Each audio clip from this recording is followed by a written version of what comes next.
Okay, guys, we are back. We are back. We are back. Hit that like button, hit that sub button, hit that bell, select all, leave a comment down below if you feel like doing so, and don't forget to check out the Facebook group page. Keep pounding in all caps for in-game puzzles, opinions, and reactions to NFL news. So just schedule for the channel. And for the Auto Sports app, keep pounding for the Bowl League.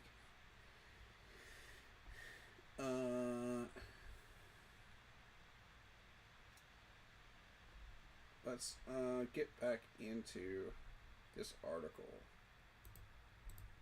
For some reason, I'm having tech issues with the camera. Give me 1 minute.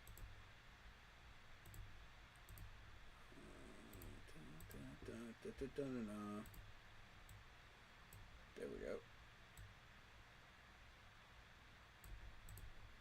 And then I want to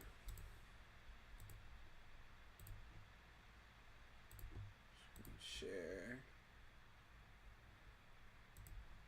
Having tech issues today, folks. Just bear with me. Everything got reset. Dadgummit.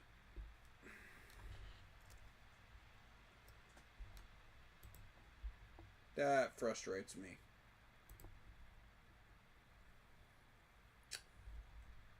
It's gonna take a minute. Let me reset everything. Restarting my computer worked though.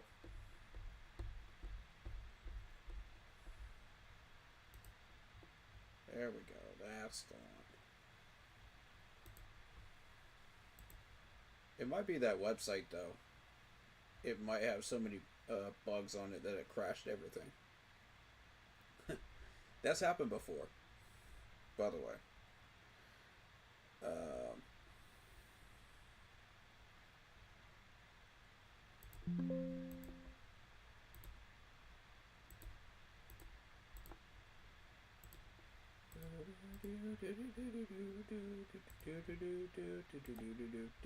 There we go. Alright. So, as I was saying in the previous first part of this live stream,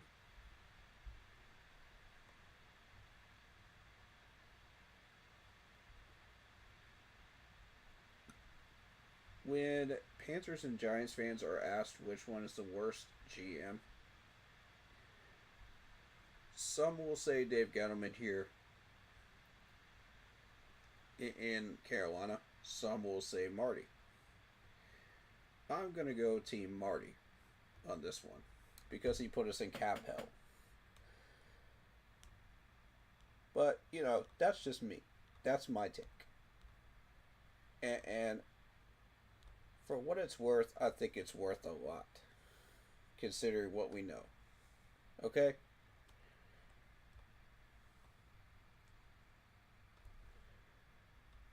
You hired the dude twice, and you're expecting different results? Come on. The dude didn't learn a thing from his first tenure. And furthermore, continued to put us further in cap hell. And let me show what I'm talking about, man. Let me show what I'm talking about.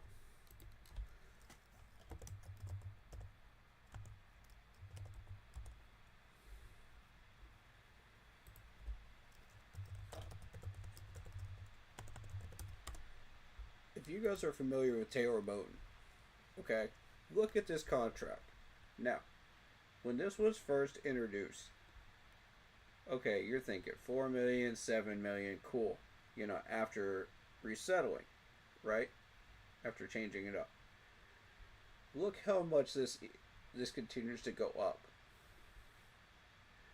2023, we paid him 13.5. 2024, it went to 23.3. And this year alone, it's $31.3 million. With an exit of 4.8 at the end of it. In 2026. Totaling up to $85 million. Yes, ladies and gentlemen, this was a Dave Gettleman This was a Marty controlled contract. This was a Marty controlled contract right here. Marty did this, not Dave, not Scott. Marty. I wanted to show you that because there's an obvious difference. Okay. Now I'm going to show you a few of the contracts that Dave Gettleman did. I want you to see the difference. Okay. The more you restructure, the worse it gets down the line. That's what restructuring does. And we had to do it. We had no other choice. Now,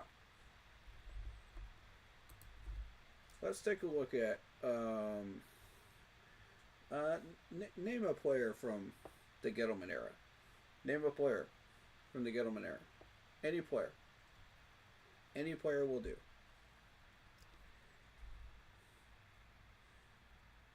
And you'll see what I'm talking about.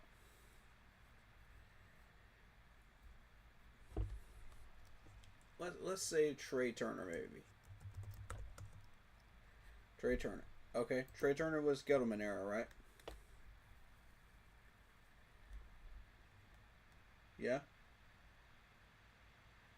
He was Gettleman era. I want you to see something. Look at this contract right here. This was Gettleman. 554K, 657K, 750K, 3.9 million, 7.7 million, and then 5.2 million. That's a Dave Gettleman contract.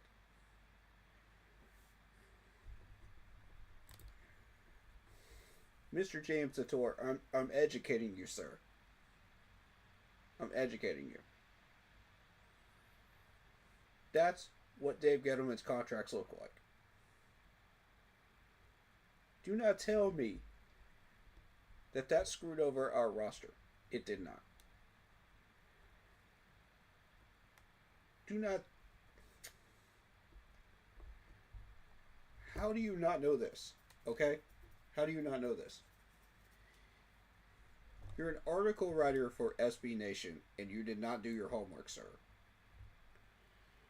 Let's call it what it is. You did not do your homework. So,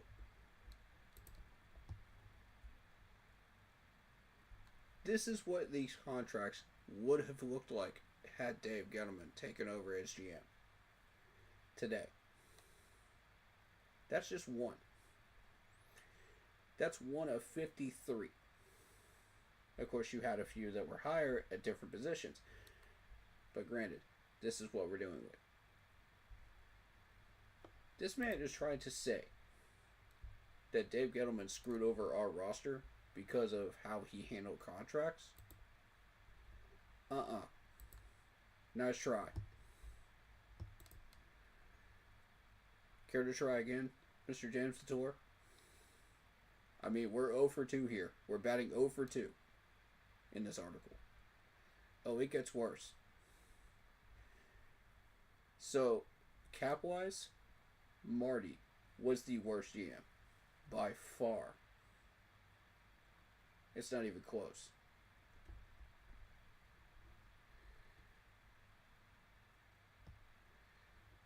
What Gettleman did, and I don't think people truly understand this, he locked in on a small number and he said, I'm not going past this number.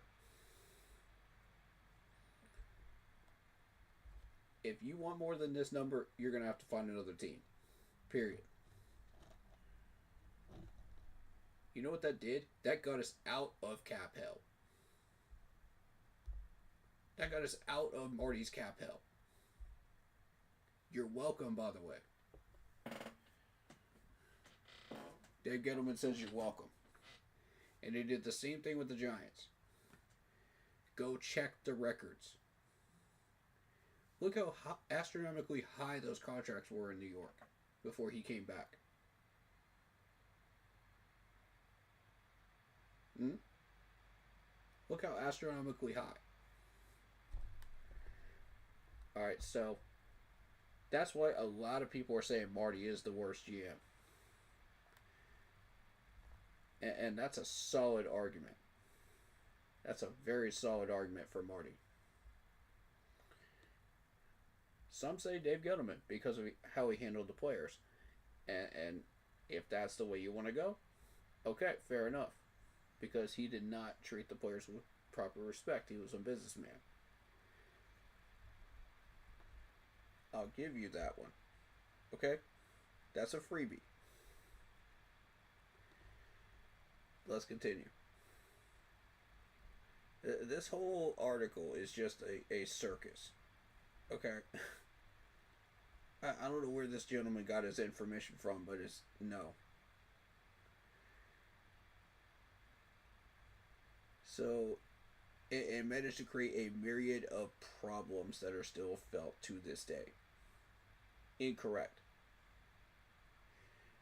We have Dan Morgan for the last 2 years.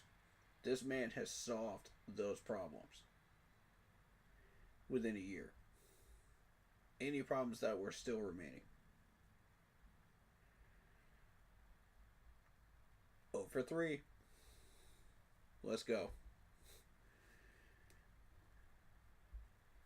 So it is poor coaching hirings and bad drafting.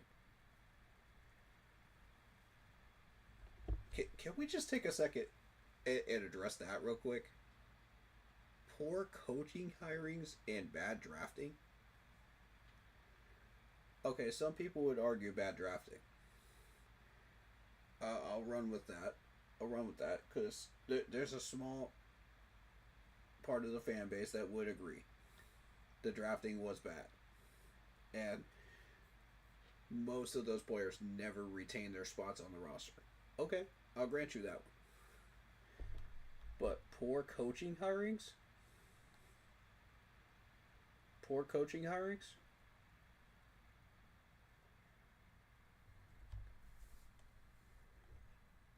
Remind me again which coach was in our front office when we went to the Super Bowl for Super Bowl 50 and almost went undefeated were it not for the Atlanta Falcons that beat us by 7 points. Who was the head coach when we absolutely dismantled the Cardinals in the NFC Championship game? Remind me again, who hired that coach?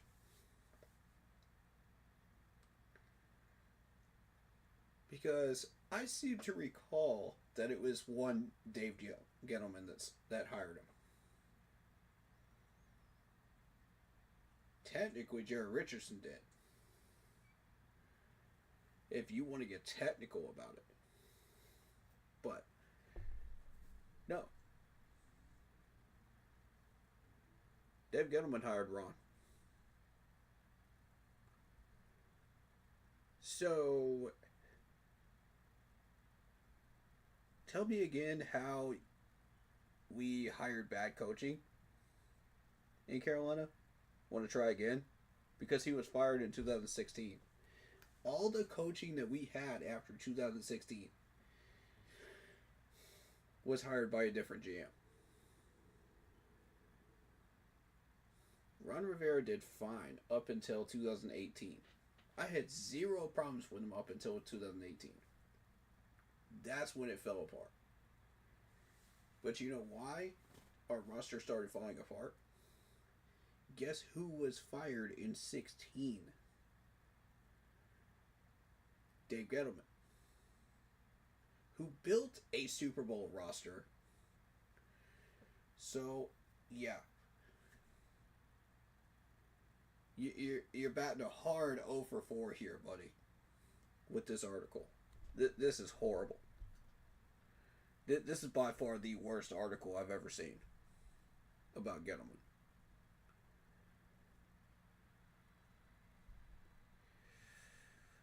Um, asserting a football philosophy so outdated it overhauled the roster. Did it though? Or was that just selling off the team to make money after Super Bowl 50 because we made Super Bowl 50?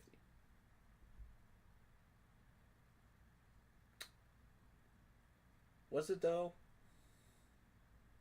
I'll let you decide. Alright. Dave Gettleman's history. Blah, blah, blah, blah, blah. Don't care about his history.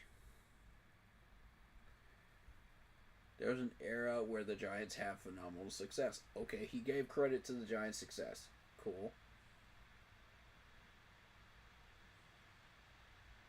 The team orchestrated the trade for Eli Manning.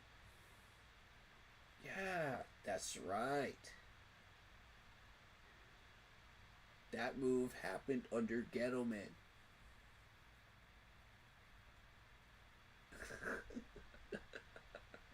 Oh, you write an entire article to trash Gettleman, yet when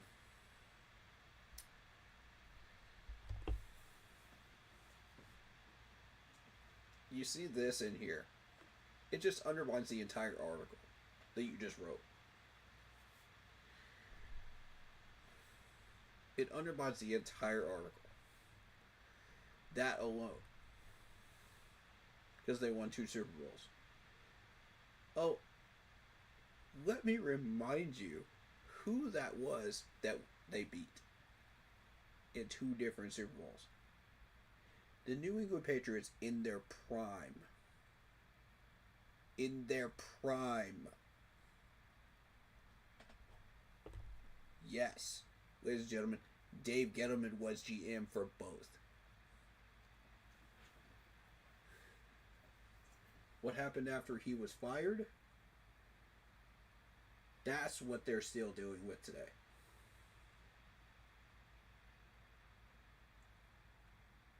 So this dude doesn't really understand what happens after a good GM gets fired.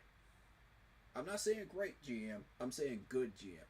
He got us the Super Bowl, he built the roster correctly. Now, the only reason I'm not saying great is because of 2 reasons. 1, how he handled the players, and 2, contract negotiations. But the method worked. You can't argue that the method worked. You know, it got us out of cap hell. So, I mean, I'm saying a good GM, not a great one. Dave Gettleman was a good GM. Dan Morgan is a great GM because he understands the balance. And he's actually doing it right now. So,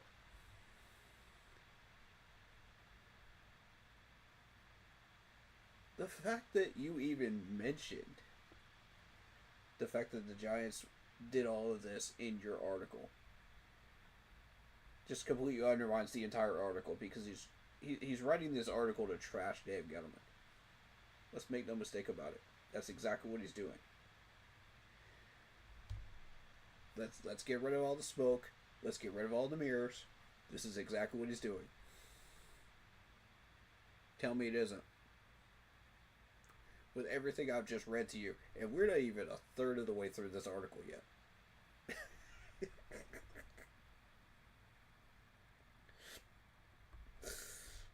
Oh, God. Mr. Detour. Mr. Detour. What an article you wrote here. What an absolute roller coaster. This is fun.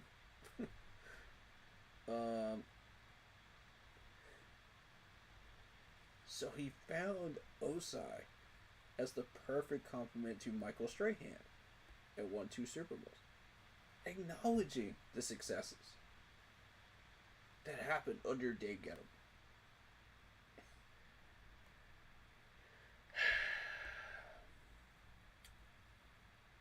When the Panthers hired Gettleman, all signs pointed to the move being a home run move. Carolina was an organization that had been to the playoffs many times. They had been a roster capable of challenging in the NFC. They just needed someone to put it all together and get them over the hump. it quickly became apparent why Gettleman had been in the NFL for 30 years without getting a shot at GM. Okay, stop right there. Stop at that line right there. Stop at that line right there. Patriots swell. I'll get to it. Okay. The topic of discussion today is this Gettleman article. And y'all wonder why I don't like the media. Come on, man. It's this type of garbage right here that these people don't research before they put out here. This is a dinosaur researched article. Because you're way behind.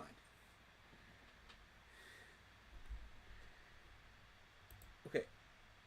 When you wrote this article, okay, cool. Stop. Because you praised us. Good. Because that's exactly what Dave Gettleman did. What you're failing to realize is that once he was fired, that's when we went into the Dark Depression and went to the sands of Sahara. After, not during, Mr. Detour. I'm educating you, sir. This is how it works. You don't seem to understand it. So I'm teaching you. Okay, so let's continue on. So now we're going to address this statement here. It quickly became apparent why Gettleman had been in the NFL for 30 years without getting a shot at GM. Why? Why was he in the NFL without a shot at being a GM for 30 years? It took him half that time to... Oh my God. Do you not understand the hiring process? Do you not understand the process of going up the business ladder? Being promoted?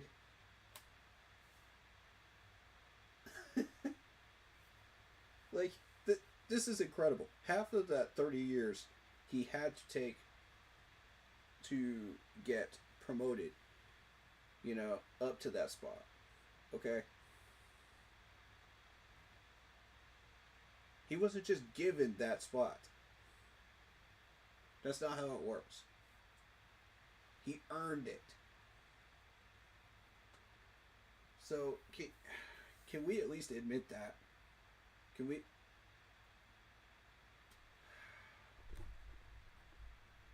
Alright. Now, I'm not saying I'm a Gettleman lover. I'm saying I have my few issues with him too. He's not Superman. You know what I'm saying? I had my few issues. But I will come to Dave Gettleman's defense on this article. Because let's keep it going. When the second he arrived in Carolina, it was clear Gettleman had a very distinct vision of football and it didn't match anything in terms of what we were doing at the time. True. Rather than preaching speed, positional, ambiguity, I can't say that word. I never have been able to say that word. And modernization, Gettleman was telling the media about how everything came from a position of getting bigger. He loved his hog mollies, term coined by legendary broadcaster Keith Jackson. Okay, so that's where that term came from. I learned something today. Did y'all know that? Did y'all know where that term came from? Because I think we all learned something today with that. But it's a term to refer to any player as big, strong football unit, independent of technique. Okay, cool. So far, so good. I don't disagree with any of that. Gettleman wanted giant guys on the offensive and defensive line, big receivers, big backs. This was the football mantra. And immediately he began alienating players on the roster who didn't fit his specific brand of football, as any GM would.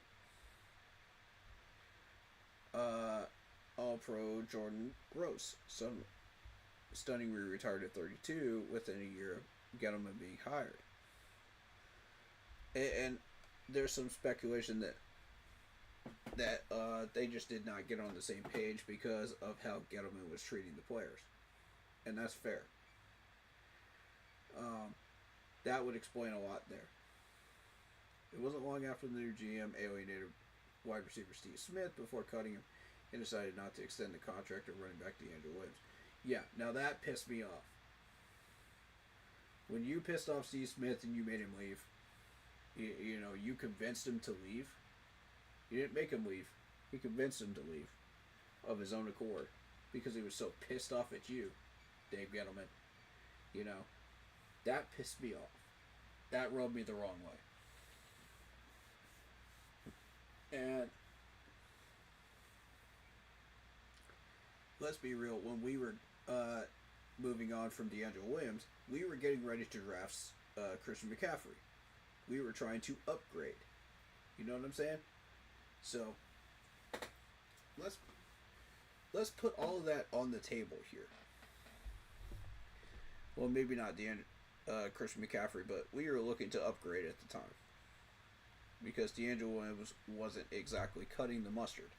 Let's be fair. You can go and look at the numbers. In his last 2 years, he was not cutting the mustard. Let's be fair here. That's the reason we did that. But yeah, alienating Steve Smith, that was not cool. I agree. And their place essentially doomed the team. No, he didn't. No, he didn't. No, he did not. Because what happened the year after that happened? Remind me? 15-1 Super Bowl run.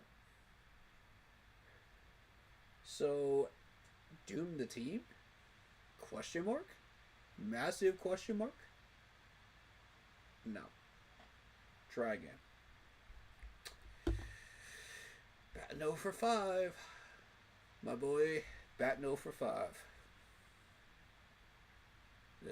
It did not essentially doom the team. I'm sorry, no.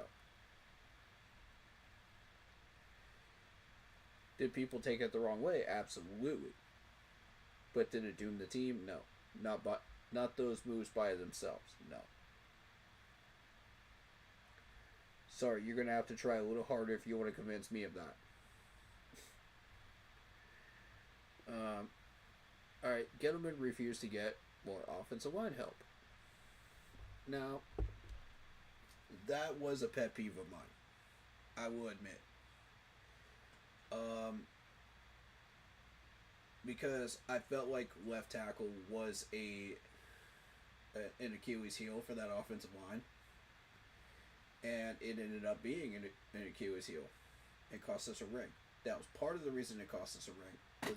Was Mike Rimmers. So, that part is fair. That's fair to say. Citing Cam Newton's mobility as a reason the team didn't help us. Okay, citing Cam Newton's mobility as a reason the team didn't need help up front. Did he say that though? Did he? I don't remember any interviews of him saying that. Do y'all? Help me out here, chat, because I don't remember seeing anything about that. Maybe I'm wrong. Maybe y'all can come up with something, but I didn't see anything about that during the time period. This was before I was a YouTuber, and I still did my research, and I didn't see nothing about that.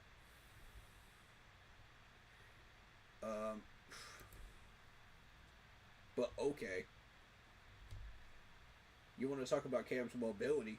Half the touchdowns we got were from him. Rushing the ball. Go check the records. Again. Yet another time this dude did not do his homework on this team. and he wants to talk all this junk and say all this crap, and he doesn't understand what he's even talking about. It's amazing to me how many things are wrong in this article. And it keeps going. It keeps going. We're not even halfway through this thing yet. And it keeps going. Alright, so then went all in on drafting his hand-picked replacements like Kelvin Benjamin at wide receiver, who was taken for his size without any care regarding his lack of work ethic. Bullcrap. Wrong. If you talk to any Florida State fan, any people from Florida State University whatsoever, they will tell you his work ethic was excellent. Wrong. Care to try again? Oh, God. Now, the reason Kelvin Benjamin didn't work out is an obvious one. We all know that reason. So, I'm not even going to get into that. The man ate himself out of the league. Alright, let's be clear on that.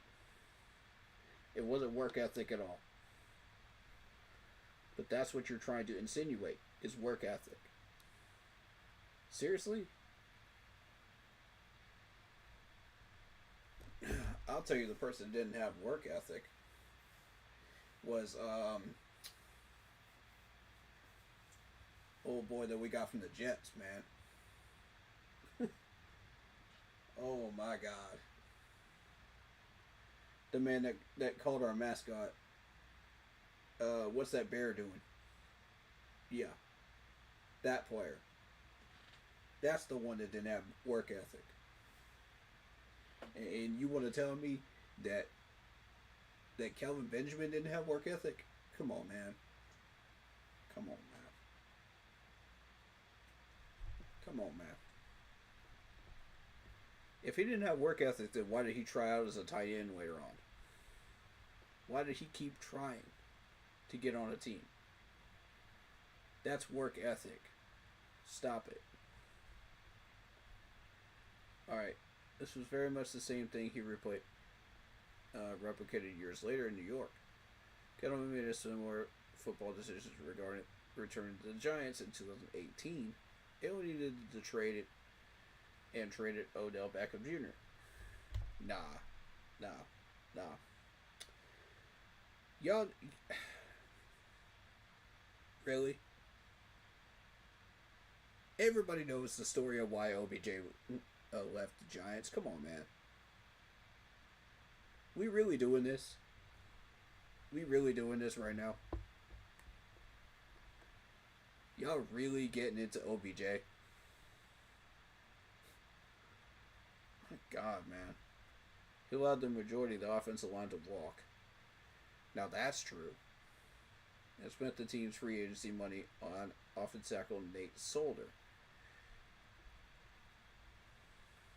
And this is exactly why you don't want to gamble and put all your money into one offensive lineman. The rest of the offensive line suffers. Your quarterback's got 2 blindside hits from both sides.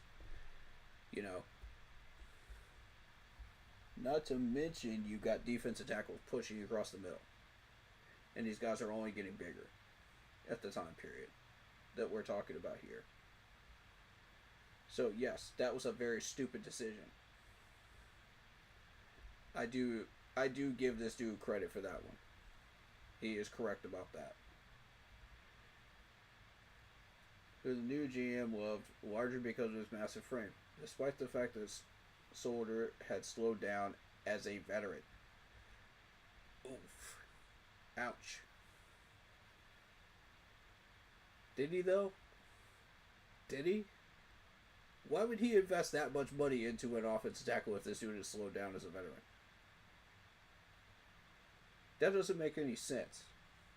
Now, I'm not saying I know anything about what happened with the Giants, after Gettleman left. But I'm just saying that doesn't make sense. I didn't follow the Giants, after Gettleman left. I only followed Gettleman draft wise because it affected us. So, draft whiffs galore. Okay. Now, this is where you can make an argument against Gettleman. Legitimately. Because most of the draft picks that he picked did not stay on a team. That's a fact. You can go look it up. That's a fact.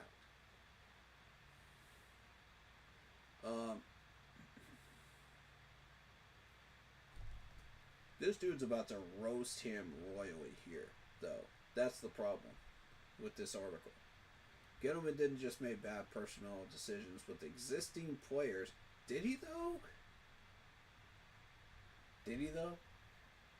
Because contract-wise, it didn't seem that bad. But as far as, like, how he handled the players, yeah, I'll agree with that. I'm trying to keep it a buck here, man. I'm trying to keep it a buck. I'm trying to tell y'all the truth of what I see and what I believe really happened. Okay? And if I'm wrong, call me on it. Please do call me on it. And I'm not saying I'm going to get him a lover because I've had my issues with him. Like I said. But at the time, I did. The man knew how to pick running backs. Christian McCaffrey, Saquon Barkley. Outside of the running back position, well, it was really bad. Wrong.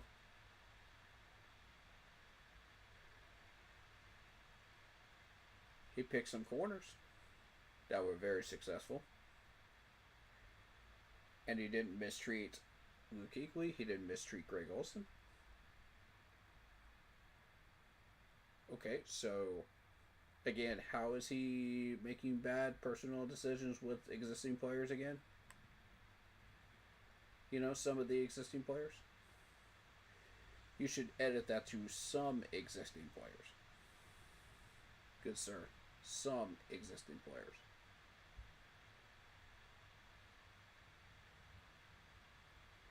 Alright, so outside of the running back position, it was really bad. I'm gonna be real with you. Bradbury was a beast. Dante Jackson, when he stayed healthy and he stopped toe tackling, was a beast. Oh, I'm sorry, what was their win rate again? How about Luke Kuechly?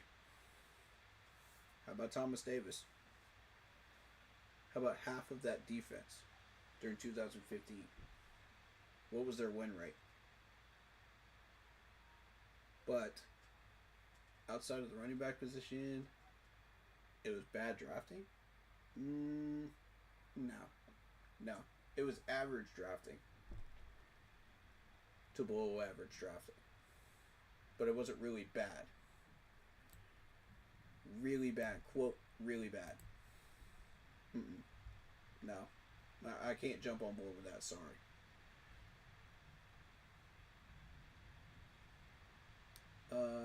Panthers had major offensive line issues entering the draft. Correct. That is correct. Are we talking about before the 2015 season? That draft that happened before the 2015 season? Because if that's what we're talking about, Mike Rumors was the only problem. Mike Rumors was the only problem. If you disagree, find me one that you thought was a problem besides him. But Mike Rumors was the obvious one. But major offensive line issues? No.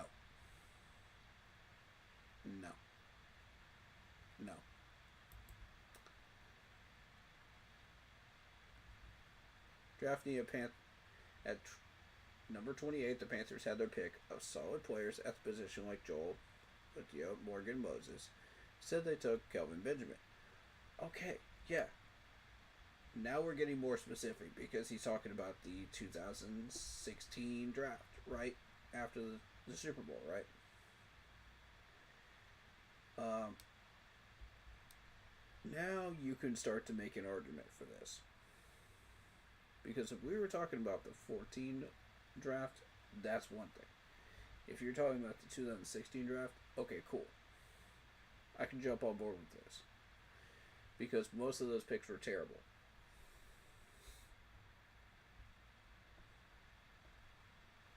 And yeah, you tried to replace Steve Smith with Calvin Benjamin. that, yeah, that failed miserably. That I'll agree with. Horrible.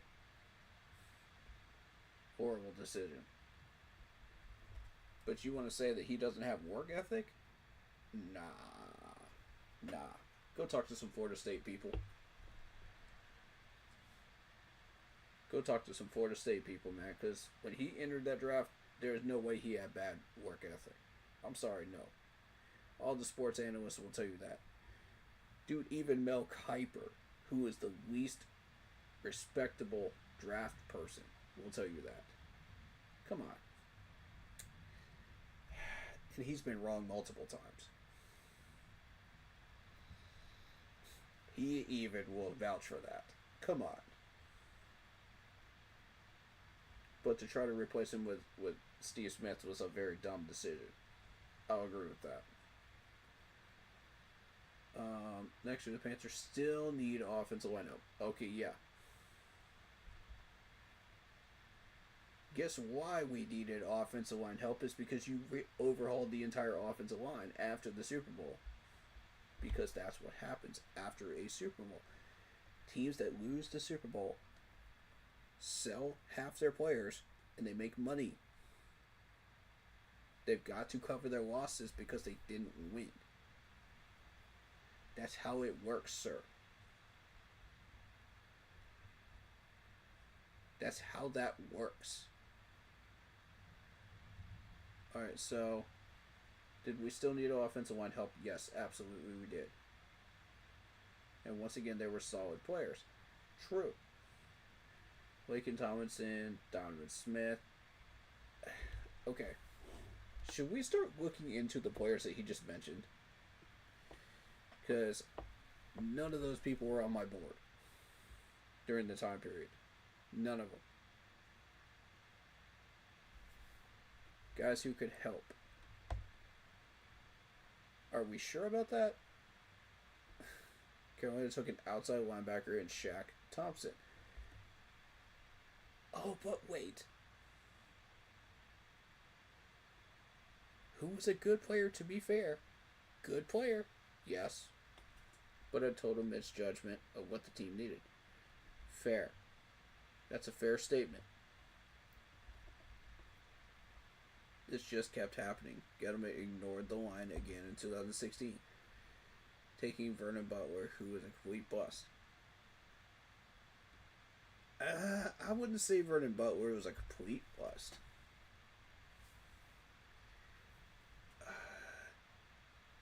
Did he produce? No.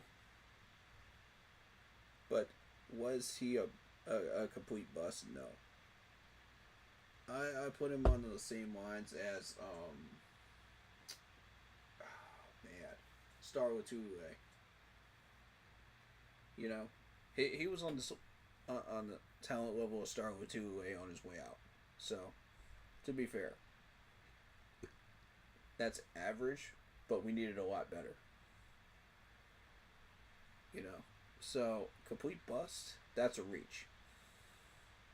That's very much a reach. Jermaine, I don't even know how to say that last name. Went one pick later, and he's still a starting O-line in the NFL. Okay, fair point. Fair point. I'm not even arguing that one. Fair point. Then we go to the Giants, and oh boy, it was even worse when Daniel Jones and Kadarius Toney. And while there were notable whiffs, the total of the team's draft during the time were beyond atrocious. Bro, this whole entire article is beyond atrocious. Like, come on, bro. There's some stuff in here that you actually were right on, but the amount of times that you really needed to go back and do your homework on these things far outweighs it. And I got respect for you as a person, bro. I do. But you did not come in here swinging, you know, completely. You know, you did not come in here fully loaded with knowledge. And that's the problem here. Because the fact that I got to spend time on this is ridiculous. I'm not even going to get into the Giants stuff because I have no idea what happened between 18 and 21 with the Giants.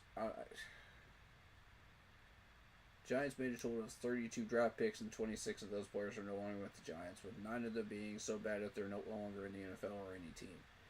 There were drafts that were conducted fewer than 10 years ago. Okay, fair. Fair statement. Fair statement. Because that is true. However, it is 2025. We're talking 4 years after this man retired. And they're still terrible. Care to explain that one? With a new GM. So we're not throwing any blame towards the new GM. I mean, I'm just saying. Where does the line stop? And start with the blame for the new GM. Okay, repairing the damage. Panthers went through their own unique hell after David Gettleman because of their missteps by David Tepper. Fair point. But their horrific drafting in particular set the team back for failure for years. How is any of that Dave Gettleman's fault? How is that any of his fault after he was fired in 2016? How? We got rid of all of the players that he drafted except for Shaq Thompson. How is that his fault? Once all of these players are gone, you're still blaming Gettleman? So let me get this straight. So for the fact that we had Shaq for as long as we did, you're still blaming Gettleman for that. I'm not understanding here what this man is trying to say. I'm not getting it. Every single one of those players is gone that Gettleman drafted. In what, 2023? Besides Shaq. So, please explain to me how the lasting effects of Frank Wright and Matt Rule are Gettleman's fault. Because that era was on Tapper. 100 million % on Tapper. You cannot even blame Gettleman for any of that. Not a single bit of it. Because Shaq did just fine.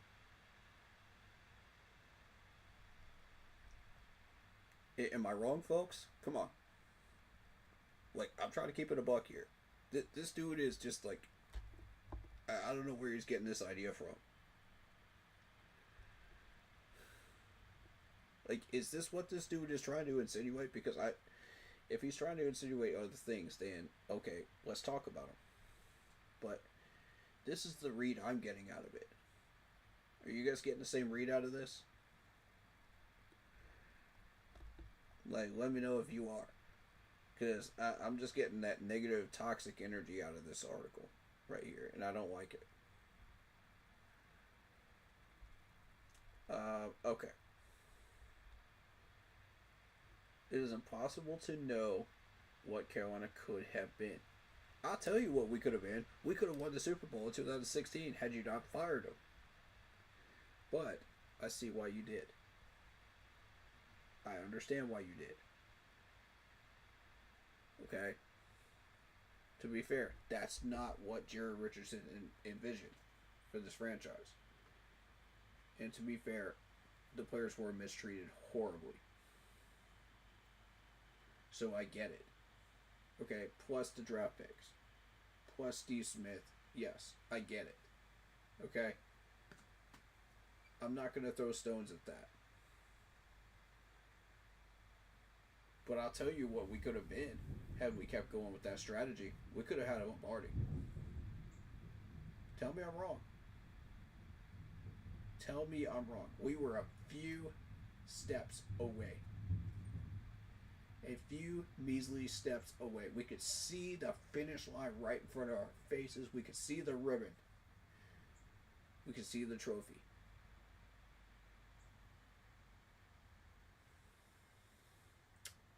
But I get it. You chose player loyalty over the trophy. I get it. I'm not mad at it. Well, I am and I'm not. You know what I mean? I am and I'm not. If that makes sense. Because do I really, really want a Lombardi in Charlotte? Of course I do. But do I respect and love these players? Of course. So it's a really, really difficult decision. And Jerry, rest his soul, man. That's not an easy decision to make. I mean, for him at the time, I feel like it might have been because that's not what this team is supposed to be represented by, you know? And we wanted to win the Lombardi, but we wanted to win it the right way, you know, without looking like idiots, you know, and pricks, so that are not loyal to their players. So I get it, you know, we didn't want to look like a corporate entity. That's fair. That's a fair statement to say, you know. And like I said, if you're looking at it from that perspective, I'm not mad at it. You know. But what he was getting for us, with the money he was saving, look at the talent we had. And they all looked like average run-of-the-mill people, you know, at the time. But look what that roster became in 15. Ron took us there, man. Ron and these players took us there. To the top of the mountain. And it had some to do with Dave Gettleman and his roster building. But Ron knew what he was doing. He knew what he wanted. He had a vision. And that's what the front office looks like when it's all on the same page. And it's on the same page again, finally. But these guys are not corporate entities in this front office anymore. Dan Morgan actually played on this team. So keep that in mind. When you think about the new management. So, this is what pisses me off right here. Right here. This comment right here. Because Gettleman in particular is directly responsible for shortening Cam Newton's career. Man, that's some bull crap if I've ever seen it. Cam Newton did that to himself. Okay, let's be fair. Cam Newton did that to himself. And that concussion helped along with that. But let's not try to treat it like it was Gettleman, okay? Yeah, Cam Newton had his issues with Gettleman, like everybody else. But he was not the one directly responsible for shortening Cam's career. No.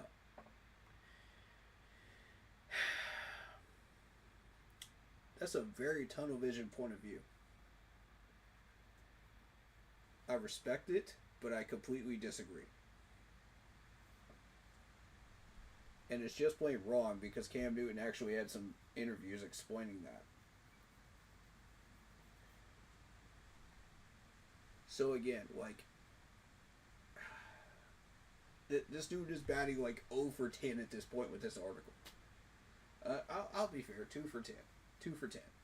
I'll give him a couple. 2 for 10. As far as facts that he's put in here. Maybe 3. But it's still a garbage article so far. Newton was sacked 35 times in every season. Gettleman was the GM. Okay, and?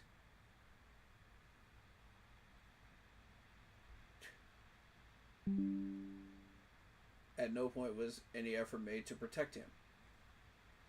Bro, we had one of the top 5 offensive lines in the league in 14 and 15.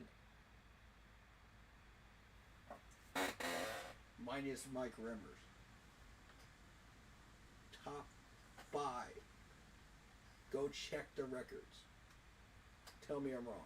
Go check the PFF records. If it's not top 5, it's top 10 at least during those 2 years.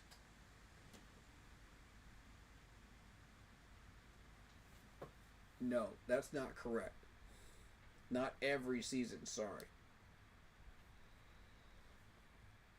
I gotta correct you on that one. At no point was any effort made to protect him. Okay, now that is also false. Because he signed offensive linemen during that time that were part of that top 5 offensive line. And re-extended a couple of the contracts as well. So, to be fair, no. That statement's not correct either. This contributed to injuries.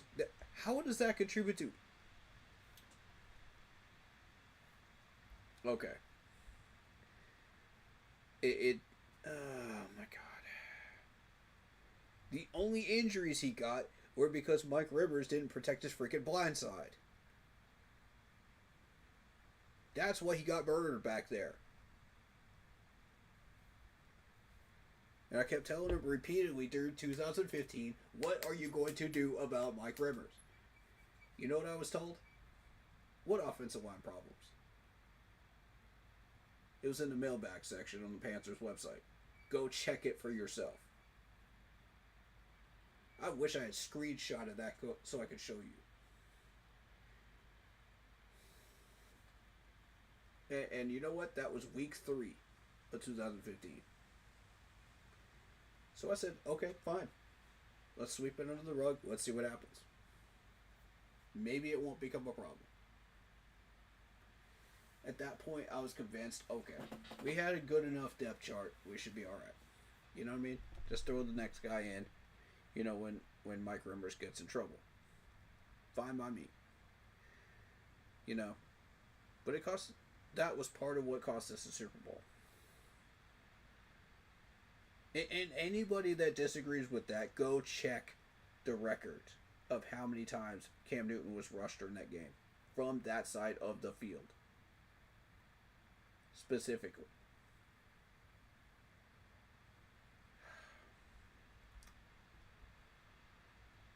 Oh, God.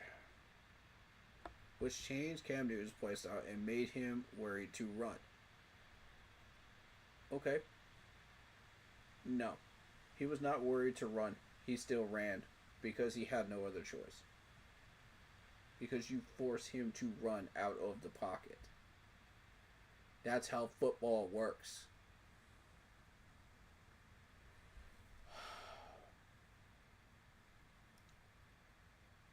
Good Lord, dude, get a clue. It's called an RPO quarterback. Plus, he was already running anyway. Come on, man. You have designed run plays. For goodness sakes, come on, man.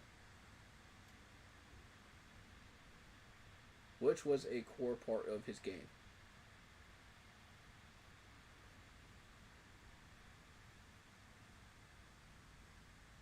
Made him worried to run, which was a core part of his game.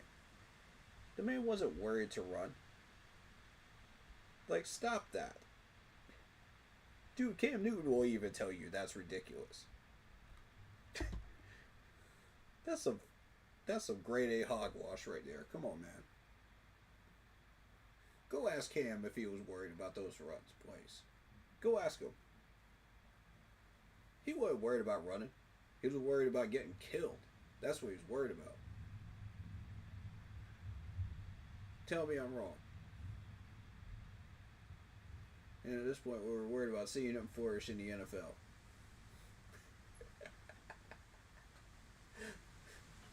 Bruh. This man was going to flourish in the NFL either way. You already knew that. This man was going to flourish one way or another. He was going to find a way. But all you had to do was fix the left tackle position, man. Then none of this matters. You get rid of Mike Rivers, who, by the way, cost the Chiefs the Super Bowl as well. And guess who was on the opposite of the ball? Same man that cost us during Super Bowl 50. That was lined up opposite of him during Super Bowl 50. Same man. Who, by the way, got drafted right after Cam Newton. Von Miller. I rest my case on that. Von Miller is Mike Rivers' kryptonite. It's proven. It's proven now.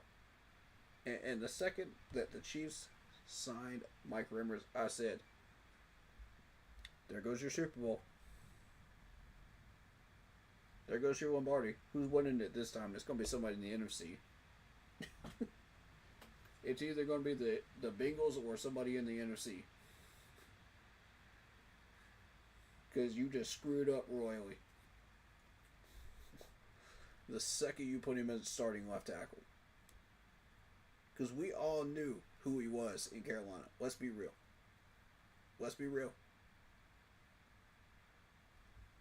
Again, let's get rid of all the BS, all the smoke and mirrors.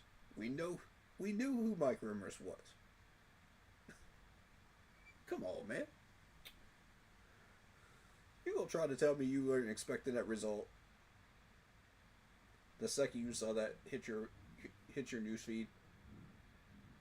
Any of you? Let's be honest.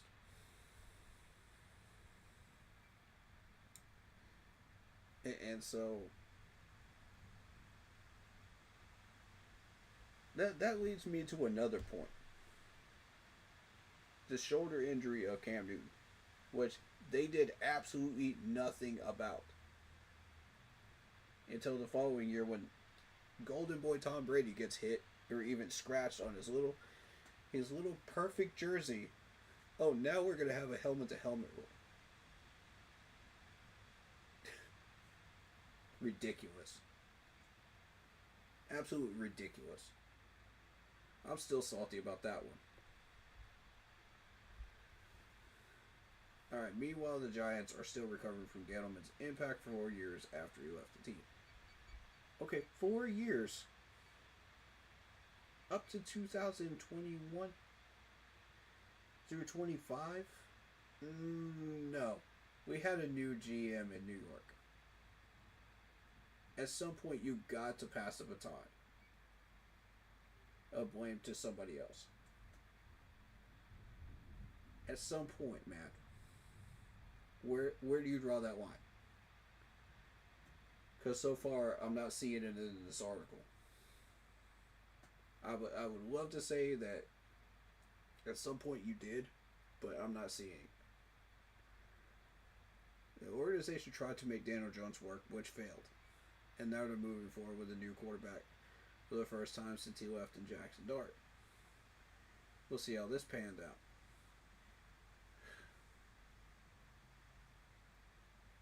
Which, I actually like Jackson Dart. I thought he was pretty good. So, we'll see. I think he may be the answer up there in New York. You just got to start building around him. If he's still the quarterback, is he? Like I said, I haven't been keeping up with the Giants as well as I should. Hold up. Let me see.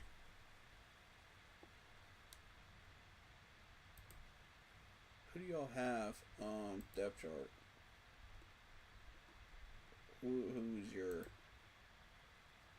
Who's your starter right now? I gotta confirm it before I talk out of my butt here. You know what I mean?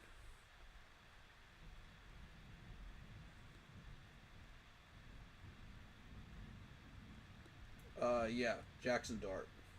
But they signed Russell Wilson. And they have Jameis Winston.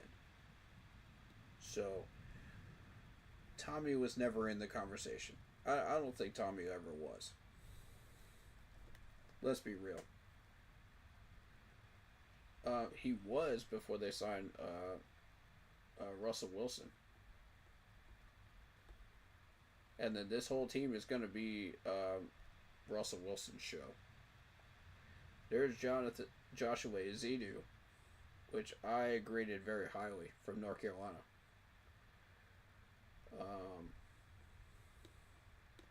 So, I mean, tell me again how they didn't try to fix the offensive line when you got Ezedu. See, that.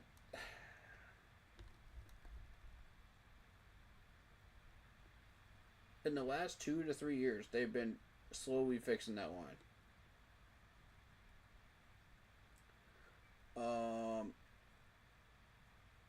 In the form of Jake Kubas,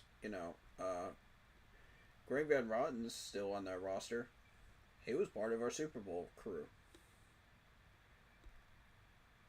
Alright, so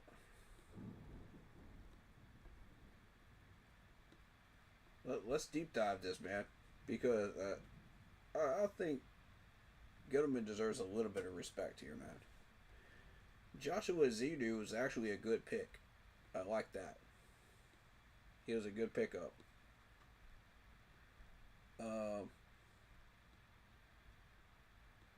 Scotsman was meh. Marcus about meh. We'll see how he pans out. James Hudson the third, meh. Stone, I have no idea anything about him. But I could vouch for Jermaine and Joshua, though. I think they're going to be alright. But, yeah, I mean, if we're going to throw stones at Dave Gettleman, man, you better make sure those stones actually hit the house, the glass house, because the Giants have a glass house right now. Let's be real. It's a glass house. But you better make sure those stones hit that glass house. Because some of these are not hitting that glass house. Let's keep it a buck, man.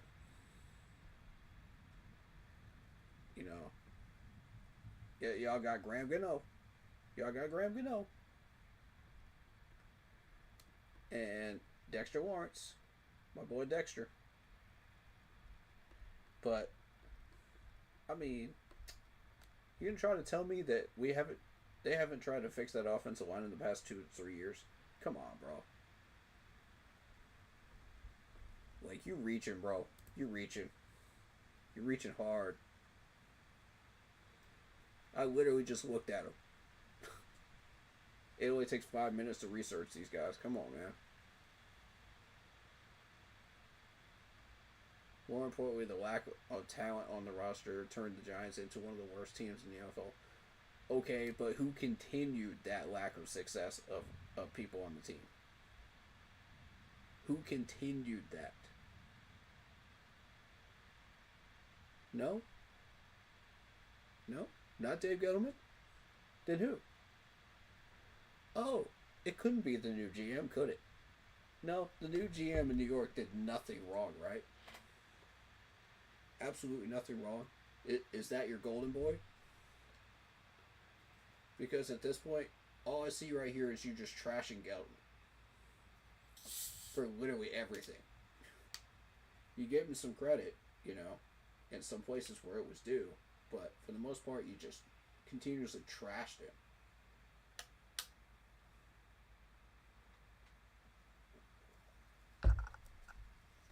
Good lord, man. Make sure there's some bits and pieces of him left when you're done with this article. Sheesh. This is awful.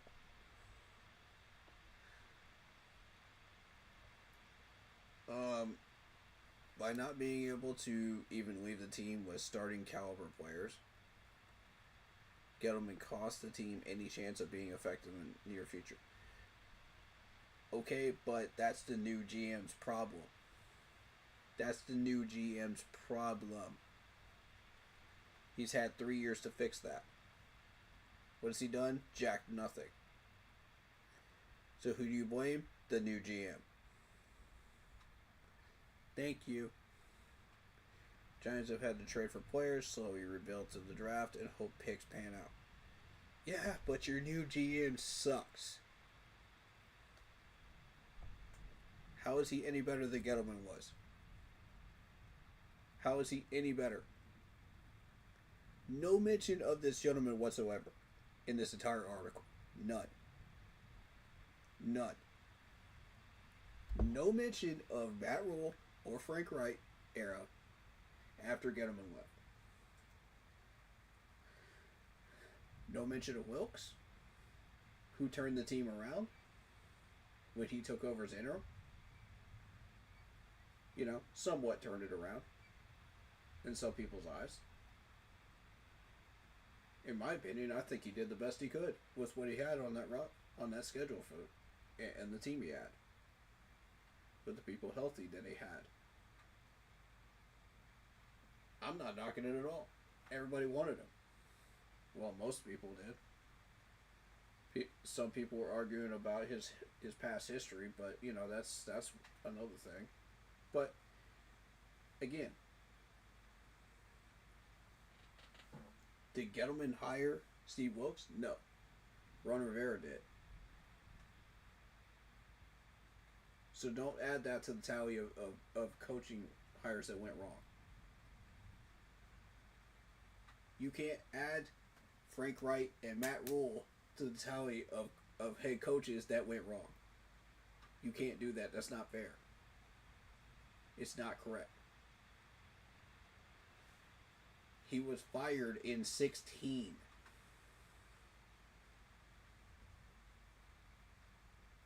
At what point do we stop blaming Gettleman and we start blaming the Tepper era? Good sir. Because everybody else is blaming Tepper. Everybody, literally everybody in the Panthers franchise. Except for you and the Gettleman haters. Even the Gettleman haters are still blaming Tepper for the time that Tepper damaged the team. Even they are. I mean, this is how bogus this article is.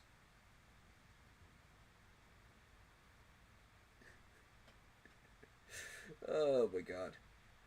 So is the legacy of Dave Gettleman, a beloved football figure inside NFL circles. Is he beloved though? Is he though? Because he's not beloved by you. That's for doggone sure. He's not beloved by you. Not by the way you were writing this article. It seemed like it was just a trash fest. Dude just piled trash on top of trash on top of trash about this dude. That wasn't even true in this article. And then said, oh, he's a beloved football figure inside NFL circles.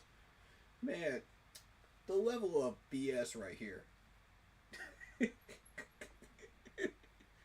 Like, who are you trying to fool with that line right there? Who are you trying to fool? We read your entire article. Who are you trying to fool with that? One of the worst general managers ever to run two teams into the ground. Okay, but remind me again. Who has been the general manager for both teams when both teams beat the New England Patriots in their prime. In their prime, and only lost once. In 2 different stadiums. 3 different stadiums. 3 different stadiums. Most of which were in New England. In Foxborough, which was the toughest place to play at the time in the NFL. Nobody disputed that. Who was the GM during that time? Oh, I'm sorry. Was it Gettleman? The man you're trashing 5 ways from Sunday? Oh my god, man. Like, I'm sorry. This dude seems like a good dude, man, but he just did not do his research at all. He didn't do his research at all. Not at all. The amount of things wrong in this article, and people wonder why I don't like the media. This is Exhibit A. Please, folks, this is Exhibit A. This is why I can't get on board with the media. Now, there's some media people that actually know what they're doing and actually write some good articles, and I give credit to those. But these are the ones that drive me absolutely bananas. These drive me up the wall.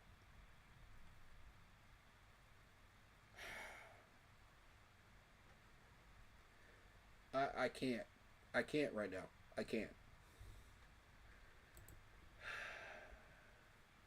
That is just unreal how many things were wrong with this article. Unreal. Please go do your research. Please. If you're a reporter, if you're an article writer, if you are a media person whatsoever, in any form or fashion, and you want to report on the Panthers, do your homework first. Please. I understand some of it can be opinions. I understand that.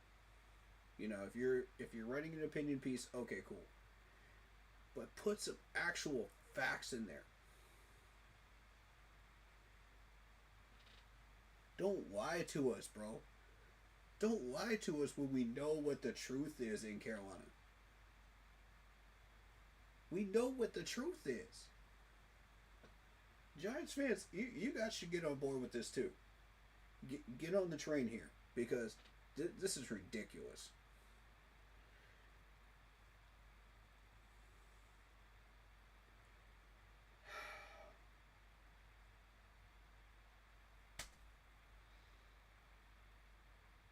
I'm done trying to understand this garbage, man. I'm done.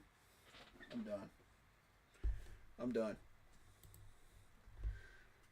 Shout out Patriots 12. He says Diggs will get 1,000 yards, 12 touchdowns. Probably. Drake will throw some touchdowns. I don't think he'll throw 35 though. MVP, nah, that's a stretch. That's a stretch, dog.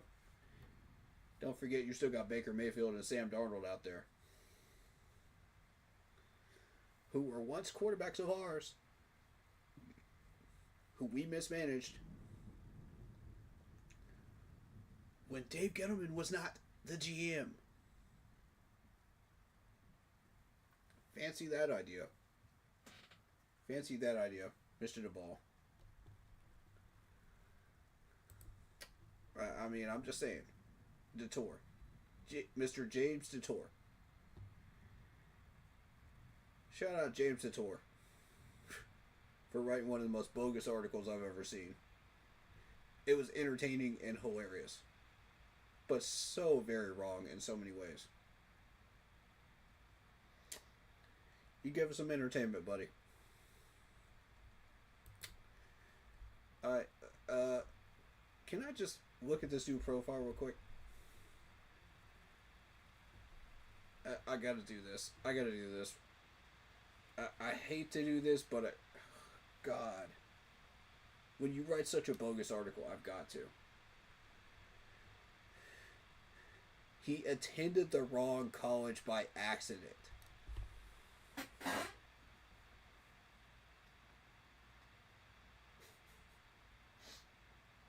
How the heck do you even do that?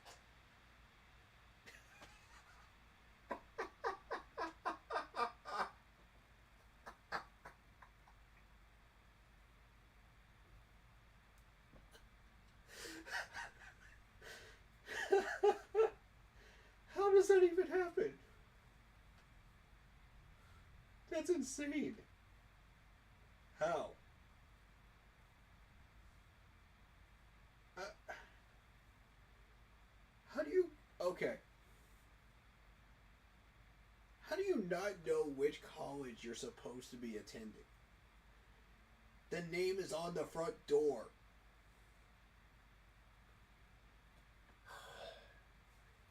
The name is all over the freaking college campuses.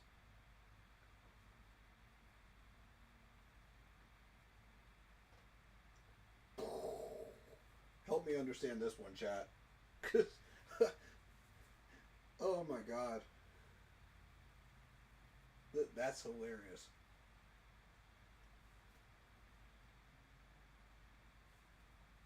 And then maybe this is the satire part. Eating before going to the Super Bowl and eating everything available at the concession stand in one sitting. Yeah, I think that's satire. But I think it's satire. The whole thing is a satire piece, really. It's amazing to me how one can write all this garbage and not do their homework properly on this team. It it it boggles my mind. I don't know.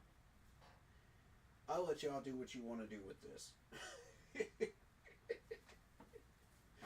I'll let y'all do what you want to do with this. I don't. I have no words. I have no words anymore for that right there. That is just insanity. Oh, God.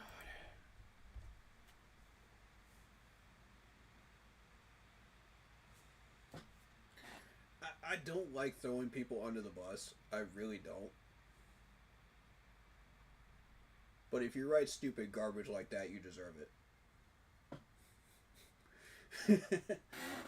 Let's be real. If you throw out articles like that,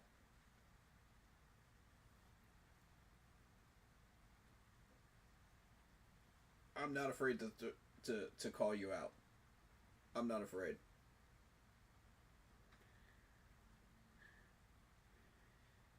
Yes, I do have the spine to call people out that do stuff like that. That are just blatantly wrong. And when it comes to this team. So, we're trying to find positive publicity. We're trying to find positive things to say, you know? And the 180 of this is Xavier Leggett working with the horses, you know, with the Kentucky Derby. I love every bit of that footage, man. That was awesome. Xavier Leggett is just such an awesome dude, man, and just I want to hang out with him. I want to ride a horse with him. Dude's awesome. You know, so why can't we have positive media like that out there instead of this trash? You know, that's what I'm saying. Like, come on. Why is it that hard to find positive media about the Panthers in 2025? It shouldn't be. Shoot, even ESPN is starting to respect us now, man. You had Pat McAfee starting to respect us. You had, who was it?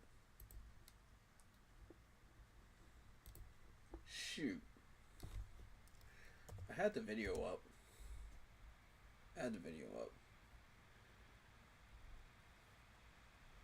Yeah, but it was a Dave Gettleman article there. But we are moving on to the future, which is Dan Morgan being interviewed. I'm gonna try to find it real quick. Yeah, there it is. Rich Eisen's show. The NBA. Rich Eisen's show. Let's check that out real quick. Panthers content comes first before games. We got a gigantic thunderstorm outside. So if the connection gets lost because of that, that's why. But it shouldn't. I've had storms come through here like this, and it shouldn't affect it at all.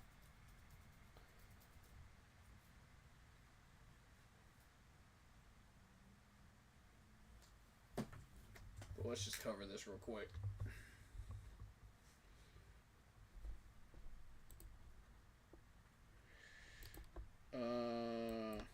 Let me see.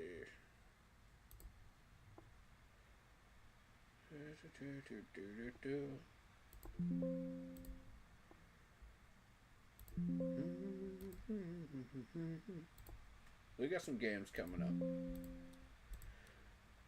Stick around.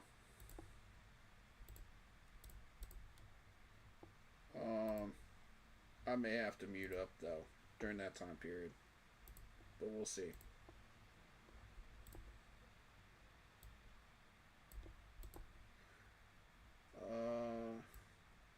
Yeah, there we go. All right, full screen respect. Let's do this. This is the Rich Eisen show, talking to Dan Morgan about Bryce Young, McMillan, and more. Let's go. Show first time as the GM and head of football operations of the Carolina. Wait, hold up. Can y'all hear this? Can y'all hear this? Nah. You can hear this. Yeah, you can hear this. Okay, we're good. Panthers. Dan Morgan here on the Rich Eisen Show. Good to see you, Dan. How are you? Good. How you doing, Rich? I'm good, man. I want to hit the Wayback Machine with you first. So, all right. Okay, let's do this. So you were, is it true you were the first freshman linebacker to start at Miami since Ray Lewis did it? Is that true story, Dan? Yeah, it is. True story. Okay. Yep. Now, was Ray like reaching out to you when you were like a freshman kid coming out of the state of Florida like you were playing at Miami? Did he reach out to you, or you had to play first before you ever heard from him? No, I think I had to play first a little bit before, Ray kind of talked to me and got to know me a little bit. But, yeah, I mean, the tradition of Miami linebackers, to be able to play as a freshman, it was pretty sweet. And, to follow up a guy like Ray Lewis and, Nate Webster, Michael Barrow, it was pretty cool. So feels like ages ago, though.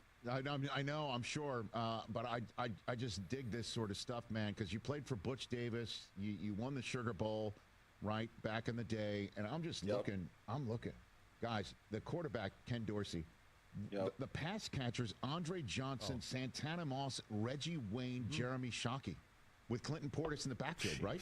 That was you want to know the crazy part about it is Andre Johnson, he was on our scout team. So Wow. The scout team? Really? Interesting. I did not expect that. So our scout team was Andre Johnson. Yeah. Willis McGahee was the running back. And then we had Bryant McKinney and Vernon Carey on our offensive line on the scout team. So yeah, we were pretty stacked to say the least. Yeah, I'm looking at the stats here. Actually, you're right. Andre Johnson had 3 catches for 57 yards that year. Yep. Yeah, he was on the kickoff team.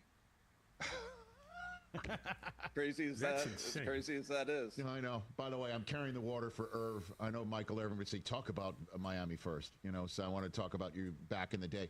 Why did you get into this side of the business, Dan? Like, walk me through that process. Yeah, this is what I want to know about. How did Dan Morgan get to where he is? Let's hear this. For you. It's a good question.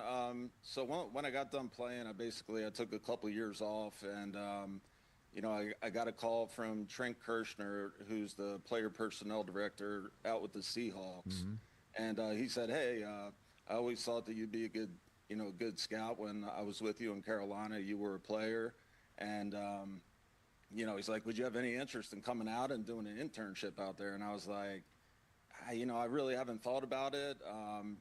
It's not something that I ever thought that I would do. Mm. And my wife was like, hey, why not go out and, just see if you like it. The worst case scenario, you don't do it and you can come back home and, really do whatever you want. Yeah, so to say the least, I went out, took a flight out to Seattle, did an internship during the summertime, and I absolutely just loved being around the guys, back around football, putting a roster together, just being around the guys again. So, to John Schneider, he hired me the next season, and I really haven't looked back since. Yeah, man. And then, obviously you go from the Seattle organization to the Bills organization, and then hired to do what you're doing right now at one of the tops of the flow chart for the team that drafted you, man. I mean, do you ever take a minute? Again, I know you said that things, when I just mentioned your college days, you say it feels like a million years ago. Would you ever take a minute to go, this is pretty wild? The team that drafted me, a first rounder, played a Super Bowl, first ever Super Bowl, for this franchise. That's what I'm saying. I think like initially when I came back in this building, I was, definitely to be back in this building and around people that, were still here when I was a player. So yeah, it was pretty cool coming back in here, and, it was kind of surreal when I first stepped back in here, but that's kind of worn off, and, just kind of in a new career, really excited about our team and the direction that we're headed. And exciting times here. Everybody's really excited about the direction that we're headed. All right, and let's talk about that. Dan Morgan here on the Rich Eisen Show. This first time we've, I think, been able to have a conversation like this on this program. So excuse me for hitting the Wayback Machine again. Why Dave Canales? And honestly, the first big move for you. You were just there fresh in your role, and you made this move that, honestly, nobody in my end of the business saw coming. Why him? Now that's a question I was not expecting him to ask. Mainly because we really know why Dave Canales was picked, in hindsight. But I mean, if you were asking that question back at the time, let's see what Dan says. So we worked together in Seattle, and our offices were actually a couple doors down from each other. So Dave and I knew each other really well. We had a really good relationship. Okay. He was doing a great job down there in Tampa. Just a really bright mind, a guy that brings a lot of energy and a lot of passion for what he does. And I do the same. And I thought it'd be a really good, connection with myself, with Mr. Tepper, with Brant Tillis. We have a really good team that we're all really excited about. It's just great communication, collaborative effort, and we're excited about our group, and again, just about the direction that we're headed. And I'm sure you didn't have a conversation when you hired him. Hey, here's what we're going to do. We're going to bench Bryce Young in the first month of the season. The question I want him to ask is how the heck you got Brant Tillis to come from the Chiefs to the Panthers. That's the one I want to know. You know what I mean? Like, you never... Well, that's the end of the road for him in Carolina, and we could not have been clearly more wrong. What do you feel Bryce learned from that sabbatical, which is a word I used with him when I chatted with him before the Munich game when I saw him, and he kind of digged that word. What do you think he learned from that, Dan? I think for him to be able... First of all, I think Coach Canales... Hold on. We're all going to learn something today.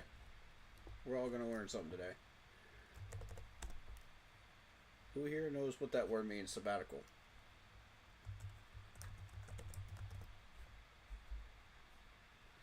Who here in chat knows?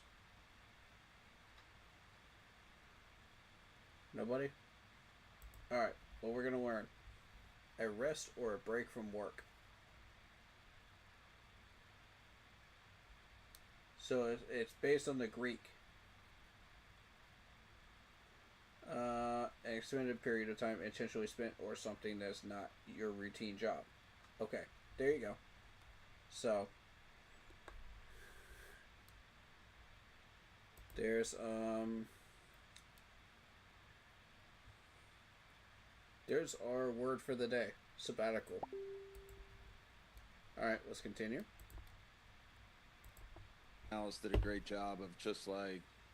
The NBA playoffs are here, and I'm betting rebound props. I don't care about that. Ads. Decision. It was a hard decision to, bench Bryce for, after the second game of the year. And for him to do that and, being a first-time head coach, not a lot of guys would do that in that type of situation. So for him to feel that, that was going to be the best thing for Bryce, I thought that was a great move by him.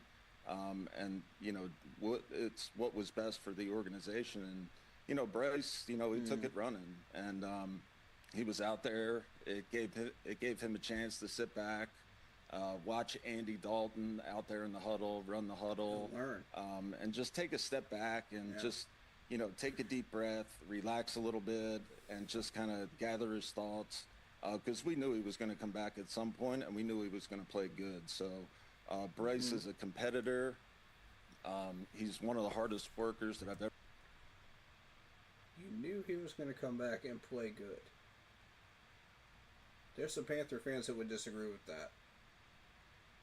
But he does work hard. He does put in the work. So, yes. Ever been around. I knew that this wasn't going to keep him down for long. He's resilient. He loves the game. He's just passionate about everything that he does. So to see him come back and end the season the way he did, it was awesome to see. And it was actually really just a proud moment for myself and, just the organization to know that we have our franchise quarterback. Yeah, I mean... That's going to piss off the Bryce Young haters. That last line right there, that's going to piss people off right there. He's our franchise quarterback. Ouch. All the Bryce haters out there, ouch.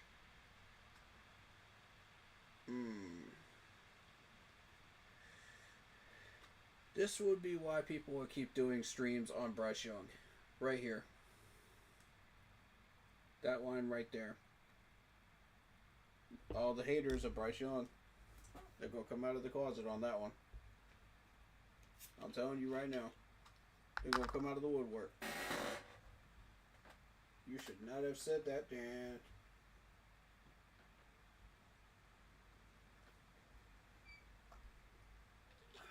But I respect his commitment. I respect him doubling down. If he believes Bryce Young is the guy, then he's the guy. The man said it. You have to respect it. Dan Morgan is cooking right now, man. He's cooking. And you can't deny the results you saw in the second half of last year. You can't deny it. And I told you they were coming. I predicted it. And I was correct as well. So, before anybody wants to jump down Dan Morgan's throat for that, remember that. And he played very well in that Munich game against the Giants. And one thing that Dave Canales said to the group, the broadcast meeting before the game, Dan, is he said, good topic. I know it's going to be confirmed that we're in the right direction. We're heading in the right direction. Yes. And that we're arriving in the right direction. Yes. When I see the players' personalities show up on the field, my first thought was that's a very Pete Carroll thing to say, number one. Yep. Number two, and also Ron then Rivera. In the game, Bryce Young got a first down with his legs, and he hopped up and he gave one of those first down moves, which I hadn't really seen him sort of get into. And I'm wondering if you saw the same thing, with Thielen coming back and you guys damn near, coming up with a massive win at the end of the season. Man. Unfortunately, couldn't against playoff teams, Dan. You know what I mean? Like, right. I'm wondering if you saw that and you think that's spilling into 2025. Yeah, just watching him back at Alabama, it reminded me of the Bryce that I watched in Alabama. He had the swag, he had the presence. It's just everything about him exuded, a winner. And his teammates believed in him. he believed in himself, and we ended the season in a great way. And we expect to, to come into the 25 season. Of course, we got to put the work in, but our expectations, are high for ourselves. But again, we got to put the work in, and I know we will. Yeah, near misses against the two Super Bowl combatants. So what is your level of expectation for 2025, Dan Morgan? Yeah, I think expectations this year are the same that they're going to be every year. We want to win the NFC South. We want to get a home playoff game, and, we want to compete for championships. We want to build a consistent winner around here that the fans can be proud of. And did y'all hear that? Did y'all hear that? Did y'all hear that? That's what we're trying to do, folks. Been saying it over and over and over again on stream. That's what this man's building.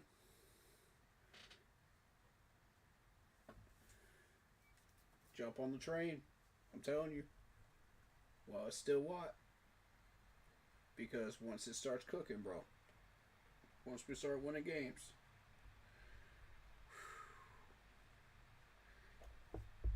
Man. It's about to be wild up in here. That's all I can tell you. We gonna be celebrating. And, it's too much losing around here in the past. And Facts. Me being a... Facts. Too much losing around here. Facts, man. God damn, speaking truth right now. Let this man talk, man. Let this man talk. Former Carolina Panther. We got to get back to winning. And again, we got to put the work in, and I know we will. And it's starting right now. And in OTAs, we just finished OTAs, and then on the mini camp next week, and we'll just keep building from there. All right, let me keep turning pages back, though, even though you're turning them forward. The draft. Let's talk about the draft, Dan Morgan. How close were you to trading your pick? How much was your phone going off the hook when that was happening, Dan? It was, we were definitely exploring the options. And again, we're always going to do what's best for the organization. And, we felt like if we could get a boatload of picks, a bunch of future picks that could really set us up for the future, that's something that we wanted to explore. But at the same time, there was a lot of conviction in the building for T-Mac. And, we didn't want to lose our guy at the end of the day. So, that decision came down to, hey, it wasn't enough draft capital for a guy that we really liked, and we see a big future for. You're referring to Tet McMillan out of Arizona, the first receiver you took off the board there. Why him over everyone else, Dan Morgan? Yeah, I think when you watch his tape, obviously the size, the catch radius, how smooth he is, some of the best hands that I've ever been around. Just to see him, the competitor that he is, how smart he is, there's just so much to like about him. So we felt like, adding him to our receiver room along with Xavier Legette, Adam Thielen, Jalen Coker, and a bunch of the young guys that we have, we're really excited about that group. Yeah, I'm glad we didn't chat before the draft. I would have told you about the red flag of both of us being in zone one on the same flight to Green Bay. I beat him to the door, Dan. My feet were faster. Can't let him do that. You know what I mean? Like, I shouldn't be, zone one-ing him like that.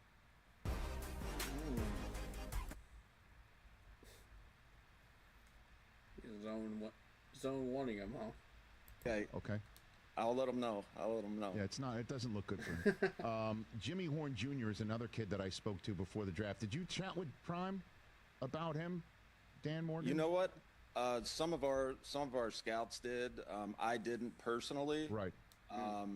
But just, myself being around him, in the pre-draft process. Just getting to know Jimmy as a person, just kind of what he's been through, where he grew up. And just the adversity that he's been through. I really wanted him.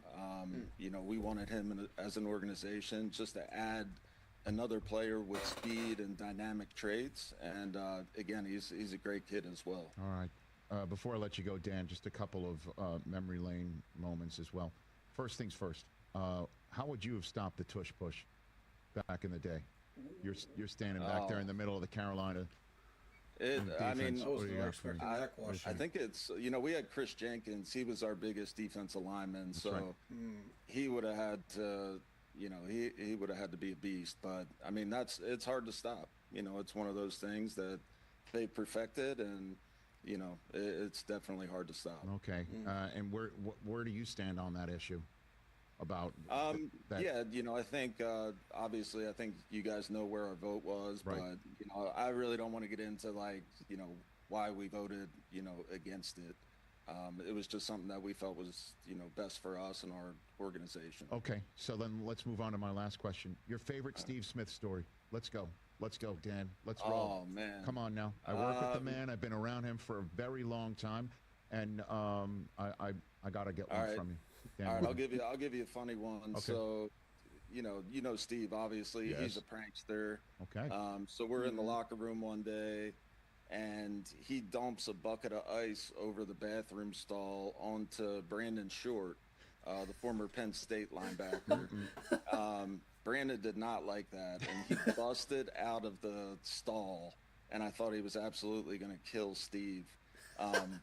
So yeah, it was a pretty funny moment to where there's what you don't see Steve kind of like, oh man, maybe I made the wrong decision right there. You don't see him do that very often, but when Brandon came out of that stall, he busted out of there. Steve was like, I probably shouldn't have done that. He showed off his Hall of Fame burst, is what you're saying.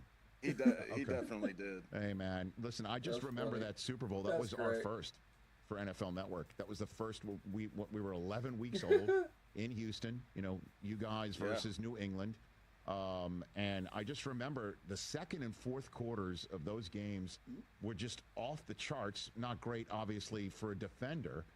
Yeah. But I just remember, Delhomme winging it. I remember Muhsin Muhammad making the catches, obviously, with Steve Smith. You got the current head coach of UCLA football doing his thing right now. I still can't watch that tape. You can't? To this day, no, definitely. But luckily, I went to Seattle, and as the pro director out there, got myself a Super Bowl ring. There you go. Definitely, that helps a little bit, but as a player to lose a game on a last second field goal, I still can't watch it. I bet. Certainly, but it's not like any slouch beat you, Dan, right? I mean, and I don't know if that's any consolation in that regard, and also the fact that you're now in position to bring that Lombardi and put it in that on those shelves behind you. Replace that mug over your right shoulder with a nice shiny object. Yep. What do you think?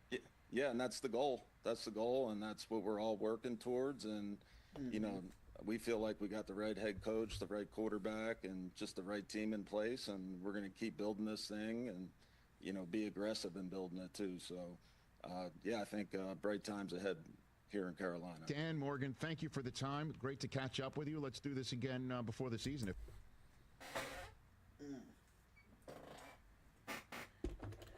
Yeah. That was awesome.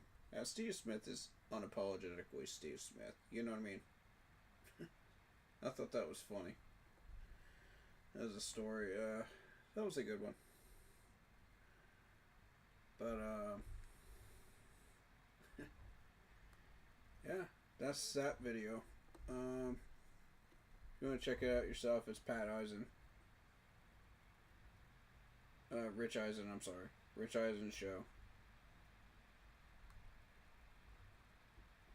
Make sure to give him a sub if you want to. If you don't, you don't. I'm not going to, but that's where I'm at right now. But,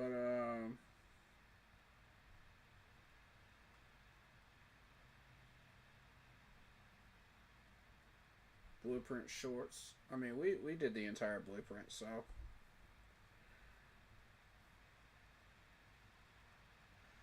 And also, I wanted to bring up, I was in Unk stream earlier today, and the topic of discussion was about Madden, as far as like how it impacts players. Can it help them? Does it hurt them? And I think it's a very interesting discussion to have because, and maybe I'll do a whole stream on that at some point down the line. Maybe I will. Along with Madden gameplay. What do y'all think about that? But there were a lot of topics discussed there, and the main conversation to me was in chat. You know, Unc was kind of doing his thing, you know, but I kind of wanted to know, and a question was brought up. Shout out Panthers Boy, specifically. He made a statement in a super chat that said, and we don't do super chat here, by the way. It's a completely free channel. But he brought up the point of, can Madden help prevent players' injuries? You know, and I think that's an interesting topic to discuss at some point down the line. You know, and we'll keep developing that conversation as we go along. But I think it's an interesting one. Because Madden, when they measure the players, they measure their mobility, they measure their speed, they measure everything. You know, arm strength, all that. So, you know, it's a measure of all of that. So, I think when you get into that discussion, it's really a good chunk of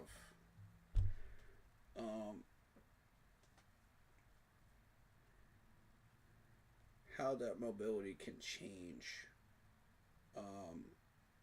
the direction of a game. You know, if you take the wrong angle, you take the wrong route, you catch the ball the wrong way, you get injured, right? So I think there's an argument to be made, a very slim one, that if you're watching and playing Madden, you can watch how the players like interact with each other and like twist, turn, etc. You know, and I think that's worth looking at, because if you look at it in certain ways, like maybe you apply that knowledge of how you twist and turn and mobility and footwork, hands, you know, can that prevent an injury? So I'd like to propose that to trainers, strength and conditioning coaches, maybe, and just see maybe if there's something there. You know what I mean? It's worth exploring. If you feel like it isn't, then that's fine. But I just thought it would be interesting to bring that up. You know, what do you guys think in chat? Let me know. And if you're watching this on VOD, just let me know in the comment section. What do you think? I will respond to that, you know, because that's a very interesting topic. And shout out to Unc for that stream right there. That was a really cool stream. I got a lot out of that. And I sometimes watch some of these streams and I get some gold out of it, you know what I mean? As far as like things I didn't know before and things I'm still learning about, you know.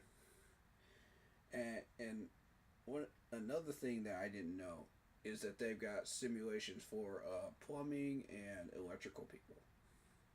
I didn't know that. I've seen the airplane simulations. I've seen the NASA ones. I've been to NASA, you know, in Houston. And that was a fascinating trip, by the way. You know. But I was not aware that that was a thing. But, so I learned something today, along with y'all. You know what I mean? You know, y'all learned about that word and definition wise. I learned about that, so fair enough, right?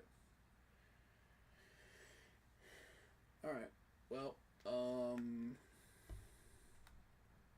really, that's and one other statement too that was made was it's a tool. It's not a substitution. You know, it's not meant to be a substitution at all. And I love that comment. I forget who said that, but shout out to whoever said that in the chat. Because they're absolutely right. You can use Madden as a humongous tool, you know, along with what you know already. But the main focus should be the coaches, of course, and what you're learning on the field and in the film room. But, you know, just use that as an added extra tool. You know what I mean? Like, the stuff that I do with my Madden franchise, like, I've tested and run a few things, you know, that I think can be used in the actual NFL. You know? But one of which I would not try because of the fact that it will get players injured, you know, if you keep consistently doing it. But I'm not going to give away too many trade secrets, you know what I mean? Because I do see that there are teams from other team scouts in here, so I don't want to try to do that too much and give away ideas to other people that should not get those ideas.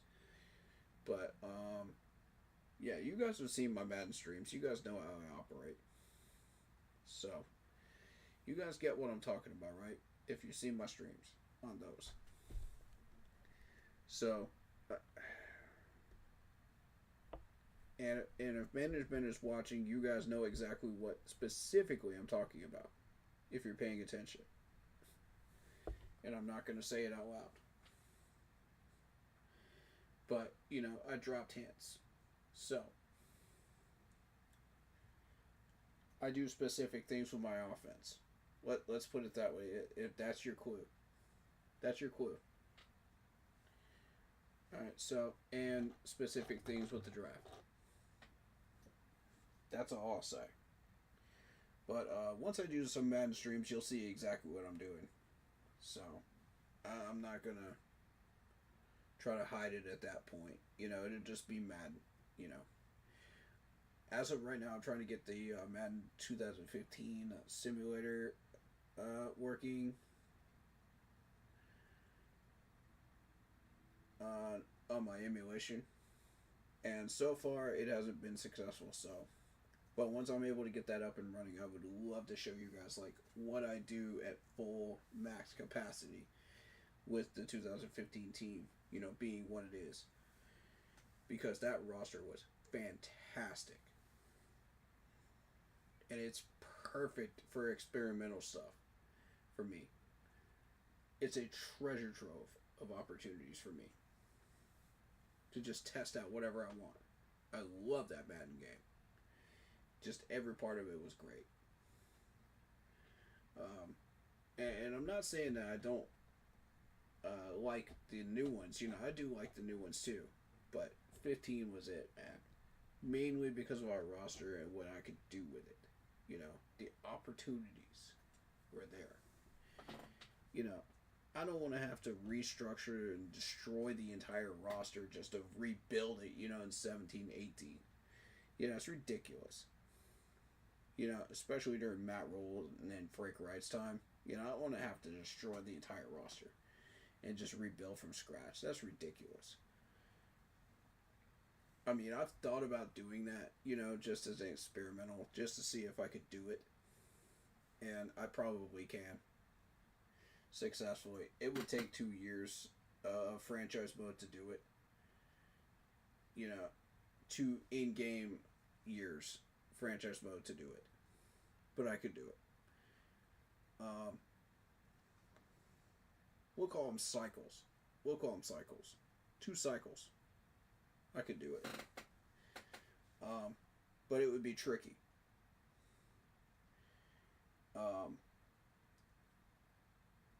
But I keep the conditions as real as I can to what's in the NFL right now. So,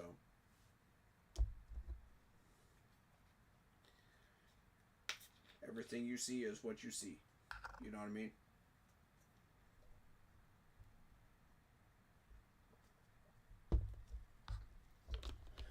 Anyway, I'm not gonna mess with that Greg Hardy news. You know, I knew about it, but I'm not gonna mess with it because it's not really relevant anymore.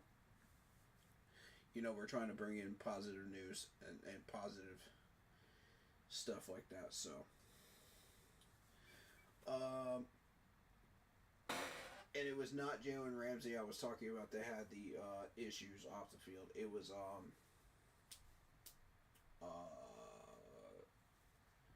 god, man, I forget his name, but it wasn't Jalen Ramsey. So my apologies on stream for that. I apologize.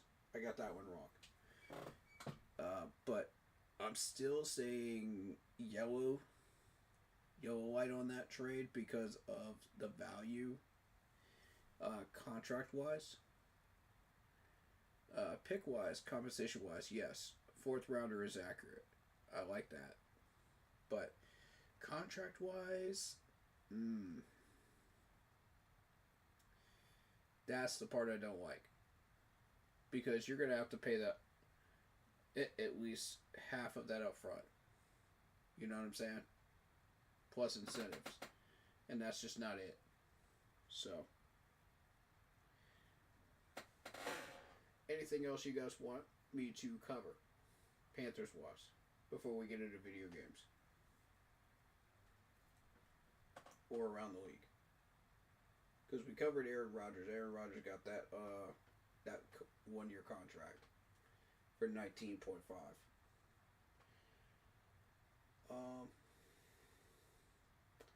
17th most paid quarterback.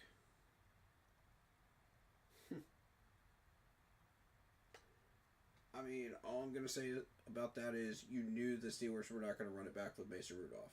Come on, be real. You knew they weren't. But my question about that is, did Aaron Rodgers get in contact with him and tamper a little bit and say, you know, if you don't draft so-and-so quarterback, I'll sign with you. Would you guys consider that tampering? Like, legal tampering? It's something that it brings up a good point, doesn't it? It's definitely in that gray area. It's real close to being real dangerous. If that's what happened. I'm hoping not, but I don't think so. I don't think he did that. But I'll leave that up to you to decide. I just wanted to throw a wrench in the system, you know what I mean? In that whole scenario that people weren't considering. But I think outside of the box. What can I say?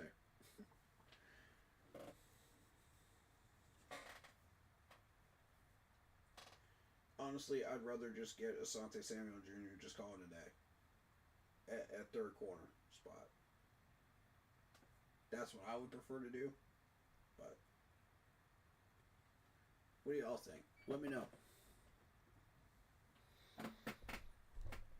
But I think year 3 we started doubling down to defensive end depth. We started doubling down and seal up corner spot for sure. Seal up wide receiver spot. Seal up the depth on the offensive line. If there's anything else that pops up, we'll deal with it. You know what I mean? That's what I'm looking at. I'll have to consult with my team about what players are coming up for contract in negotiations, and we'll go from there. As far as like who's on his last year, you know, of his contract and whatnot. So, once we have those discussions, we'll bring them to the stream. And that probably will occur right before training camp. We'll have those discussions. So,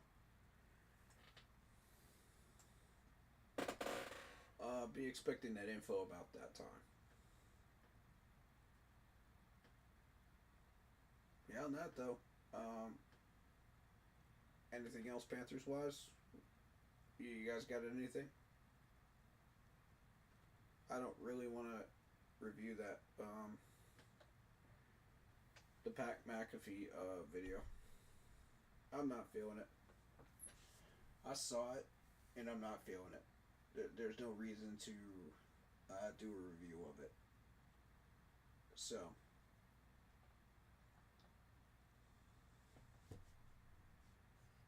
but yeah, anything else? Throw it in chat. Let me know. I just really wanted to cover that dude's article though, because it was so bad. God, it was horrible. I've seen some bad articles. That one ranks in the top 5 for me. Absolutely horrendous.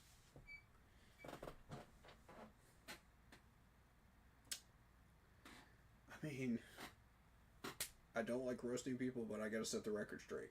You know what I mean? I'm not afraid to set the record straight. You guys know that. You guys have been here long enough.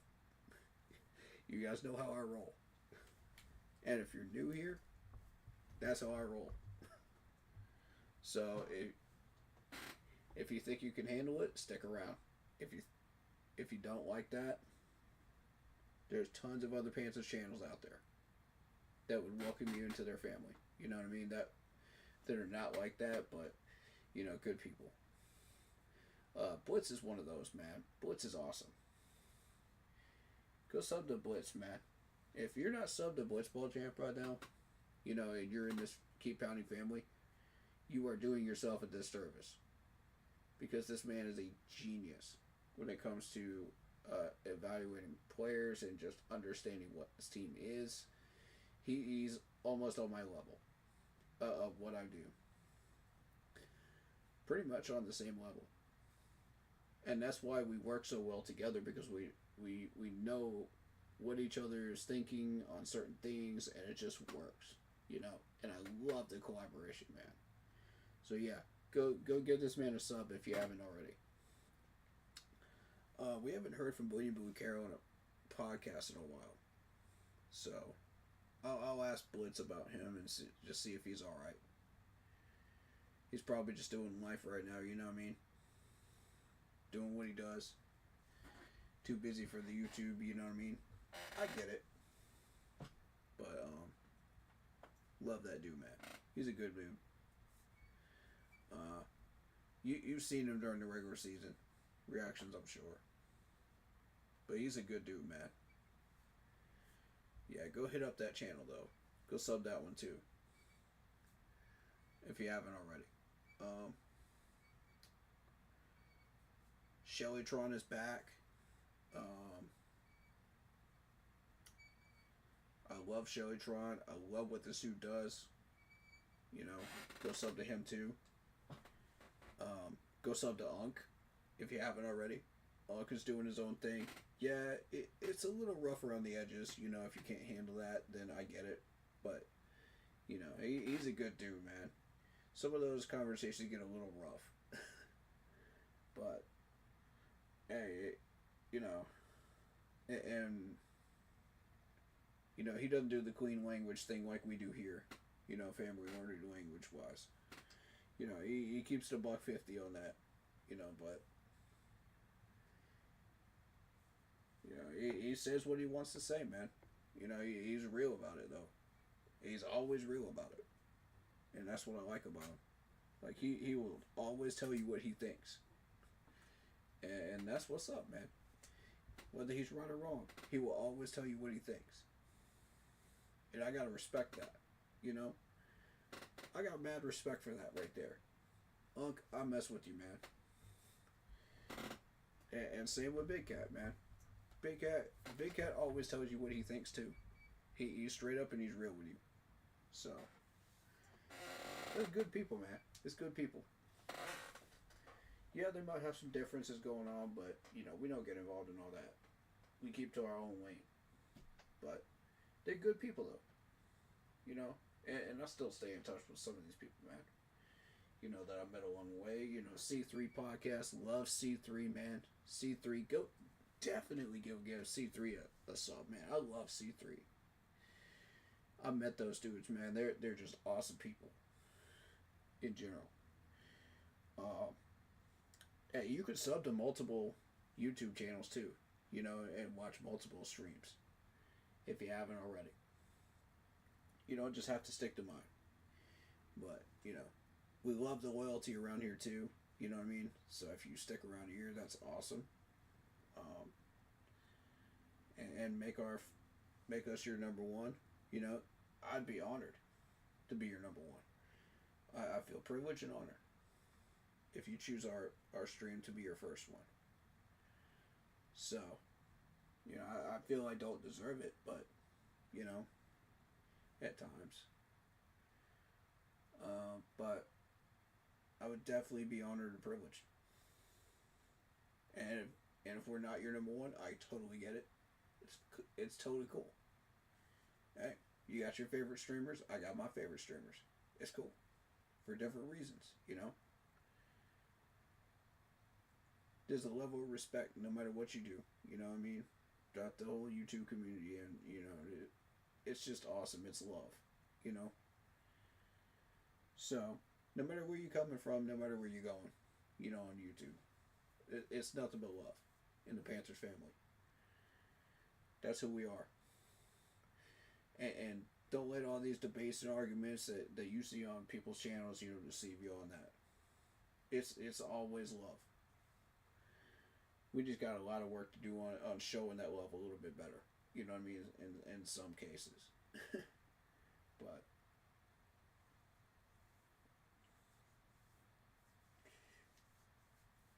anyway, enough about that. Let's play some video games. I had fun. Talking about that stuff. Let's go.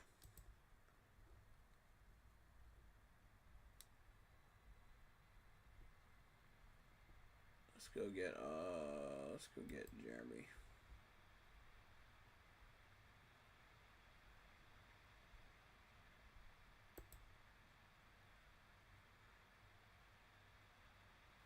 We're gonna play some golf for you guys. If you guys are into it. Also, two things, music-wise. I just found the link for Black Sabbath online ticket, you know, for the virtual tickets. So if you guys want that link for their final show, let me know and I'll drop that in chat. Also, Volbeat just dropped a new album as well, and it is really, really good. There's a couple of songs that are really weird in there, but I like it. Lyrically, they're really weird. But,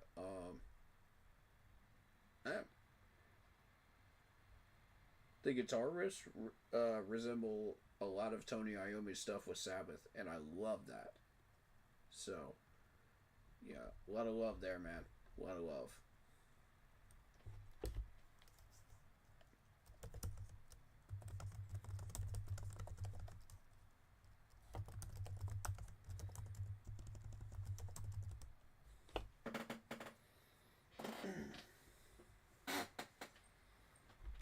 Alright, we're going to see if we can get this game to work Wi-Fi wise. If we can't, I'm going to see if I can get him to play Buckshot Roulette with us. Because, and I can gift that game to him. I don't mind doing that. Because I figured out the multiplayer for that, so it's a lot of fun.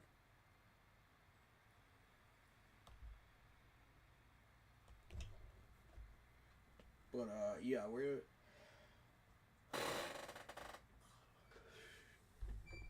Let me get into the game real quick. Maybe that'll trigger him.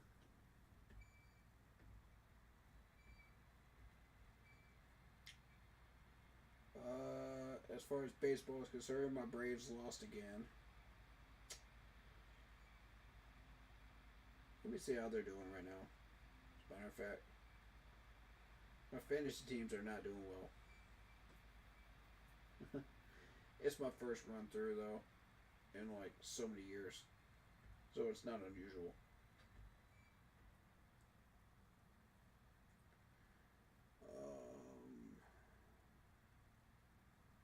Boston beat the Yankees though, or they're beating the Yankees right now. Cubs are beating Detroit. Love to see it. You love to see that right there.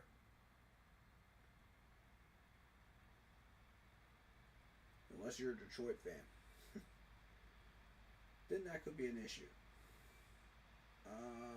Let's see standings right now.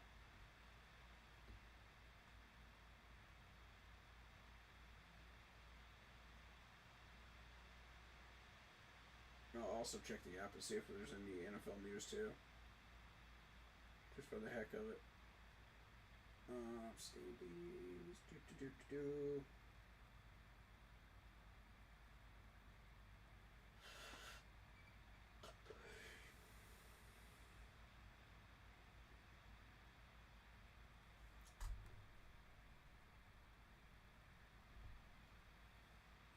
Okay, we got the Yankees leading the East. We've got Detroit leading the Central. We've got Houston Astros leading the West. We got the Mets leading the National League East. Cubs are leading the Central by 4 games, surprisingly, over the Cardinals. And Dodgers have a slim lead, which will turn into like 20 games by the end of the season. I guarantee it. Over the West.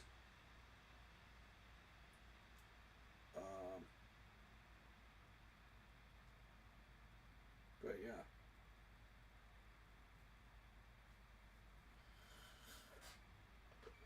Phillies lost. That's helpful. That's good. Let's see. Marlins won in 10 innings. And the Mets are still yet to play at 9:40. So, and what was really cool is I actually had a couple of really good friendships with people in fantasy baseball. You know, they're good people, man.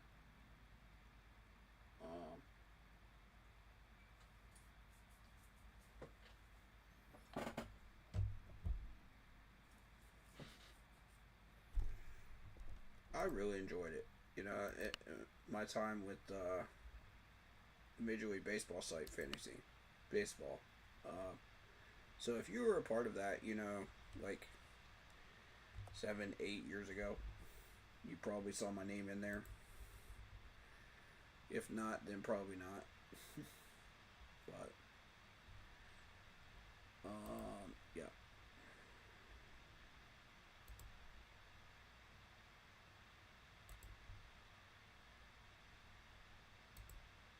There we go. Is it frozen? Yeah, it's frozen.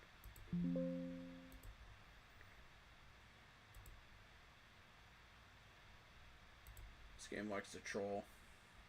This software likes to troll me sometimes, man. Alright. Yep. I just have to keep resetting it.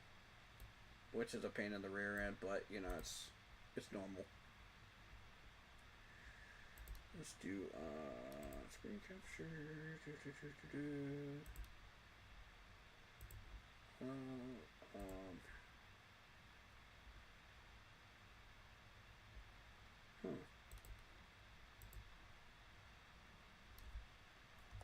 Oh, okay. It's not screen capture. My bad.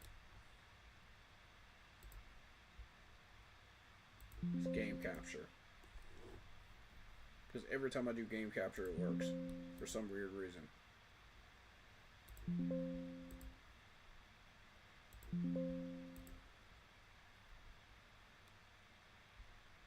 Screen capture. Let me get rid of the screen captures.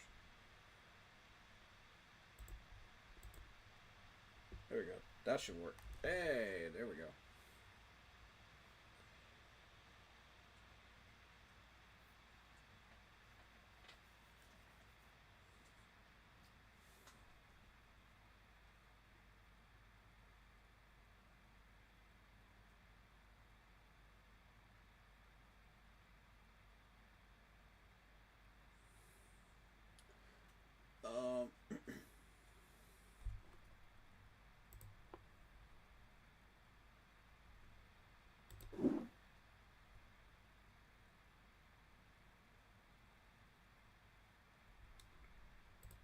Let me see what it wants me to do.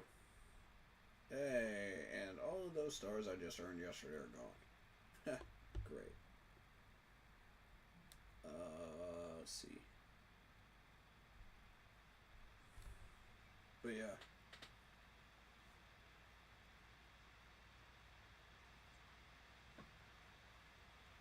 Honestly, I believe the chances of winning the division are much, much higher than they've ever been. You know, all the superstar players are gone. Drew Brees, Matt Ryan, all these people are gone now. You know, Tom Brady's gone. You got a legit shot now. So, I mean,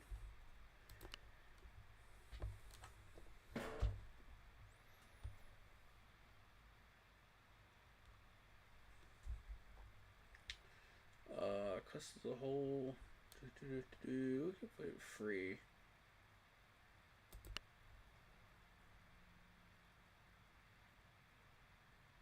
We get 800 if we win, but I doubt that's ever gonna happen. Free entry. I like free.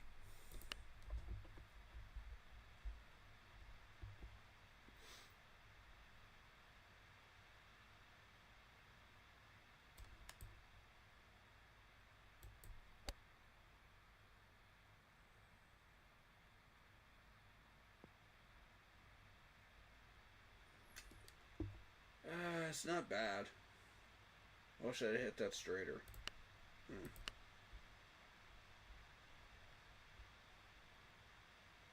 Okay, let's see.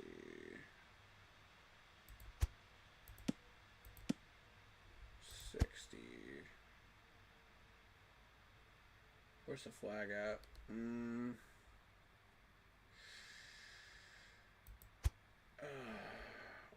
I'm tempted. I'm tempted to go 4-round. I think I'm gonna get in trouble if I do.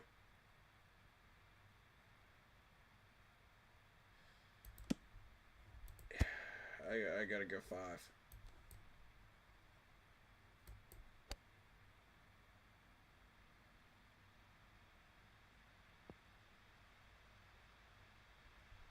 That's pretty good. That's pretty freaking good. Now.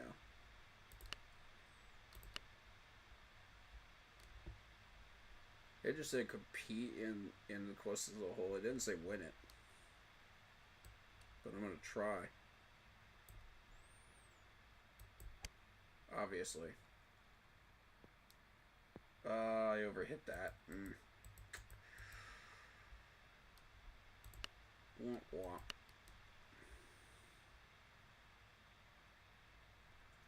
Alright, now this is the one that I can't womp womp on. Let's see.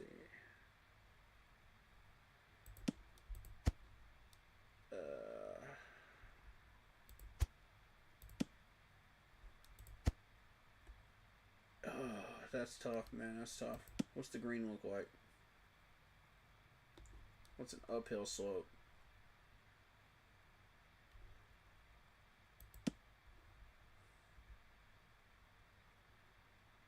I don't know about this one. Try 95.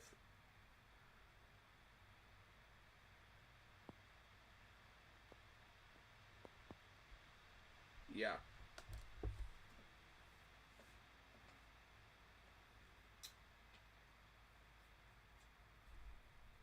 That was the right decision. Yep.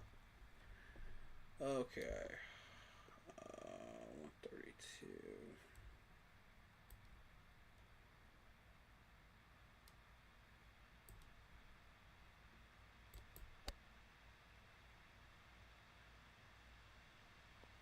Oh, it's not enough. It's nowhere near enough. Oof. Yep. That's gonna hurt. My chances right there.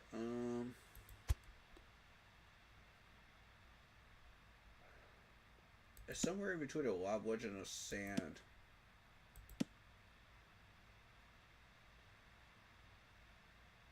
I'm gonna try the lob.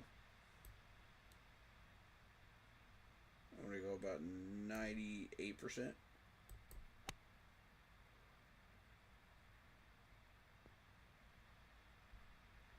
Yeah, that's money. There you go.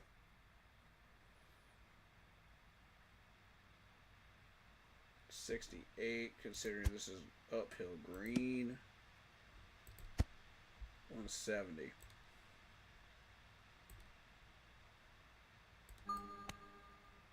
That about 95%. If that was on target, then yeah, I should have gone 90. Should have gone 90. That was good though.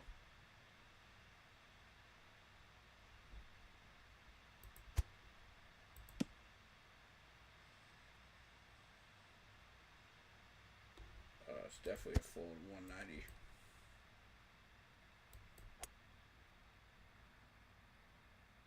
Yep. Oh, if that had bounced and rolled the right way.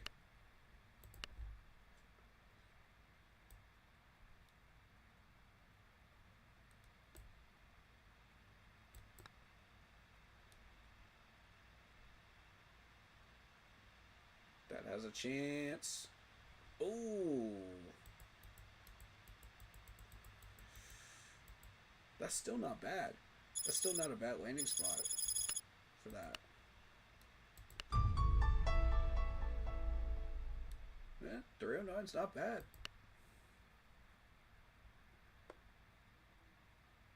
Not great either.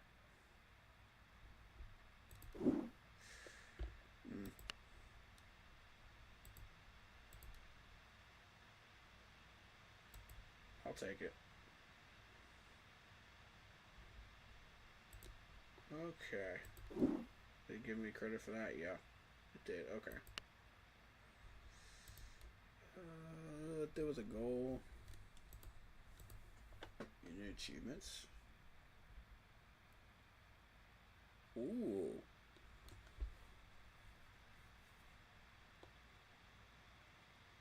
Okay. So we need about 269. 269. Alright, bet.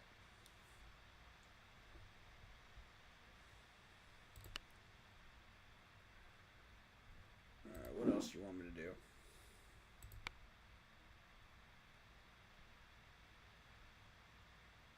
Okay, so I just need one more close to the whole tournament. Single putt from 10 feet away. Ooh, I could do that. I could do that.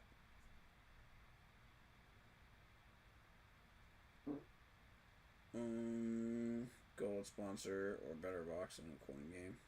Yeah, I am, man. Get a heartbeat on a shot. I can do that too.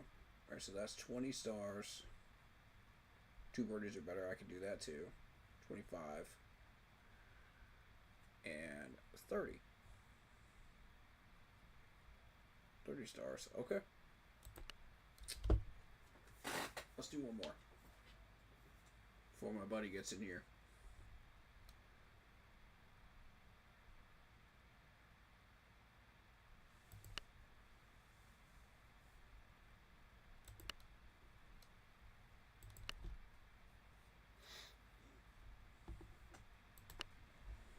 Let's give it the old college try, y'all.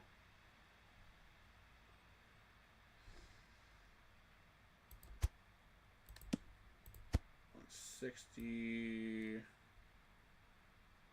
90%, and that's starting to look real good. Nope, not enough. Nowhere near enough. Okay.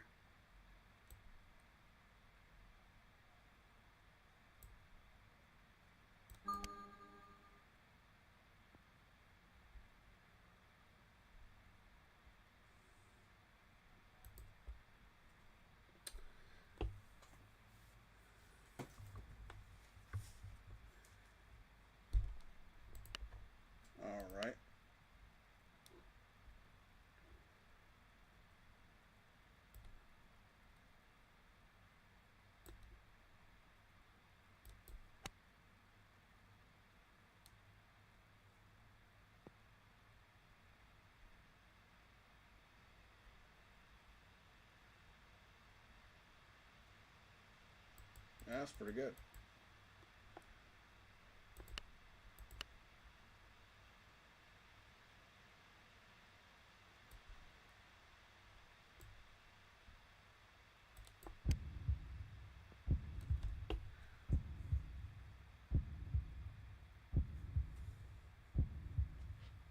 Nice.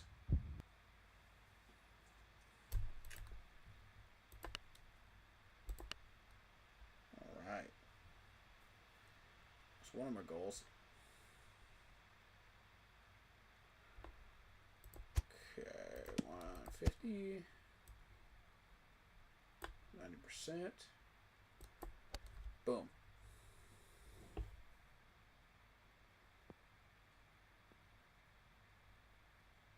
It's going to bounce and roll, but hopefully it doesn't bounce and roll too much, and it did.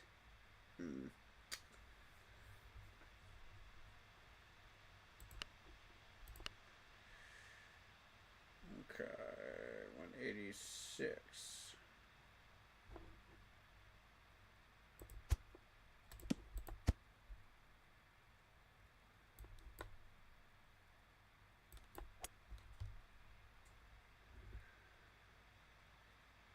Get up. Ooh. Not what you want to see right there. Not at all.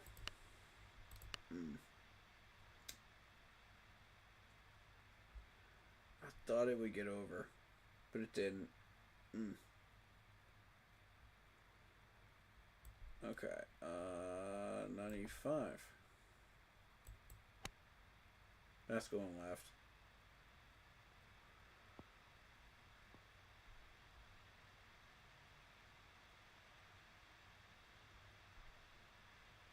Oh, curve back.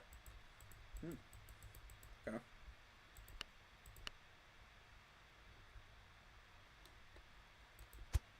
This is all about targeting. You know, you got to be careful.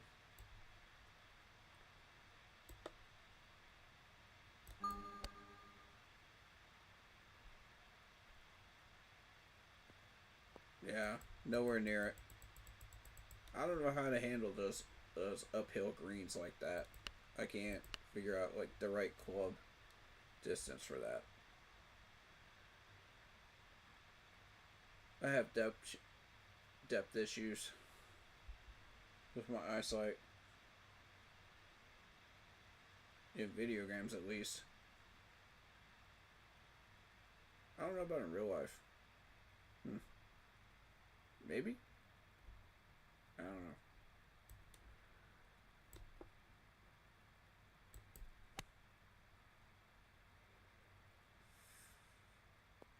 But I definitely have them in this game. That's for sure. I completed it. That's all they asked me to do.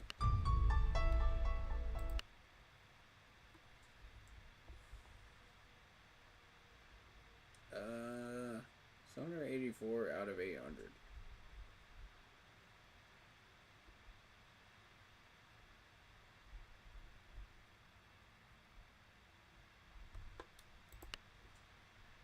I mean, what's the worst score? 500?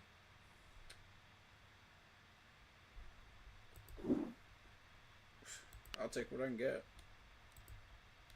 I ain't mad at it.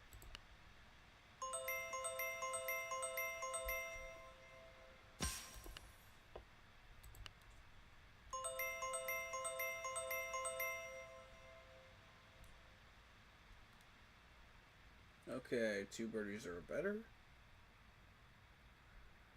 Sink a putt from 10 feet away.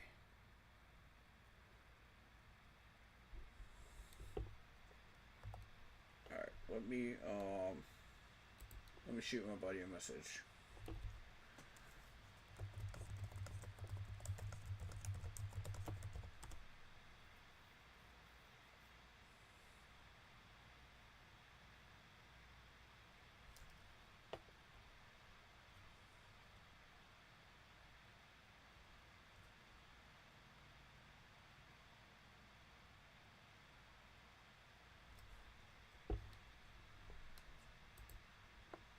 I'm not getting a response back, so what we'll do is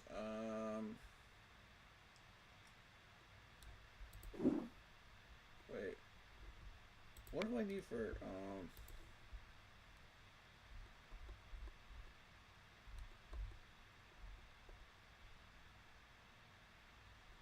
okay. Added to palpitations. Complete holes with chip in.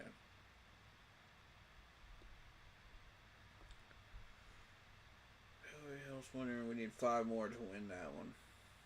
To get that.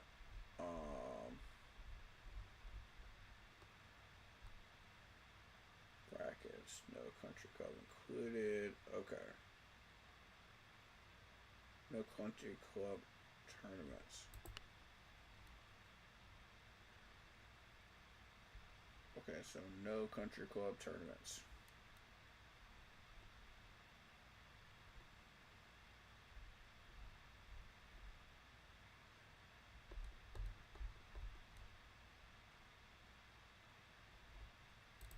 What did it say?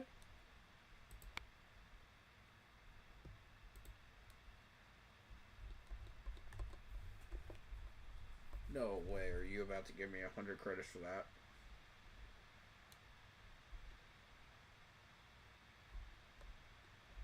And see, you get 500 credits for completing the 2,500 stars. So it does make it worth it. Credits won in tournaments. Oh, okay.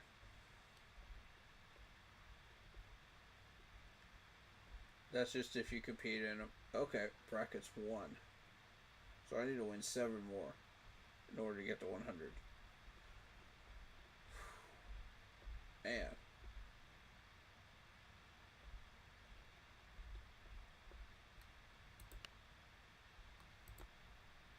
Well, I was going to do that anyway.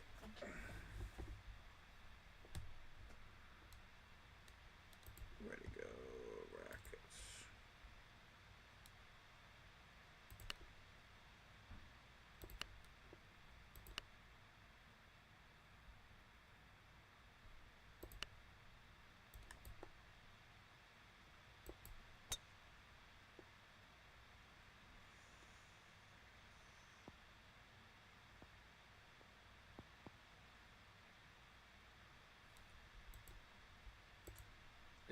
These brackets are incredibly hard to win, especially when you don't have the clubs. But I've won 4 of them. 4 out of like 20, 30, 40. I've lost count of how many I've actually gotten involved in.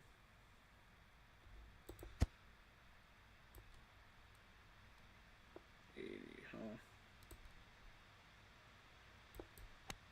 Oh, that's to the right. Oh, that's to the right. That's fine. Does that give me a 10-foot putt? 18. Okay.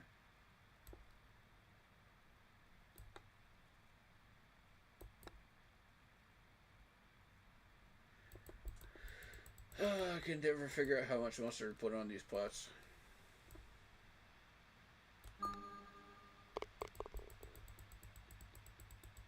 Yeah.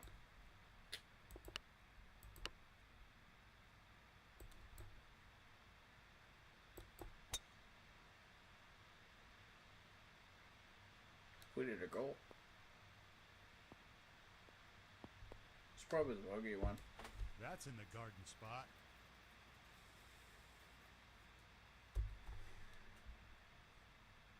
I would bet on it at this point.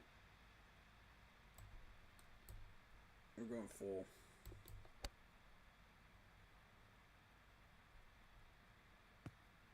Still short.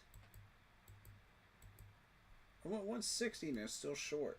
Like, somebody explain that to me. Like, how that's still short. I don't understand.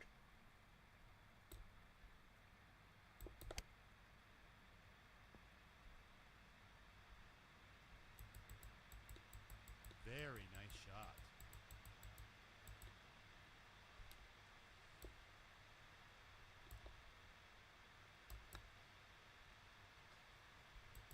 I don't know if... Without that practice board, I have no idea. I have no clue how hard to hit it. Like, I'm just guessing, you know? And those guesses are always wrong. So. But, I'd say they're pretty close to educated guesses, you know what I mean? Not bad.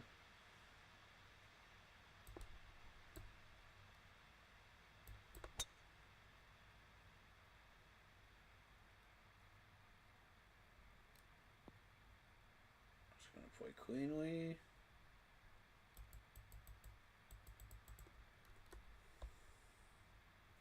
Yeah, if I want the next club up, it would be too much.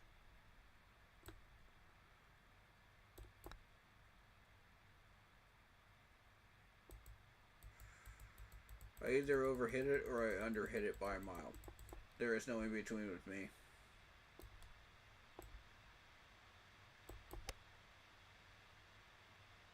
Very nice shot.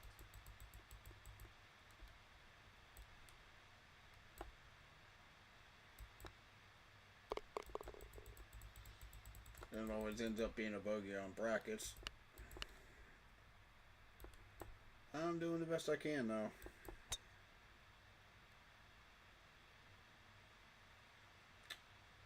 Let's see what we got.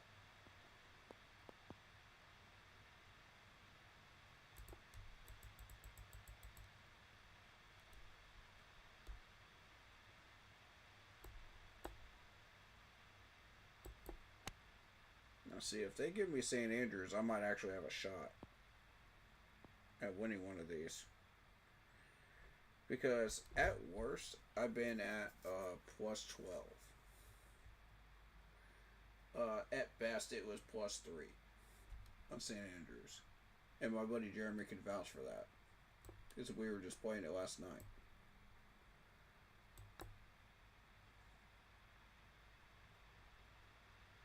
I can't putt long distances. Alright.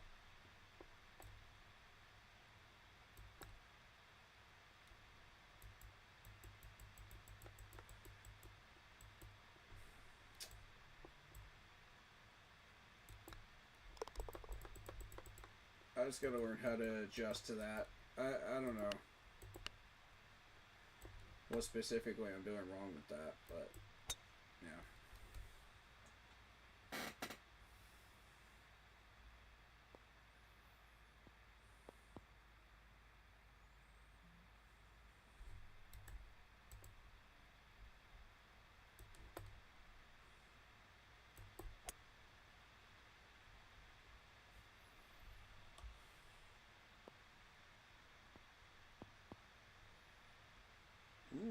Not bad. Not bad. Not bad.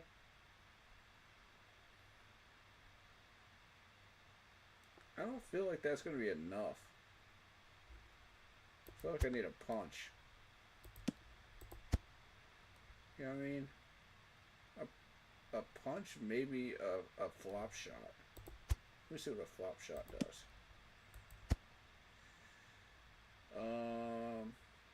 Yeah, maybe. We could try it.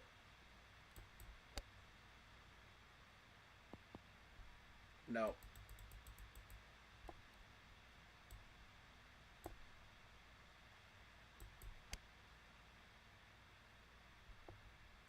I'm still learning a couple of those, you know what I mean? As far as chipping. You know, when it's appropriate to use some of those and when it's not.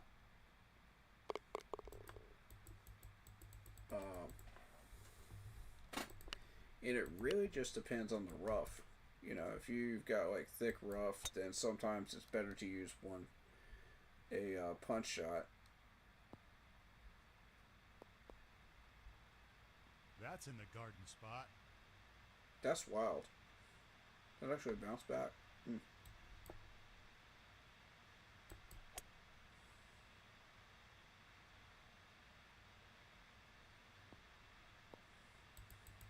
Okay. Well, it's gonna be another shot anyway. Okay. We're gonna need a punch.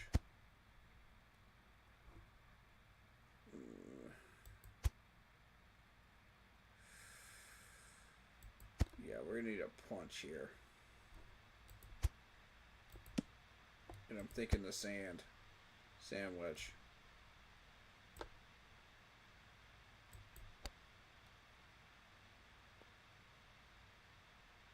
Don't roll too much. Don't roll too much. Not bad. Not bad at all.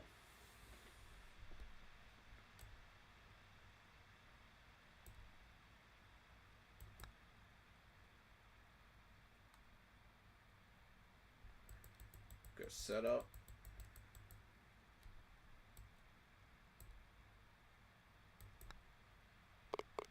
And I mean, because of the clubs I have, bogey is essentially a par.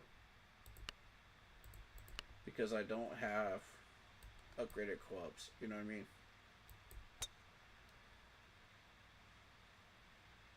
You actually have to put money into the game to get those. So, hey, I'd say I'm doing okay. I'd say I'm doing okay. Yeah, I'm not mad at it.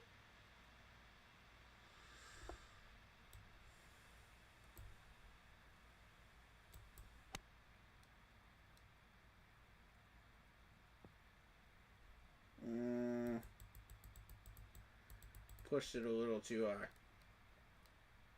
Yeah, should have went 95 on that. Power.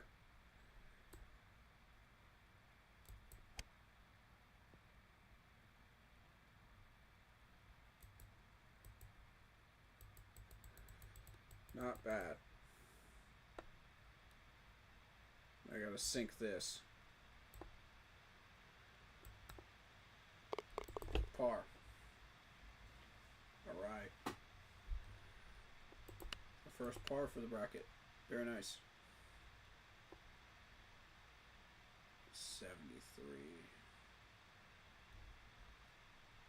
The thing is, you're doing with a sand trap. Is that sand trap in the way? From this angle, it looks like that sand trap is in the way, doesn't it? That's weird.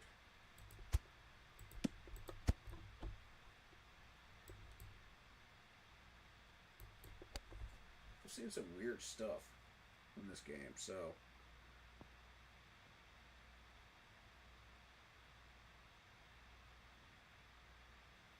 There you go. Okay, okay. 30-foot putt.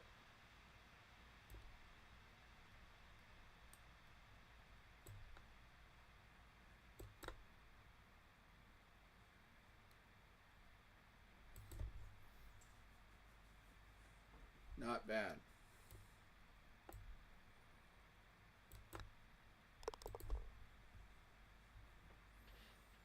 All right.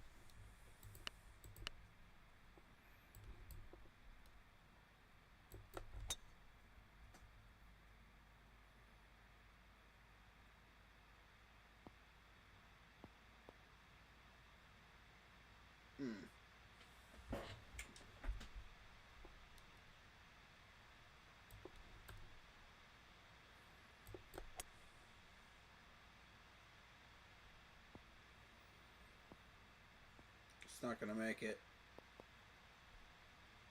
Oh, it's not gonna make it. God, that was close though.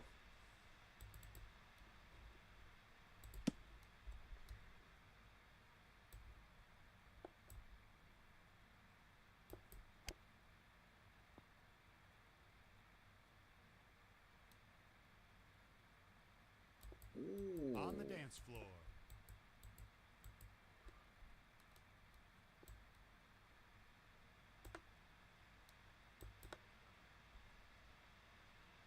Okay.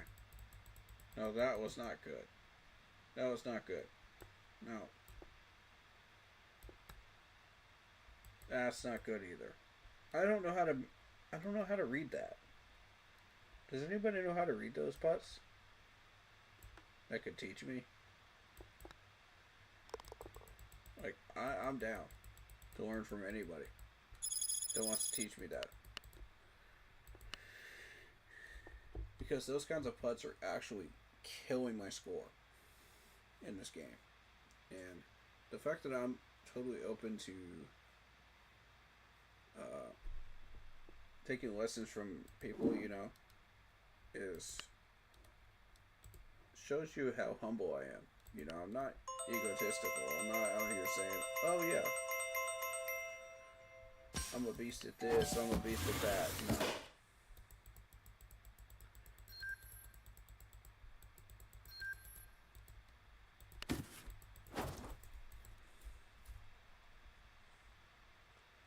Like, I'll just straight up tell you, I'm not.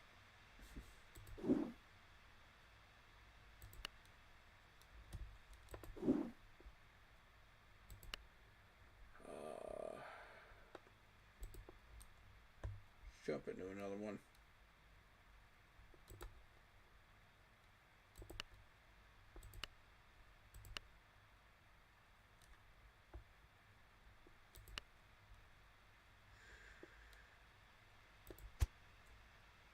This is more my jam. Let's go, man.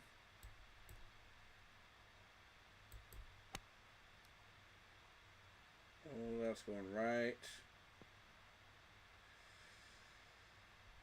Oh, I wish that hadn't gone right. That's okay, though.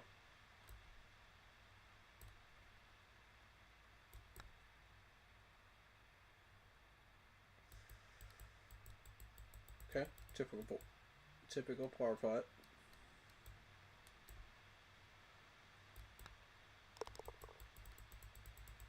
On that hole, not bad.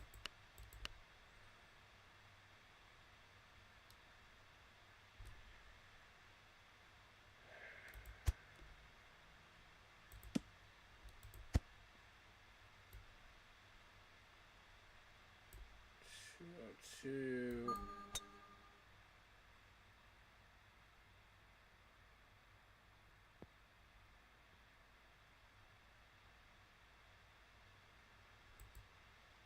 Oh, I almost made it up the hill. Almost.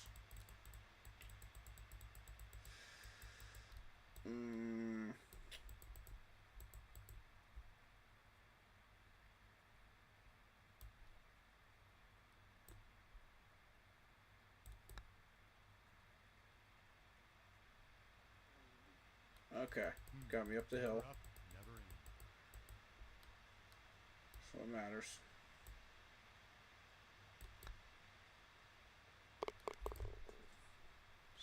Second putt always goes in.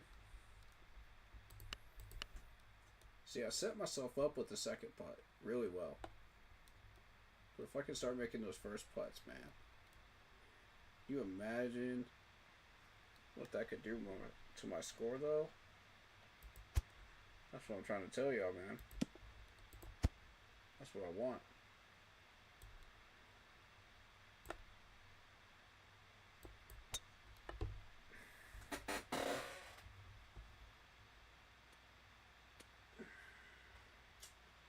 I knew it. I knew it, dude. Oh, boy. No, that requires a punch.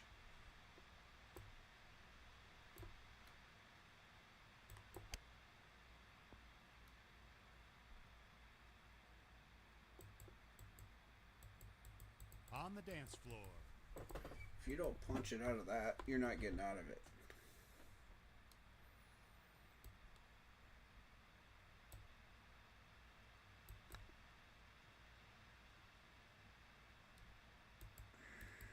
Too hard. Yep, too hard.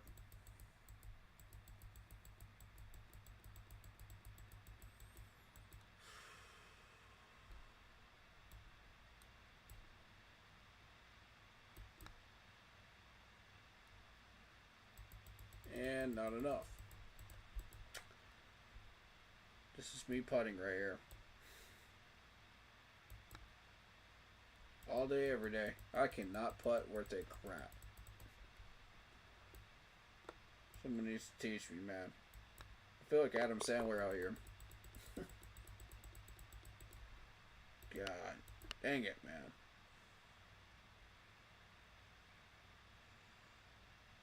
Uh, 169.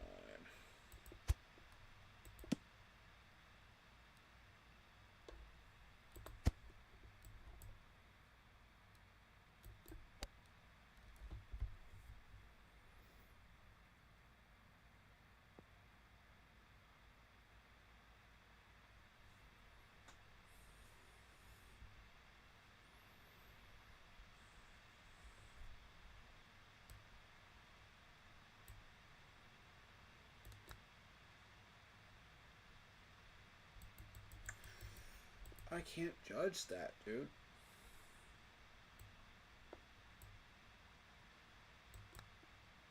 Good read. I'll take my par.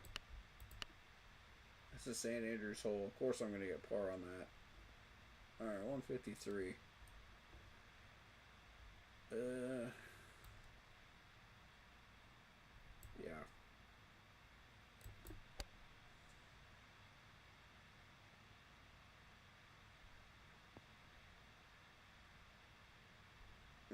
I needed that to stick and it didn't.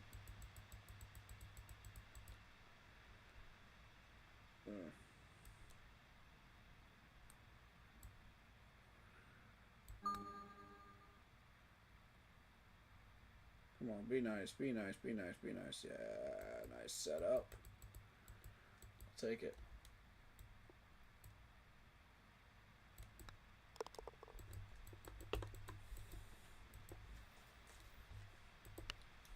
Oh no, not bad so far. Not bad.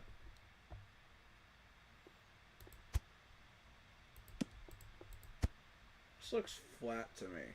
Looks flat. In between.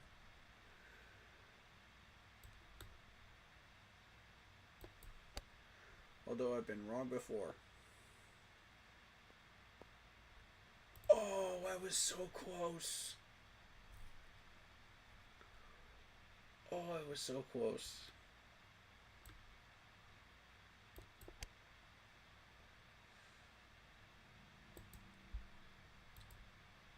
There you go. There you go.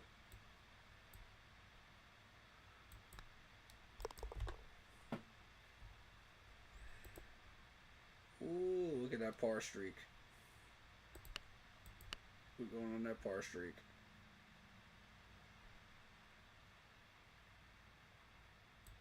You'll love to see it. That's money.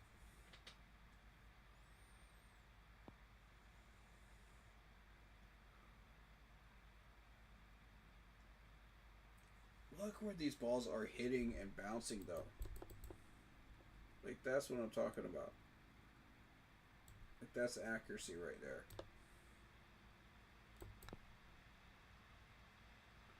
I just wish I had that kind of accuracy on the green. If I had that kind of accuracy on the green, too, I'd be dangerous, dude.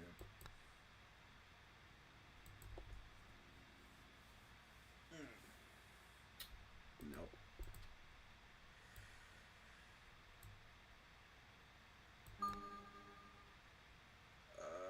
Come on, man. I don't know how much power to put into it.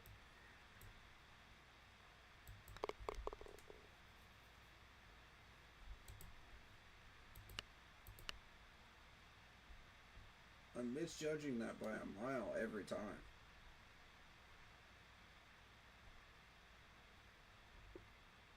Alright, it's an elevated green, isn't it? Yeah, I'd rather be high than low.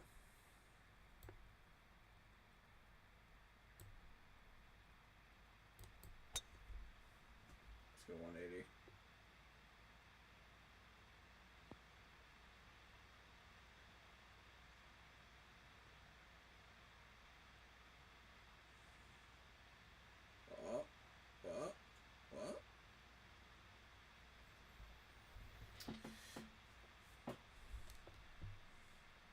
Nice.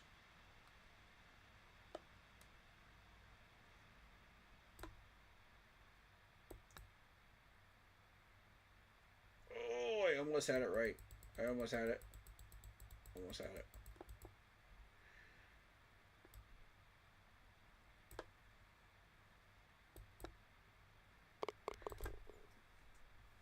Par streak continues. Let's go. Just kidding. I had that double bogey in between. Just kidding.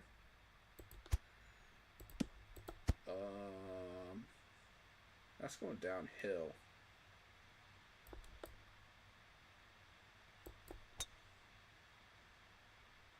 It's not going to be enough. No, it was enough. It was just to the right. I don't know how that went to the right because I aimed it straight. I don't get it.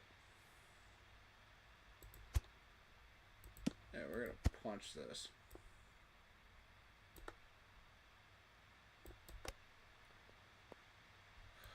Still not enough. That's a thick rough right there. Yikes.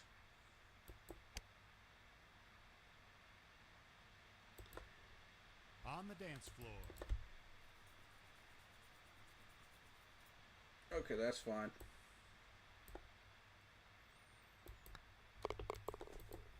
Because I underestimated the rough right there. That's fine. I'll take it. That's not too bad. It's not too bad.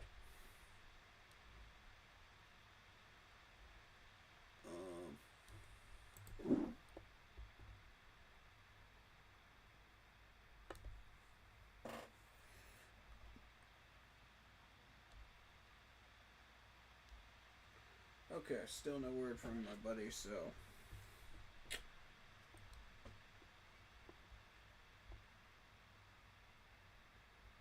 I don't know. Do you guys want to stick to this game, or you guys want me to go to something else? Because it's 10 o'clock.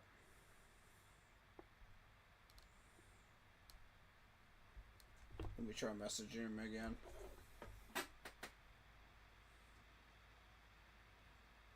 One more time.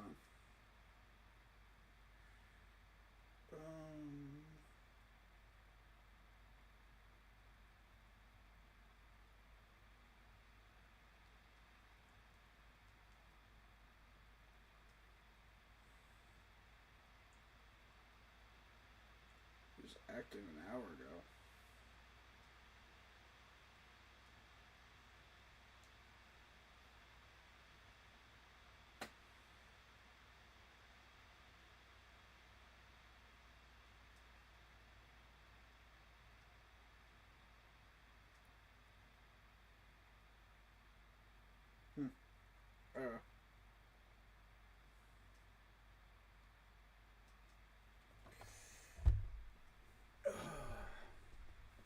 Well, we can always go back to this game.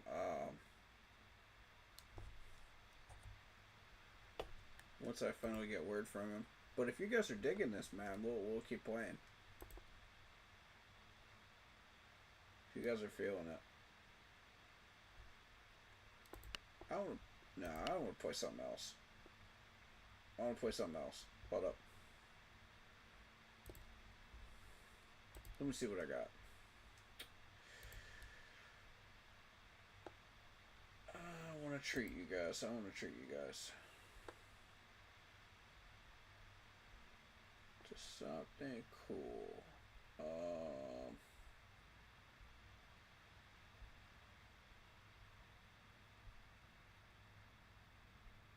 What can I do?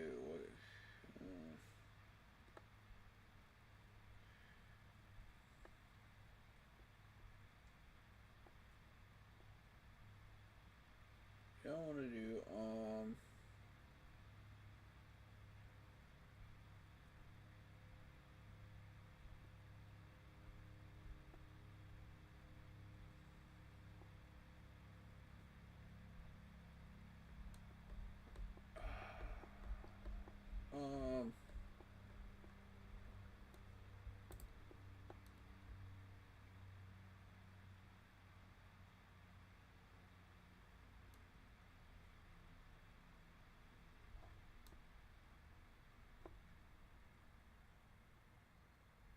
How are you guys feeling about you know what? Screw it.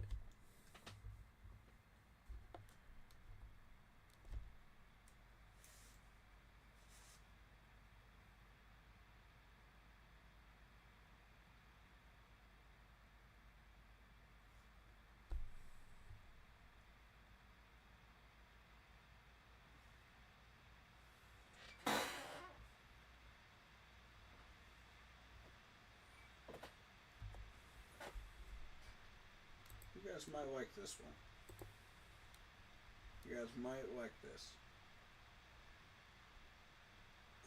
I didn't get a chance to see how well this game did.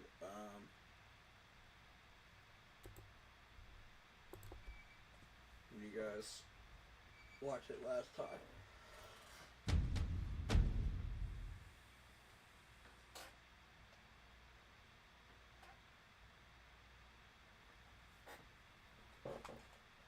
Yeah, I'm ready. I'm ready. Let's rock and roll this, man. Yeah. I'm playing this on a controller.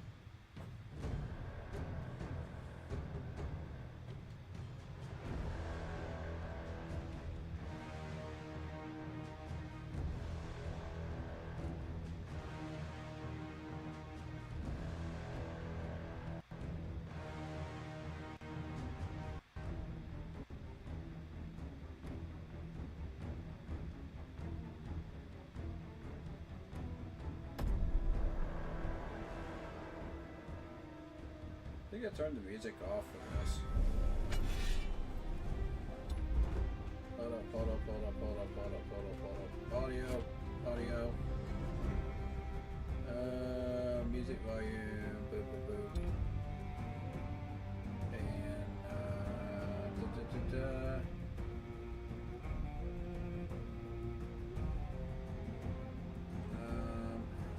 background music.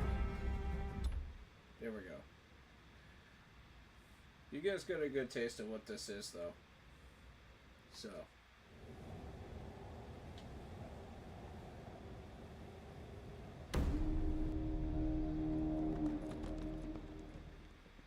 I don't want to get copyright hit, you know what I mean?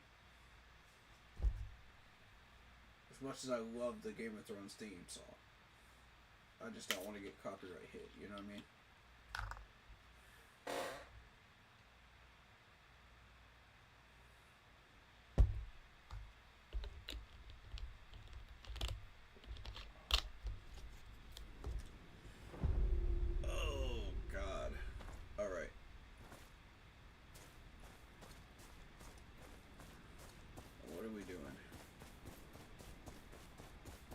What is this place?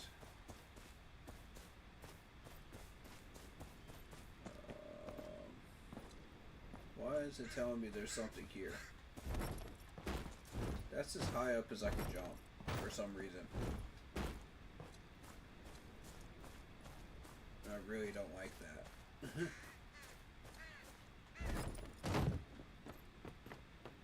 They need to fix their jump mechanics in this game.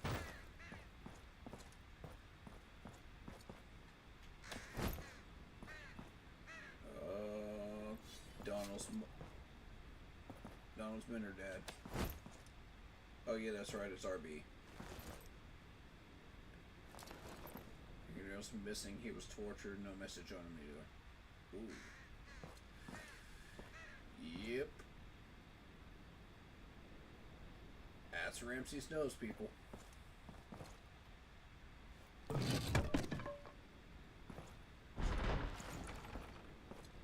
That's gotta be Ramsay's people.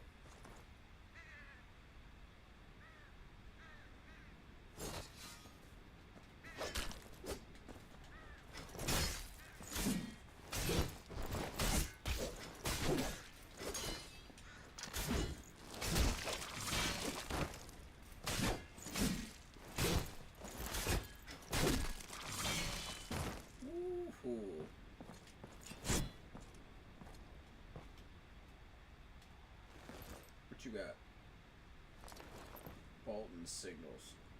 Sigils. I told you. I told you it's the Boltons. I told you. It's the freaking Boltons. Oh boy.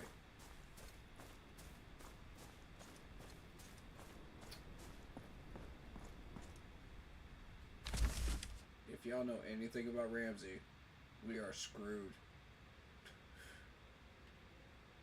We are freaking screwed.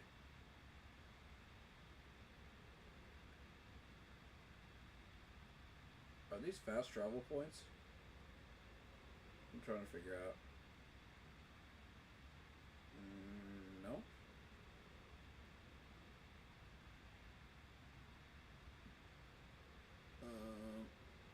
Last Hearth, Elite Shaver. Oh, there's some stuff here.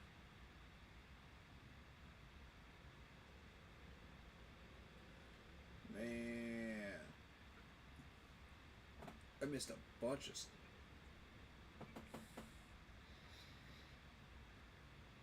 Is that a scroll? That. Ooh, the trees have eyes. Okay. I missed a bunch of stuff. Hold up. Should I backtrack, y'all?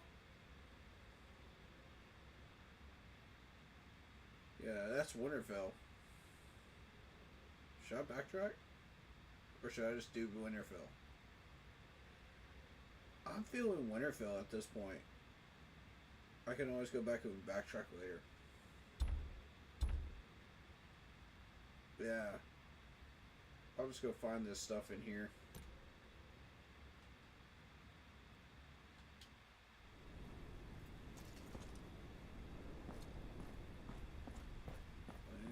Well. The old Winterfell.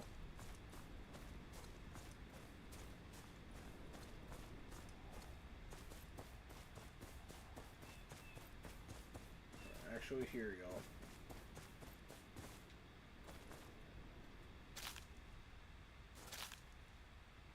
Gather some stuff for food and medicine. There we go.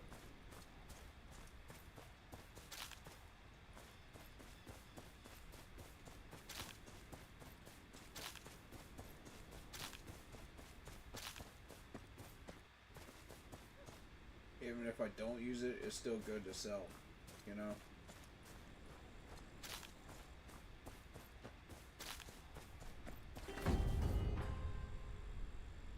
We have arrived at Winterfell.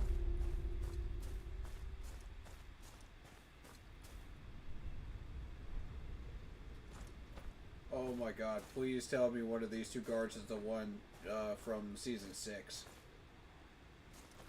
Please tell me. Nope, it isn't. Dang it.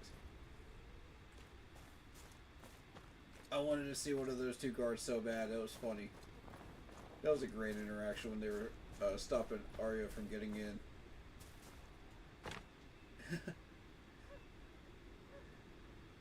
Appointment of the Warden of the North. King Tommen of the House Baratheon, first in his name. Yada yada yada. Gods hereby name Roose Bolton, Lord of the Dreadful Fort in Winterfell, as Warden of the North.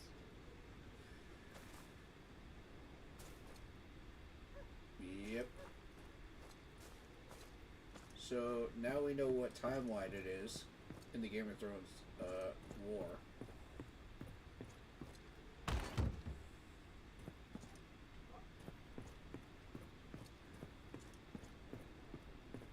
I actually kind of like this, man. The only thing I would improve on this game is the running ability. Like, make it like Assassin's Creed type running ability and jumping ability, because that jumping is awful. Beyond that, I like it. Like, you should be able to climb stuff or jump on stuff properly. Not necessarily climb stuff, but just, you know, at least jump on stuff.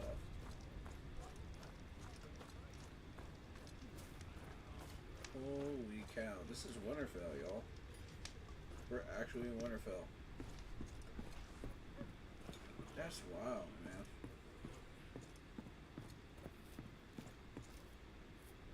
Wow. Oh.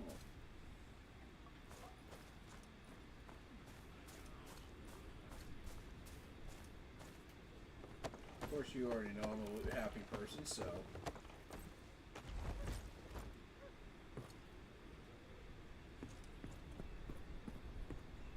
I should not have come up here. I didn't mean to come up here.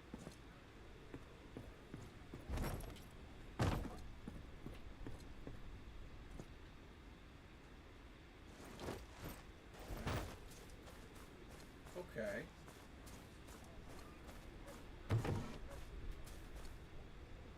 Oh, I can't claim the reward because I've got too much stuff.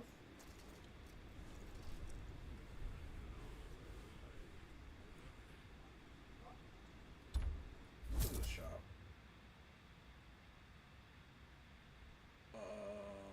Exchange.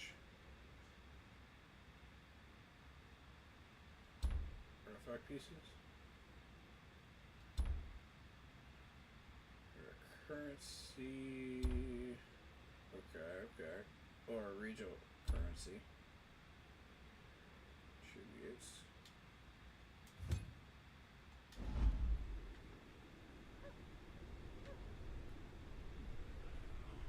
Equipment. That's what I'm. Oh, it isn't. I need collections. No.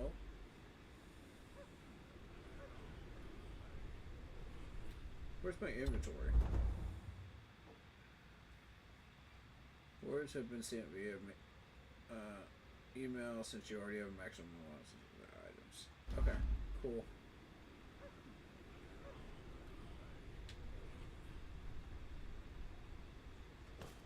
How do you get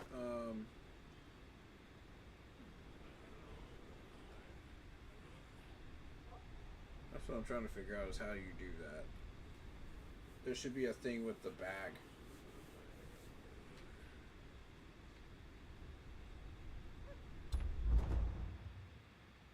Okay, tutorial, crafting equipment. When interacting with a blacksmith, select craft equipment. You already know how to do all that. That's pretty simple. Set equipment effect. Set effects. Okay.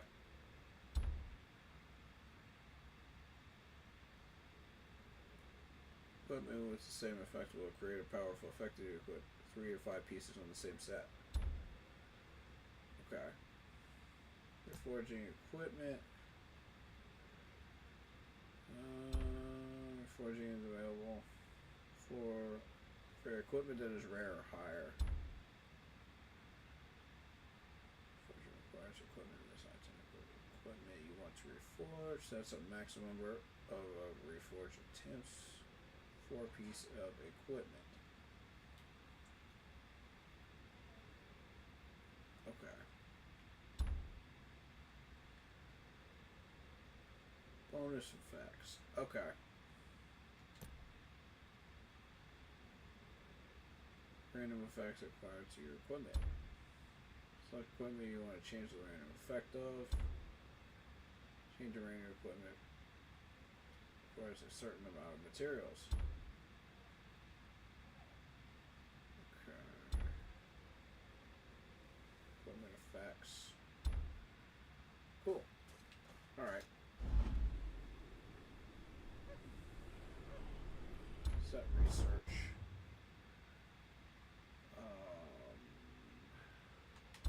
Yeah. Let's research,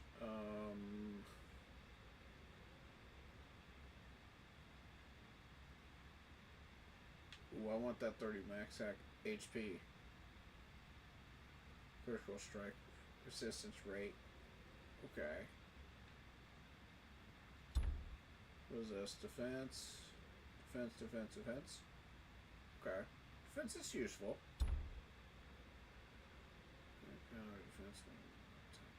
That's more of a balanced one, I feel like. Crusher. The Brute, is attack stuff. Purely. 30 plus max HP. Ooh. Right out of the gate?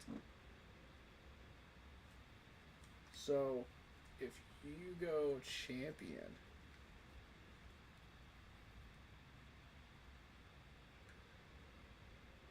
Secondary set, level 1, yeah! This is the one I want. This is the set I want. Yeah.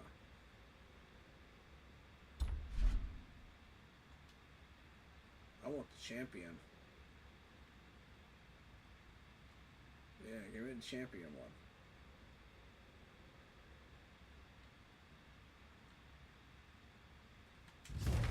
Yeah. Very nice.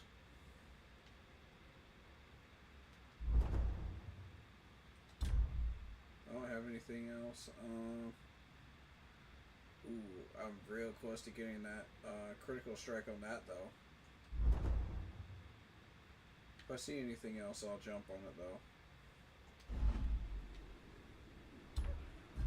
Relic.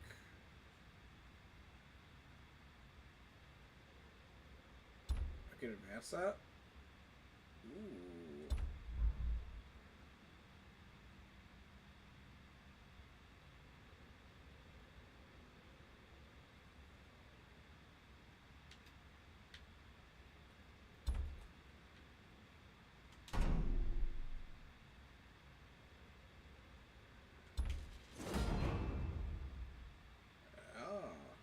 Durability. Okay.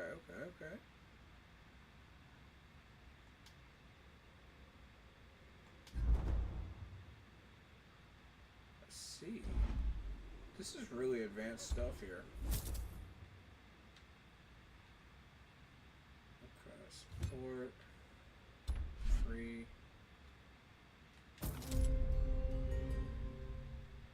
Copper. More in there. Packages.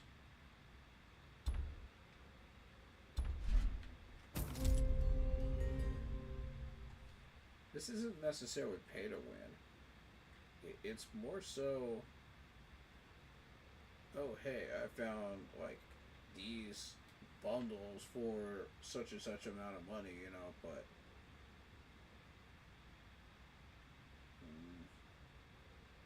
we've been finding a lot of copper though. Should I get that? Is it worth it? Oh, messages or world chat. Nah, I'm good.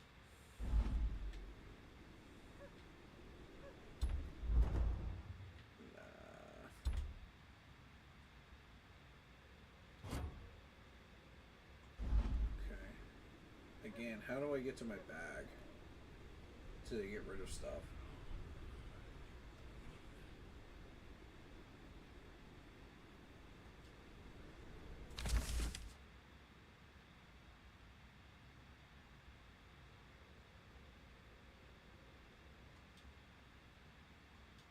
It's not on there. It's in here.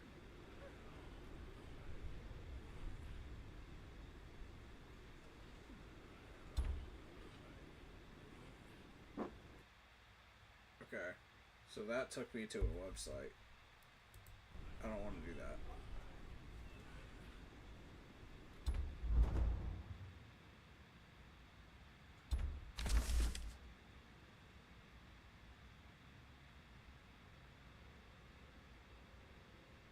Oh, I crafted something there. Forgot about that.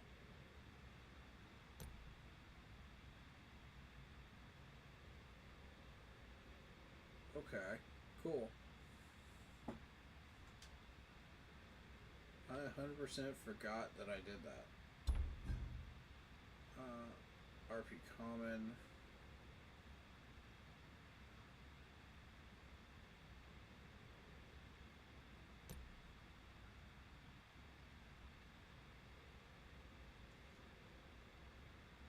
How do I go to my back?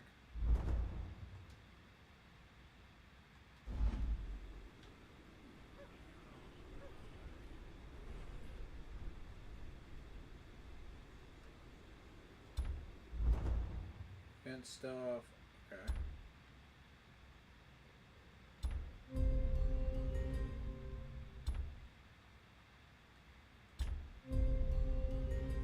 Got some building materials. Very, very nice. Some more copper. Got some more copper there. Alright.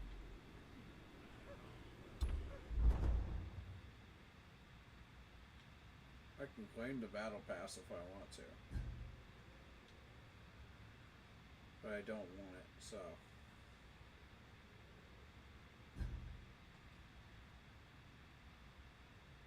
Past mission.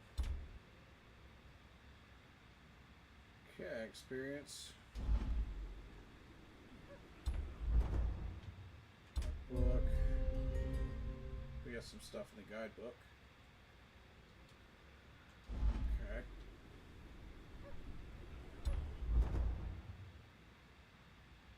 And of course I am wearing the Stark sigil. Because I'm a humongous fan of Jon Snow. Naturally.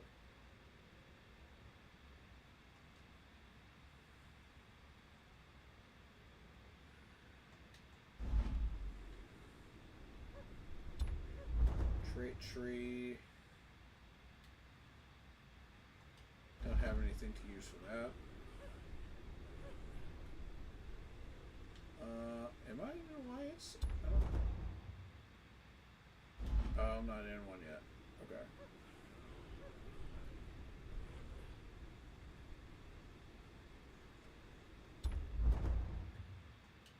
How do I go to my pouch to, or my bag, to look at the stuff that I have?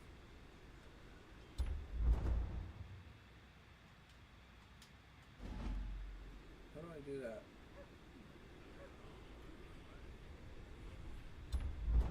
Is it a tutorial? Watch it, it'll be in a tutorial.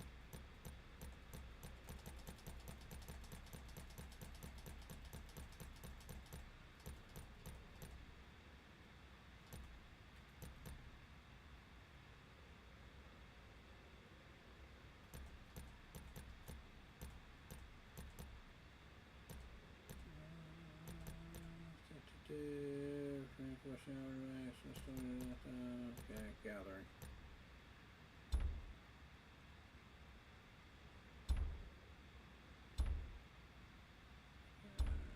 Nope.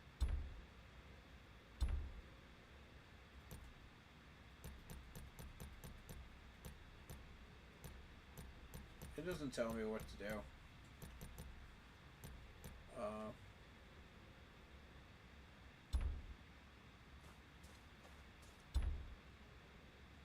System, advancement, adventure, gathering.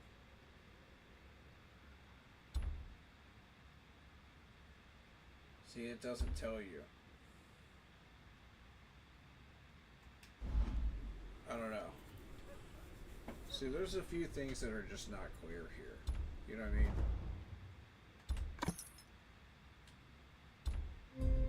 Got my login reward.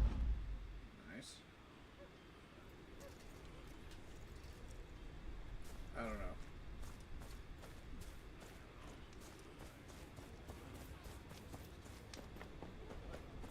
Maybe we'll figure that out later.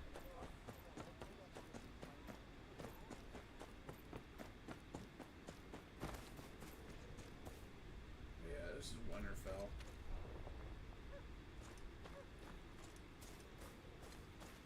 There's the famous bridge.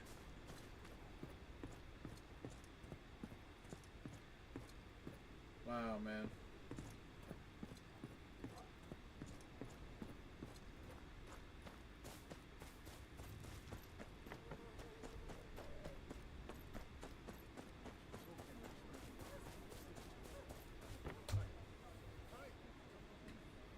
This is incredible.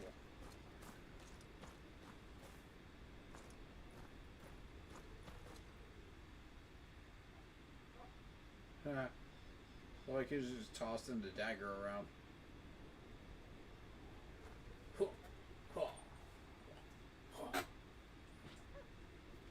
I like it. Super realistic. What? Oh. I didn't realize I was being accompanied in here. What are you doing?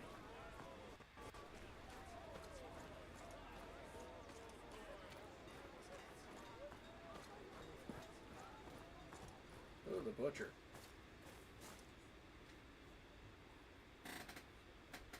Oh, I can't sell anything to you.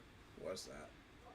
Things have been rough around here lately. Can barely get my hands on meat to sell, even to the highborn. Common folk are left here with nothing but turnips to fill their pots. Big flame should be at the forest. Keeping them will be worth your while. Okay.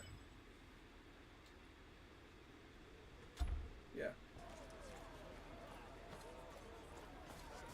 How about the armor?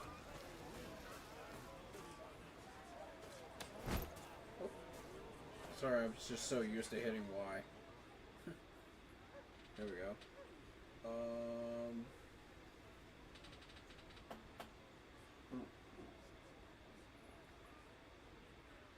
Craft equipment. See what we can craft. Level 1 sword. We don't have all the stuff for it. What a crossbow. Ooh, I'd love a crossbow. Yeah.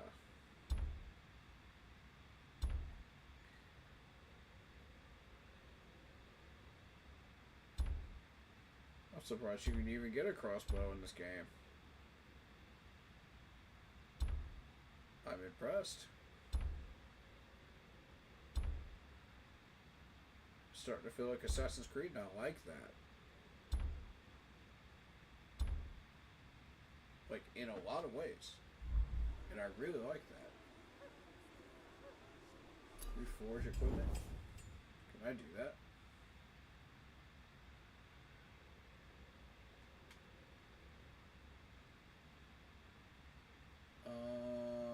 I think I need, like, all the stuff for that.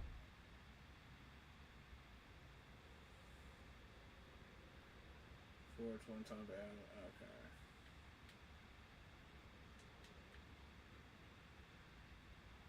I don't have what I need for that yet. Change random equipment effect.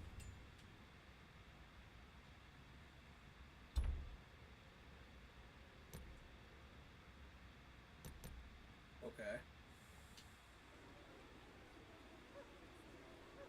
So you have to buy.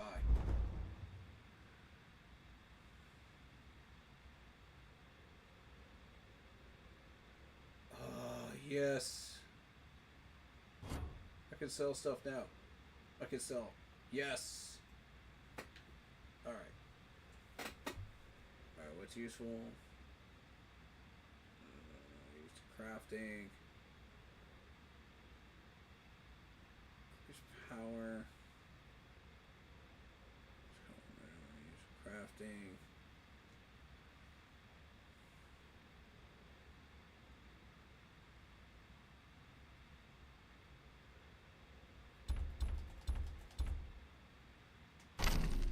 Yeah. Let's get rid of that.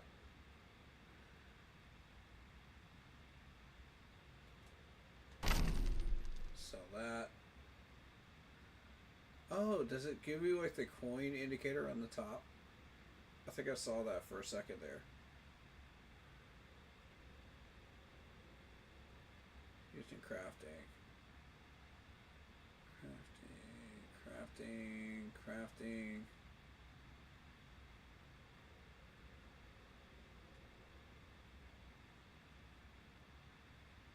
It looks like we need to find somebody that can craft stuff.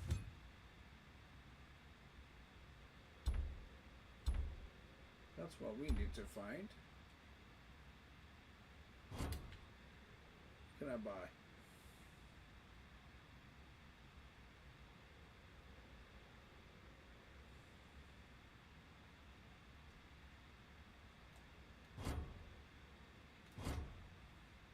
Why would it not let me buy that? Oh, character level 7. I see. What level am I?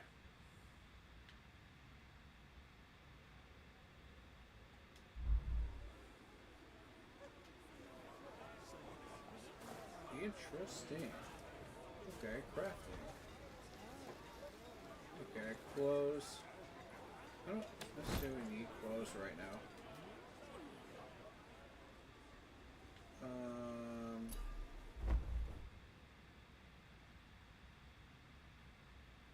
Yeah, I don't really need that right now.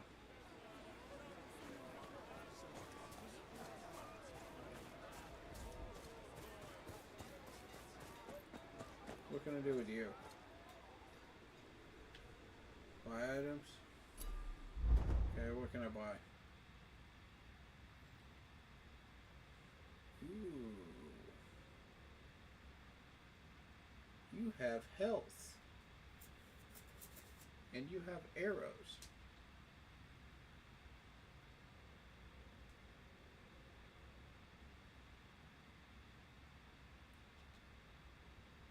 Yes, I would like to buy, if I'm able.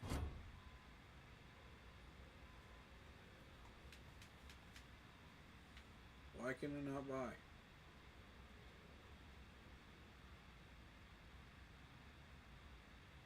Oh, because I reached that. Okay, I matched out already. I see.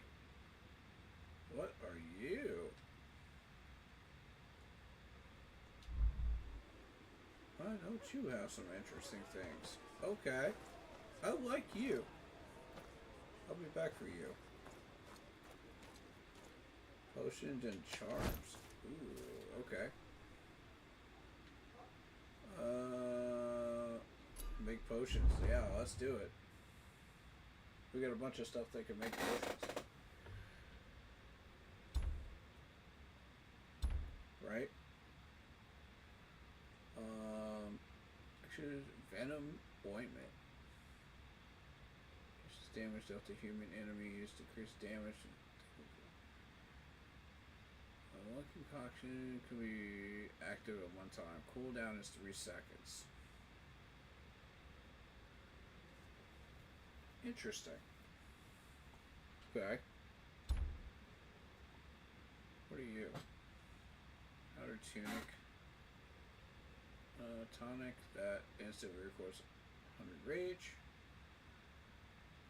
Okay. Increases attack power by 10%. 30 minutes. Okay. Increases damage to all enemies 8+. Yeah. Yeah, I want to craft that. What else do we have? Increases rage. That's a legendary type of artifact. Wax, okay.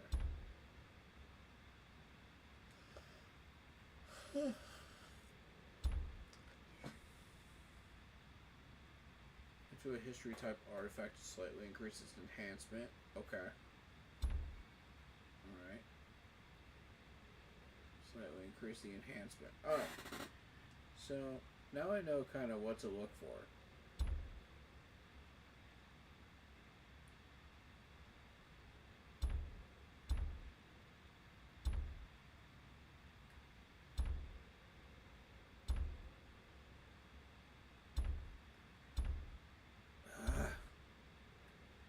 I have stuff, but I can't use it. That's the thing. Purchase materials. What do you got?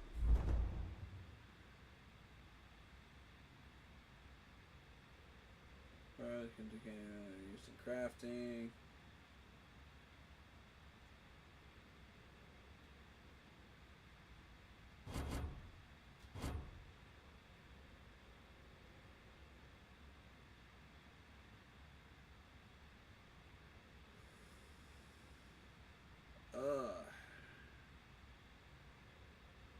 Do I need it? I feel like I don't need it right now.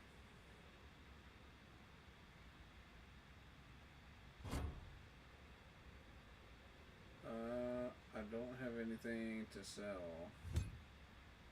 Oh yeah, I do. Special materials, animal fat.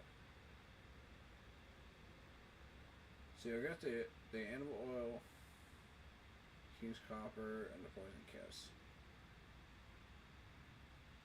I mean, I could do some stuff with this.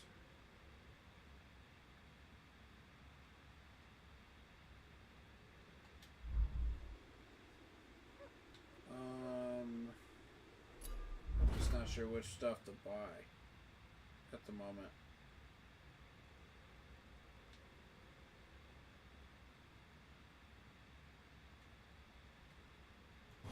And it's not letting me buy anything but the blood bloom here.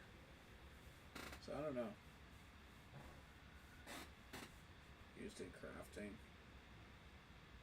But it just said that that was sellable. So I don't know. Okay. Nice. Alright. Well, these people seem to know what they're doing. Okay, what are you? Scavenger. Retrieve lost items.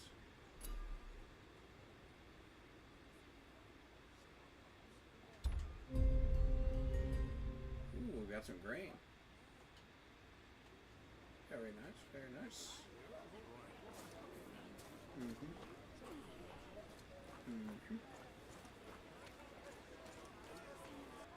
Over here.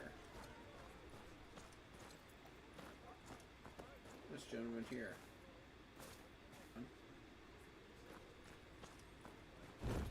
Let's see what else we got around here. Oh, the lag.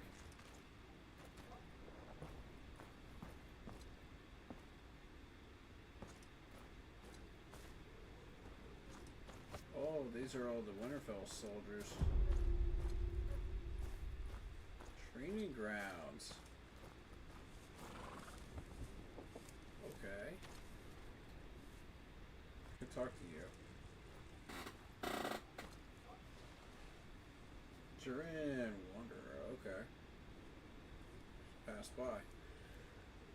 I do the short straw, had to come here to deliver our taxes.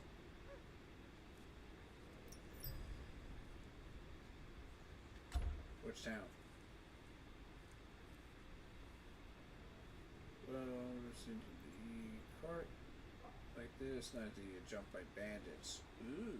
Got robbed on the way. Barely got out with my life. But now I have to explain the shortage to Lord Ramsay.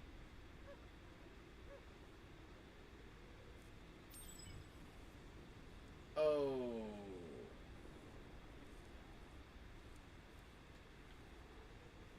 Oh. Okay. Let's be clear here. Are we taking care of the bandits? Or are we talking to Lord Ramsay? Which one are we doing here? Because if we're talking to Ramsay, I'm not interested. At all. If this is to fight off bandits, yeah, I'll do that. Oh boy. Oh boy. I'm not gonna enjoy this, am I? This is gonna be the one mission I'm not gonna like.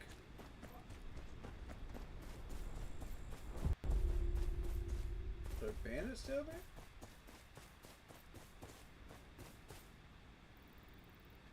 Okay. Ooh, there's fast travel. There is fast travel.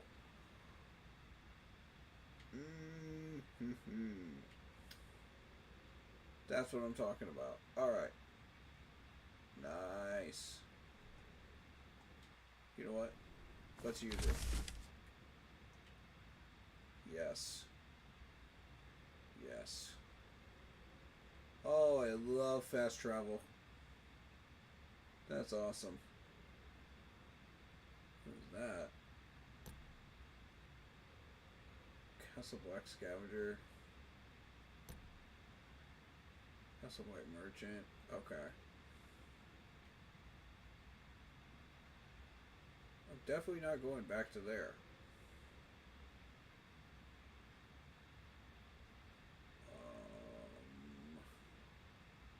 There's somebody to talk to here too.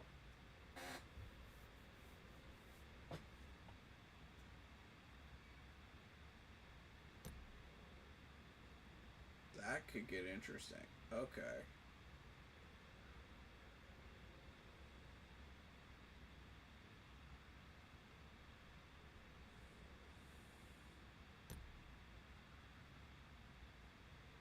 Oh, I can fast travel there right now. And I can do it for free? Yeah. Yeah. Let's go there for free.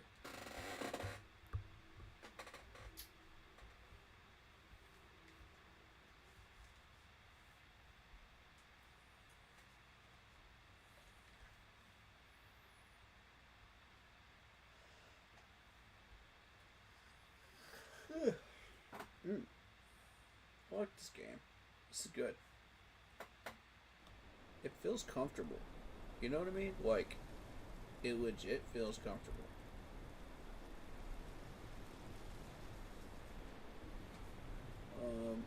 It feels natural to play, which is good.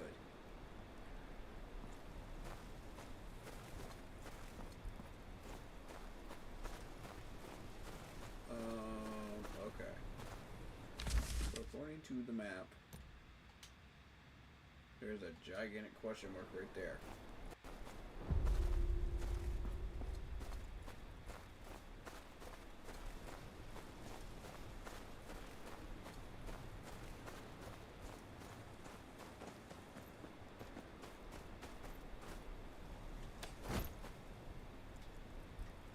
Dang it, why do I keep hitting Y? I'm so used to Assassin's Creed. What are you two on about?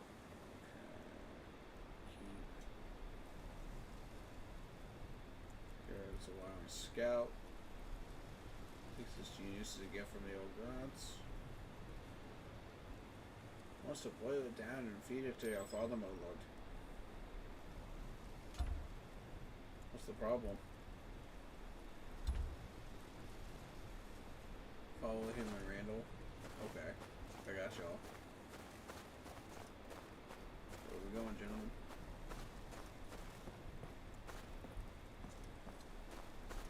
I'm just ready to complete a quest. You know what I'm saying?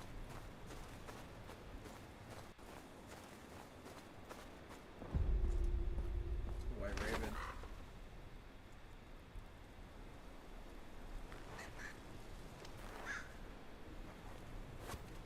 No, it's just a white raven.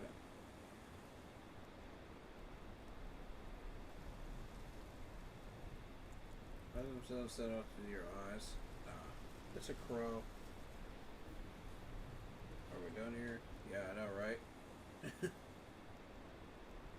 I'll go bring in the sheep. Wasted half a day on this. Wow, you two are dumb.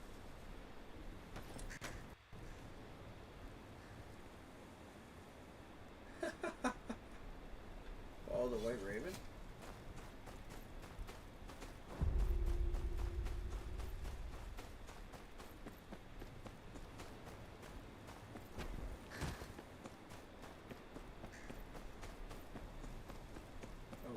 but why are we following the White Raven?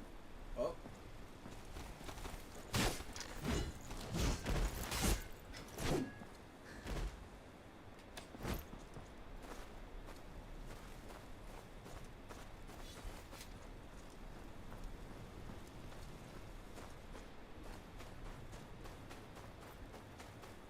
Is it inside of there, or because I can't climb up that?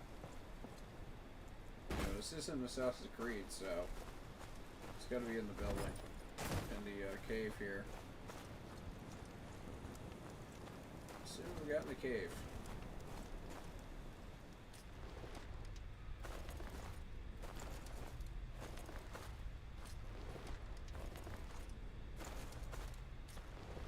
I mean, as long as it's not White Walkers, we should be fine.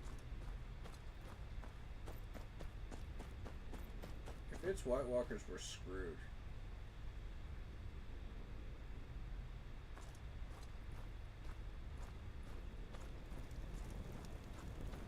Oh.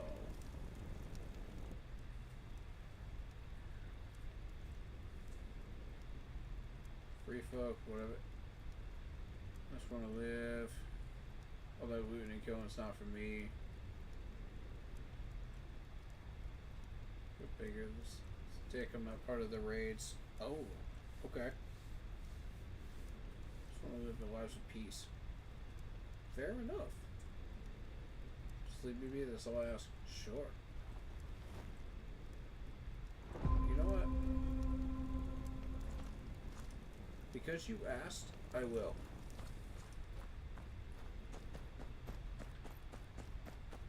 But if you betray me, I will stick this blade through your throat.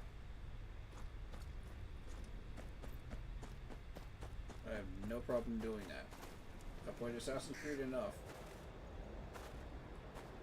White Raven. Yeah, I know you're not a normal pro. What the heck? What gives?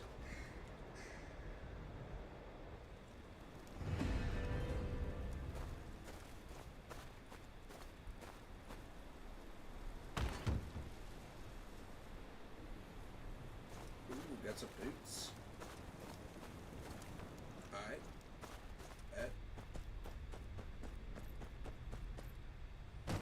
Not bad. Not bad at all.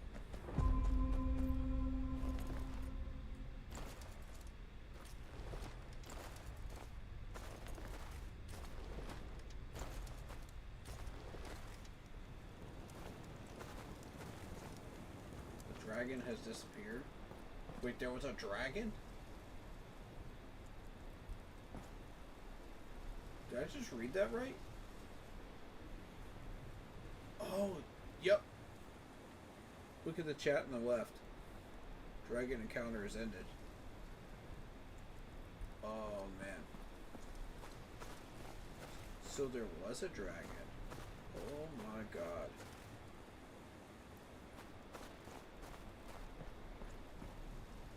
Yeah, I'm nowhere near ready for that.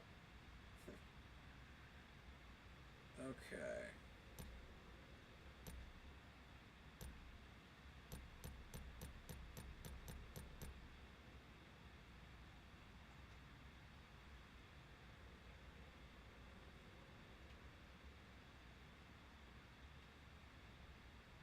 Where am I at?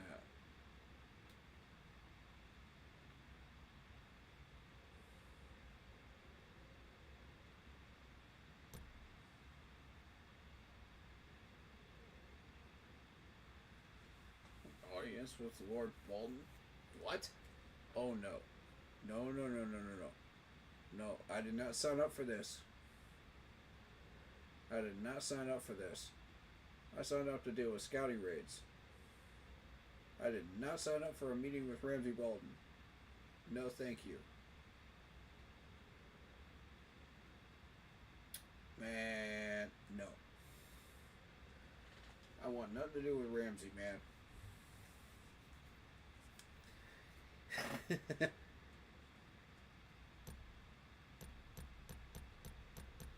Oh, you are not. You are seriously joking. What is that?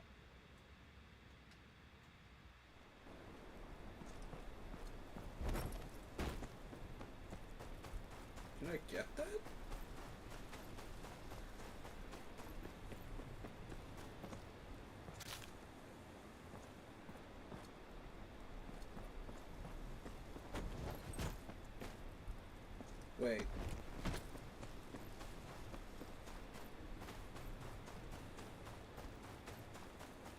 There was a tree. There was a path over here, yeah.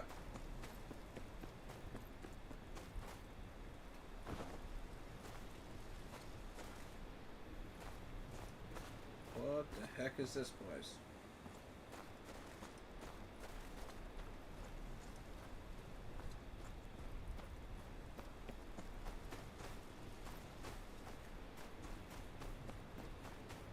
Okay.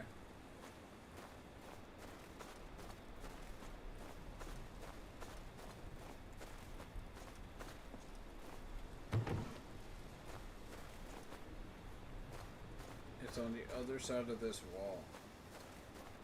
Alright. So what we need is over there. What is up here?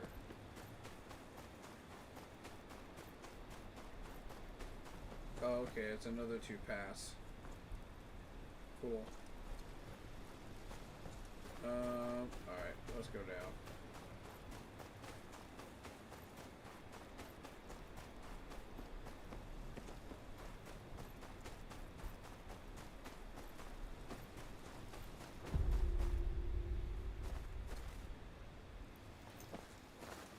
Okay, we're right next to it. Where is it?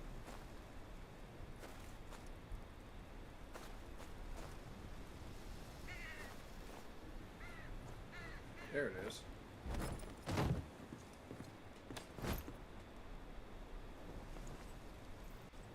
Tribute.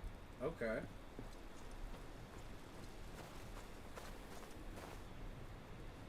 I see. Alright.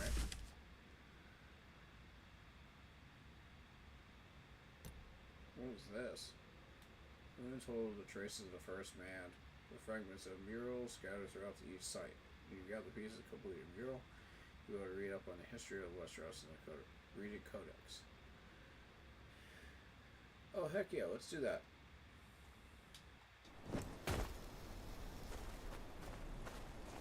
Because I love lore on the first man with this game, because there isn't much really said about the first man in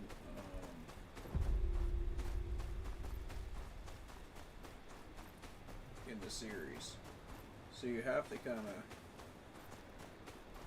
pick and choose certain areas of Game of Thrones series to find information about that, you know, if you're interested in that. So the fact that they're exploring that in a game is really cool. Okay, so I've got bows, arrows, I'm good. So what I'm looking for is not that. Okay.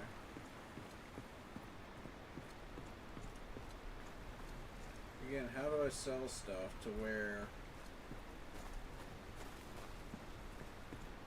I can just pick up random stuff? Because I feel like that was part of what I was looking for. Give me a second. Not the message I was hoping for. Alright.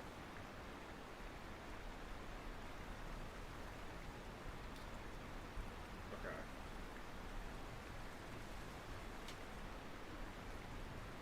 You get Cheetos?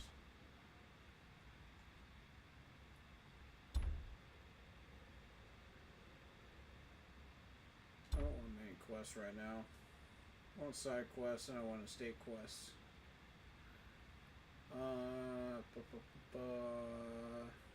Yeah, give me signposts right now. Yeah.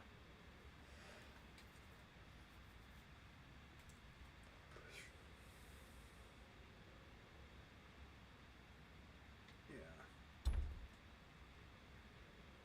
I'll do main quest another time. Right now, I just want to get accustomed to this game, you know what I mean? I want to understand what we're dealing with. Wait, there's something behind me.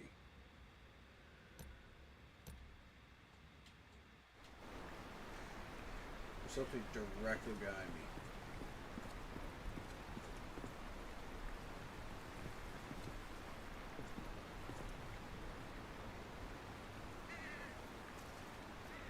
Oh, you freaking trolls.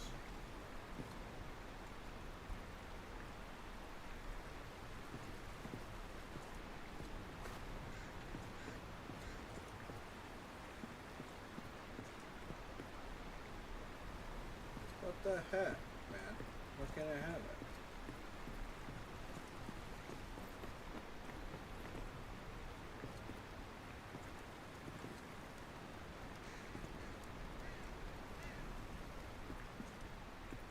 Whatever. I'm not gonna try to push it right now. Alright,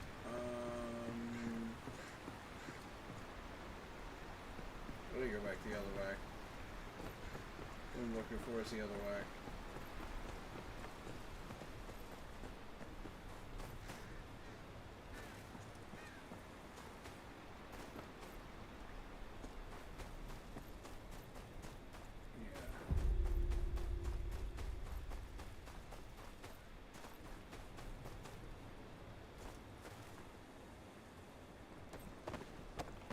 See what's up here.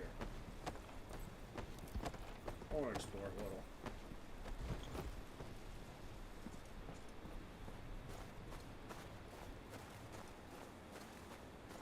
Just get the lay of the land, you know what I mean?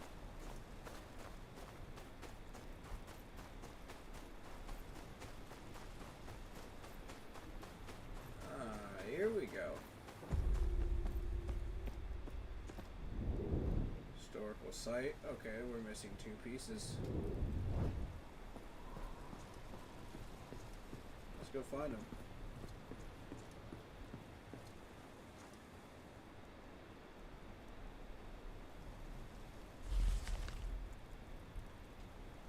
One.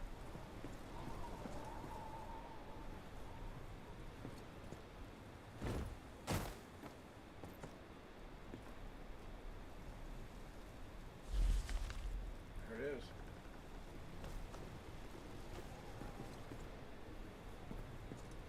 Okay, let's go look at it.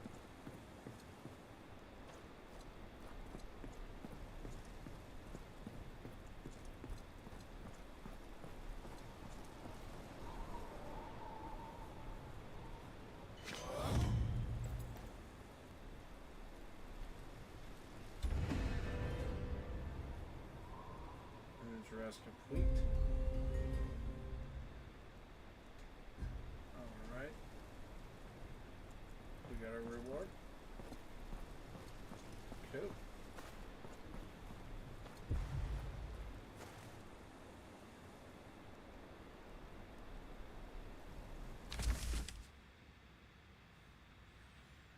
Excellent. What else are we doing?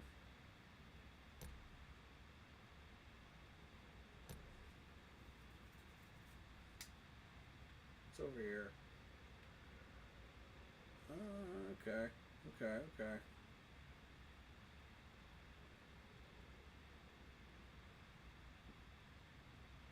There's a ferocious beast.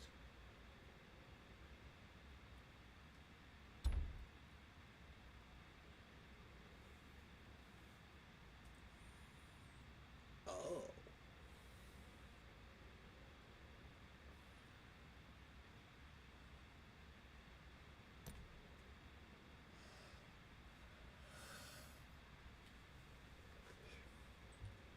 See, I would go hunting through the caves, but we've got so much stuff. Screw it. Why not? Let's go.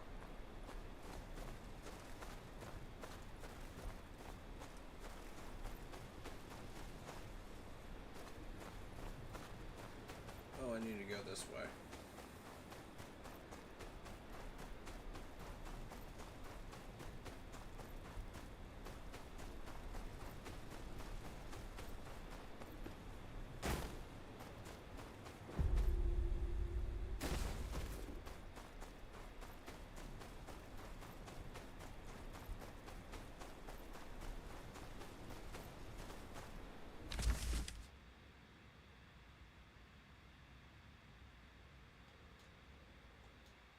I need to move west.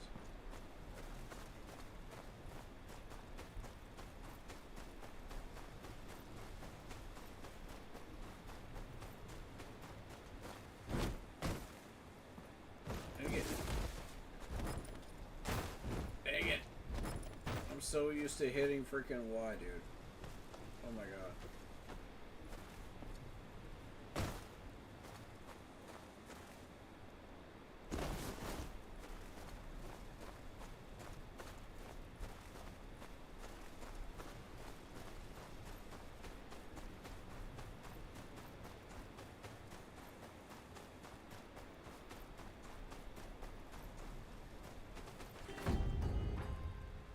Cool. That is a fast travel point. Excellent tag. Alright. Yeah.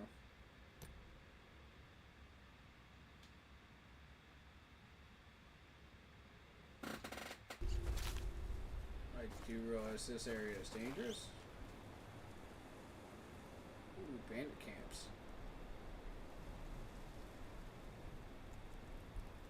Okay.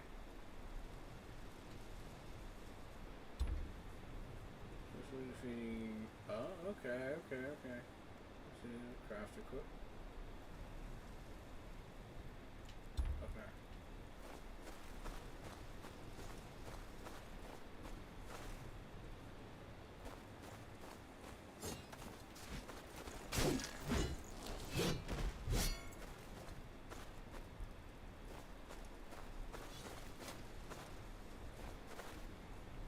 Why do I get the feeling this is a bad idea?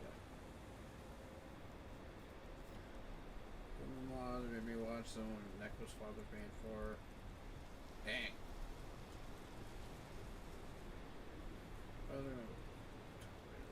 Why doesn't he come back? Probably because he's dead. Pretty good chance that he is dead. I'm sorry, kid.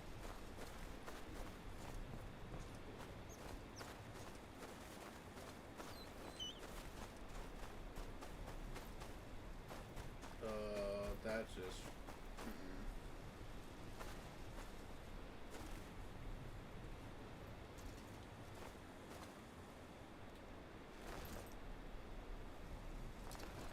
Dead wilding.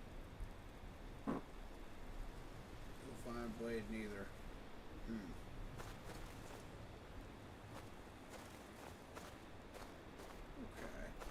Okay. Alright. What? Ooh. Now we're getting somewhere. Okay. I need to kill these guys first, though.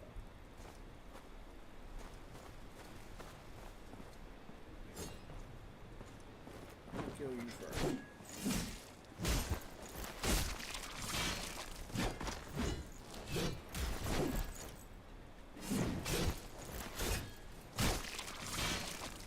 Goodbye. You call yourselves bandits? That's pathetic.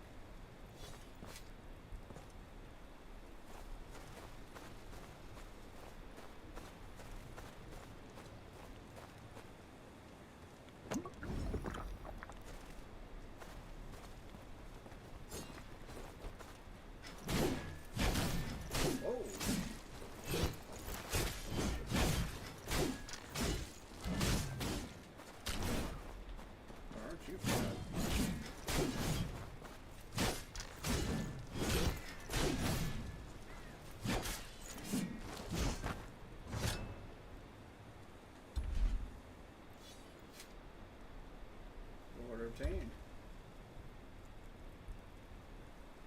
Got it. Excellent.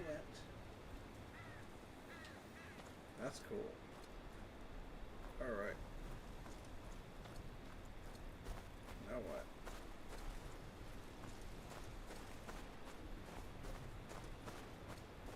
Oh, I'm so glad I chose this game. I'm glad.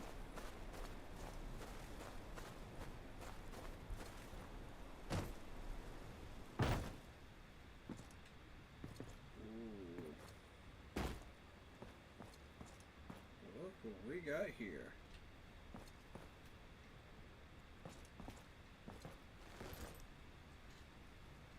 Active skill point. Ooh.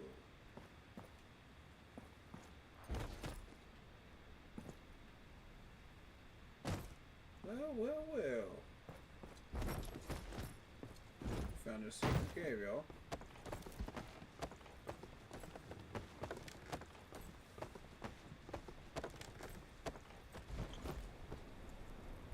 Gotta love that. Alright. Oh, honey rabbit.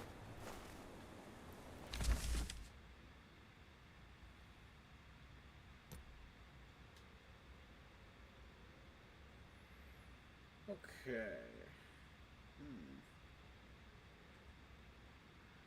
I'm slowly starting to understand this area. What is that? Quartermaster. Helps with collecting equipment, stats, and research. Sure. Also managing the state. Okay.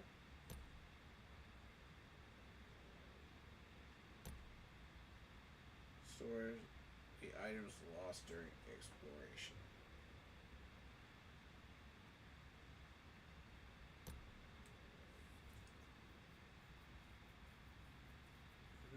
Figures, useless junk, clothing up your inventory. Yes. I want that. Yep. Yep. Give me that.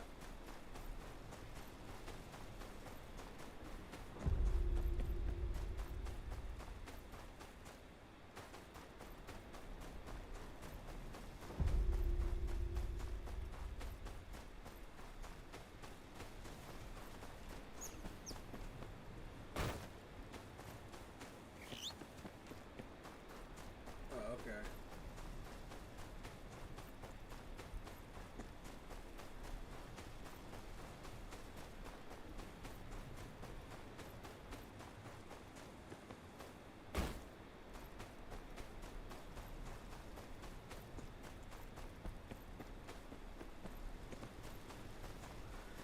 Alright.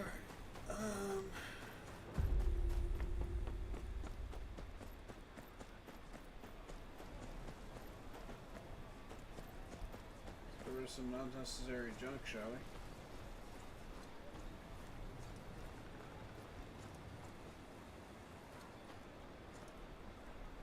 Rorik. How you doing, buddy?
My things, health?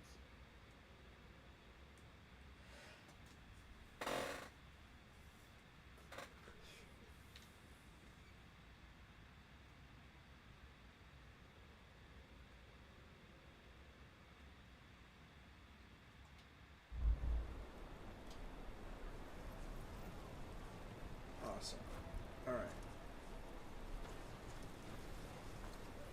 Apparently I can't sell anything more than that.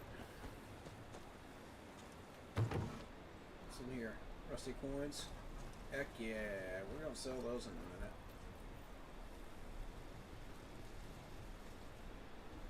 Okay. I guess we're selling them now.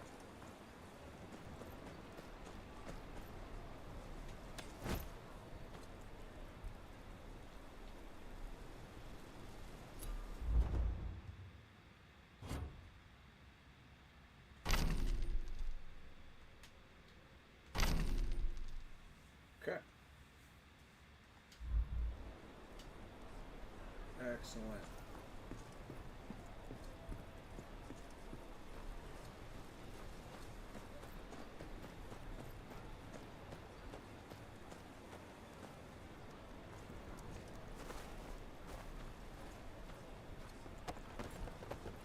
Is there something up here worth,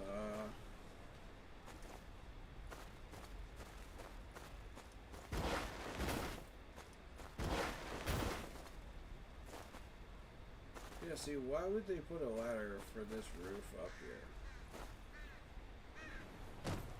I don't get it. Oh! I see it now. I see it.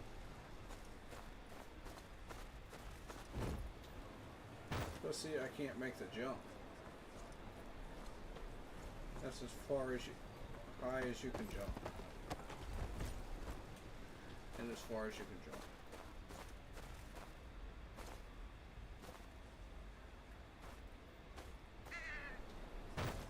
Okay. I don't understand these jumping mechanics. And these,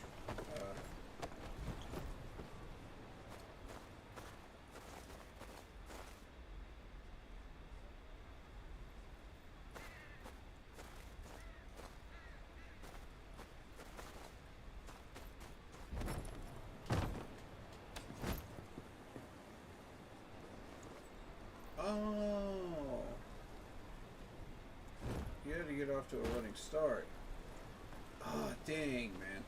Okay, now I can get the other thing then. The other chest. I know where that is, too.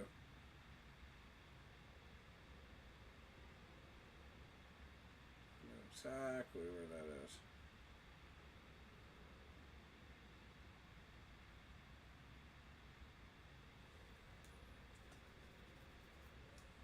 Okay, I don't know where it is. But I know it's somewhere along these freaking lines. Here.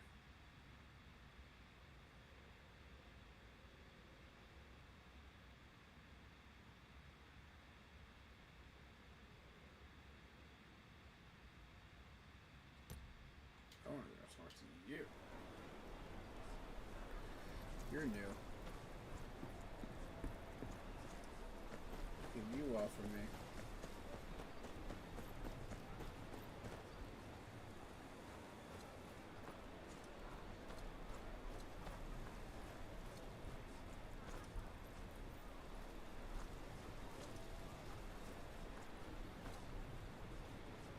No, I'm already talking to you.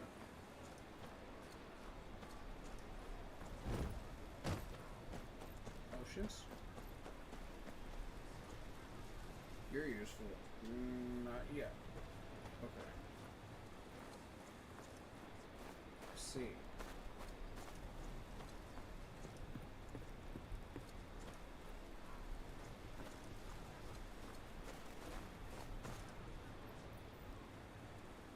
Don't have much use for our clothes tire right now.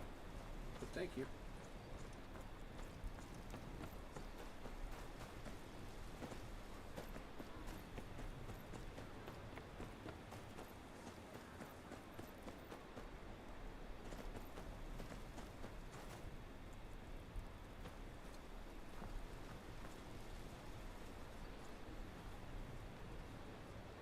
Training instructor.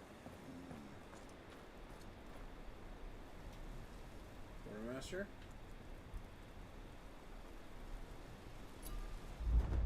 Set collections. Okay. I like champion.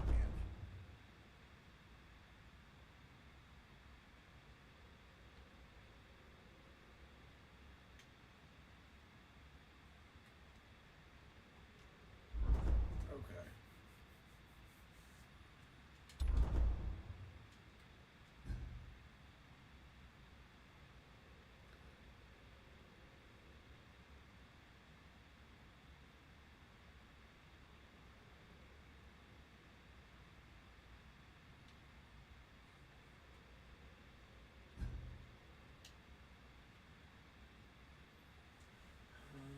It's not gonna give it to me.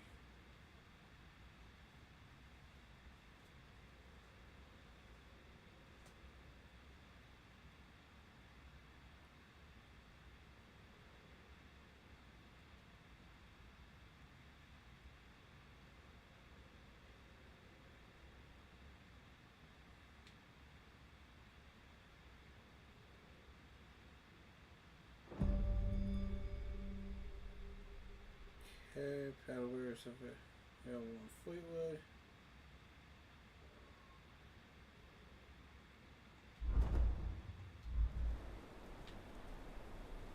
Set research.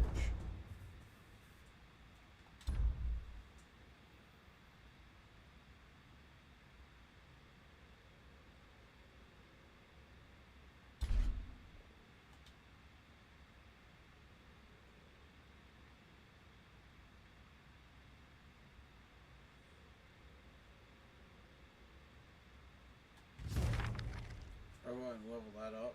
I want champion. I'm going to throw those in. I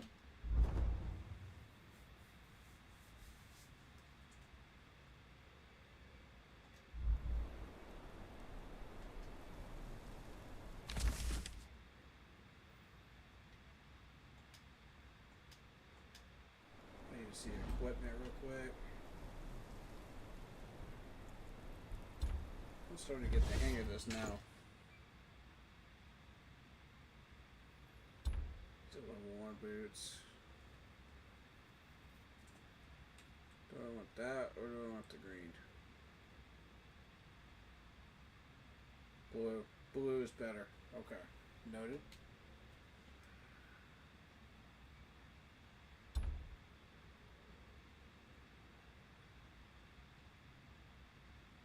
Blue is better. Certainly noted.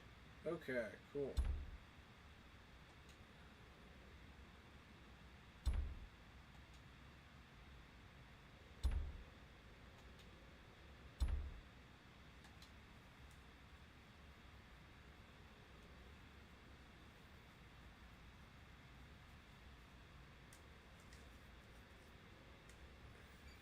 Oh, I get to use a crossbow in this game.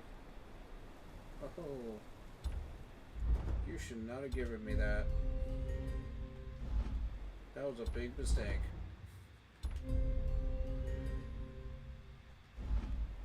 Oh, goodness. Set research.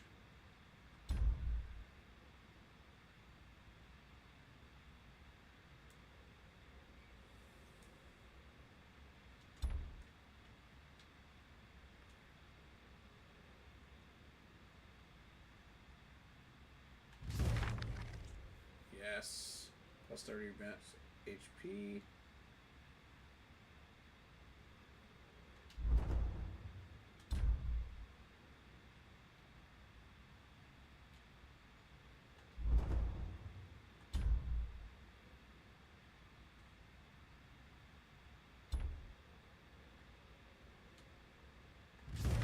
It's a lot more useful there. Okay.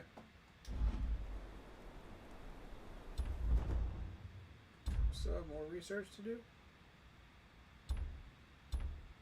With what?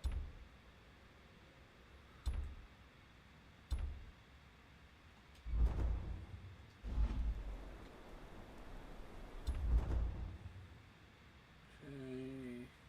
Reward point. There's content.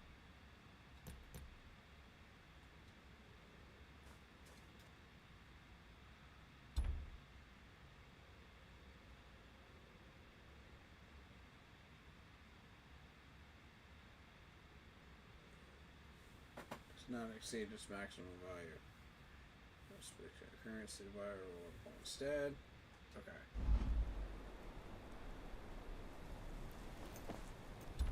Skills.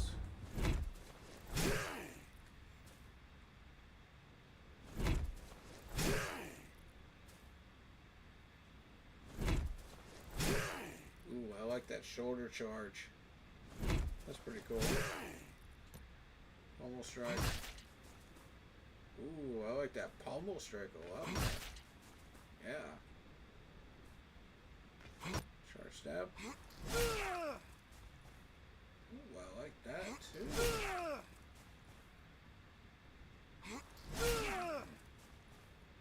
This is gonna be tough.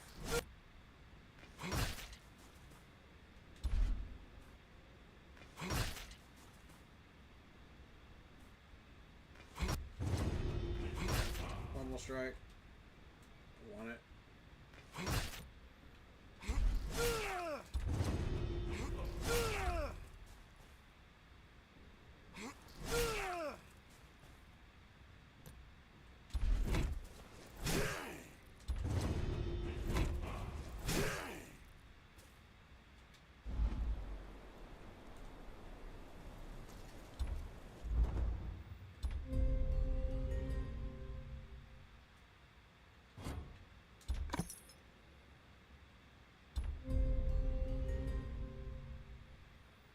gemstone.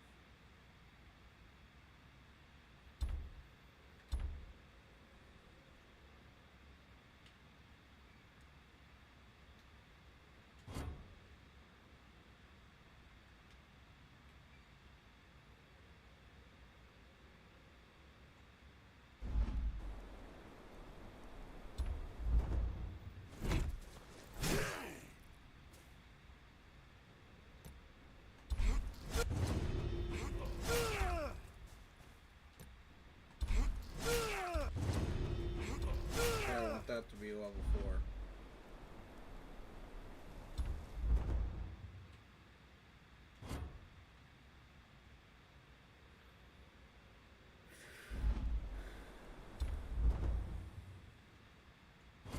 Well, there's nothing here. I don't know why that's a thing. Alright, battle pass. Nope, not interested.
Can't open it.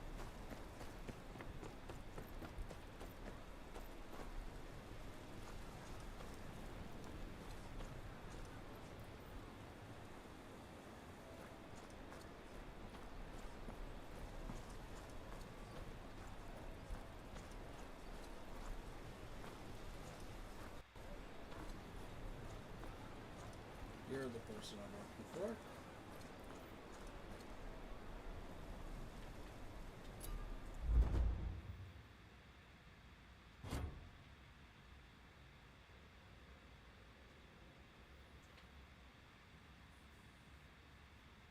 At the jeweler's workshop in Renan's Rest. So I don't think we've hit Renan's Rest yet.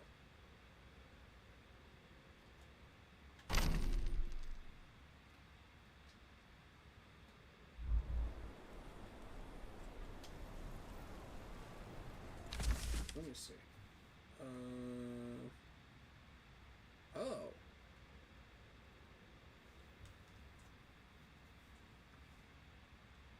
Right.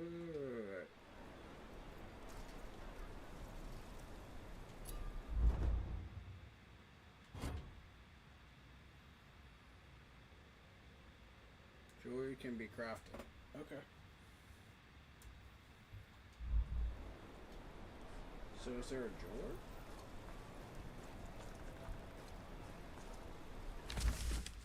There's somebody that does jewelry? Yeah?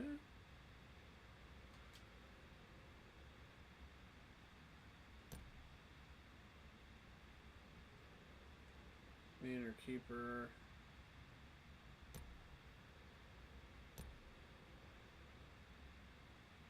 Dyer.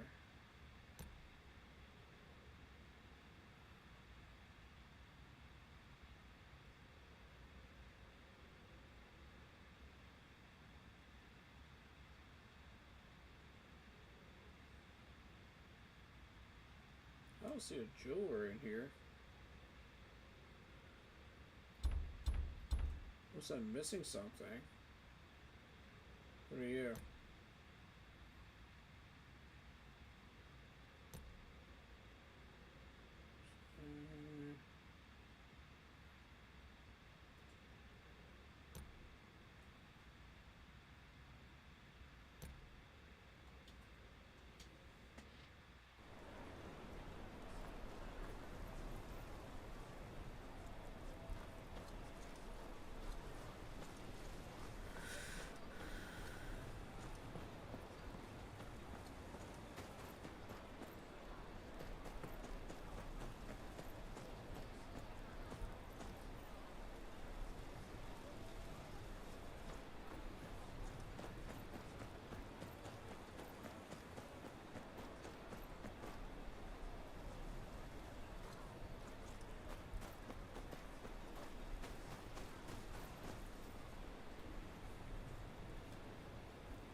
retrieved.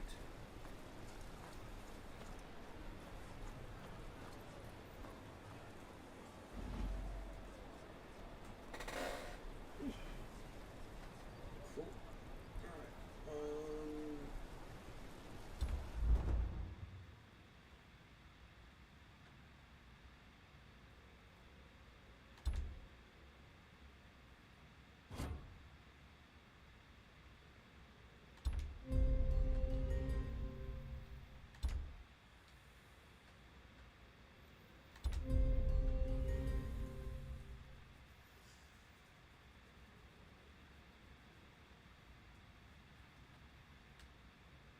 Cool. Well, it's a pleasure playing with you. I enjoy it. It's good. Good stuff, man.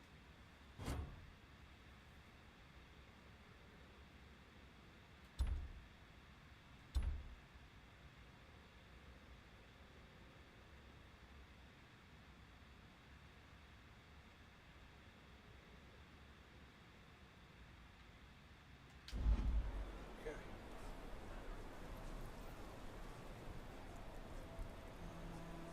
Alright.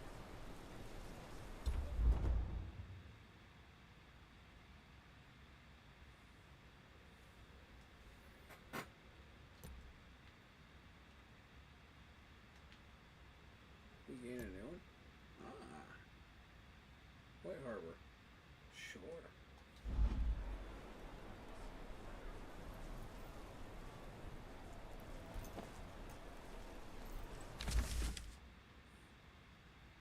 Okay.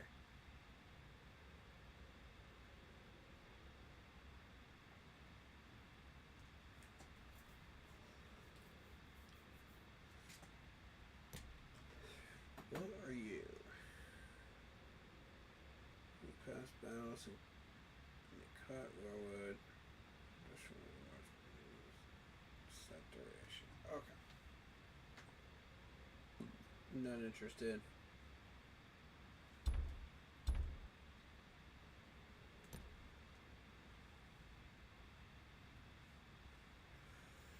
Versus beast research.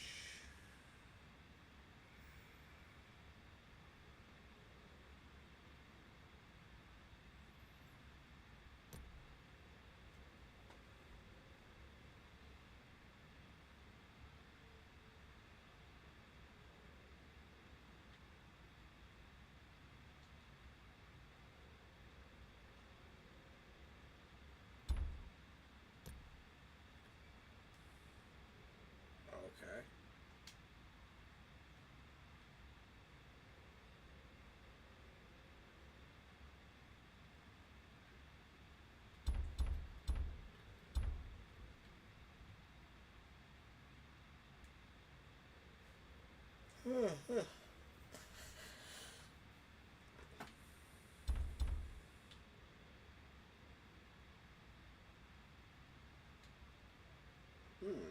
I didn't get that one.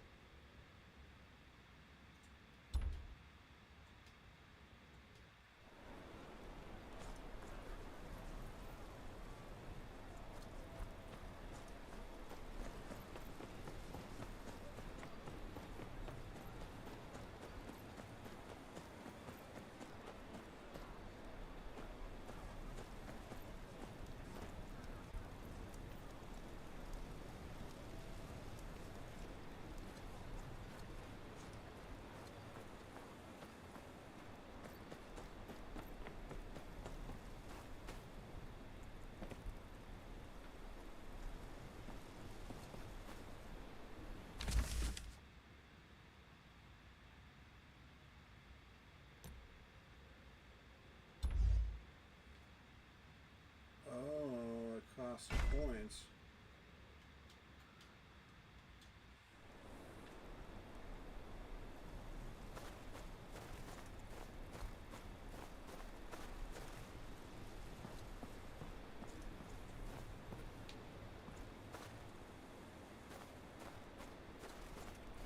This way.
second, guys. Let's get Jeremy up in here.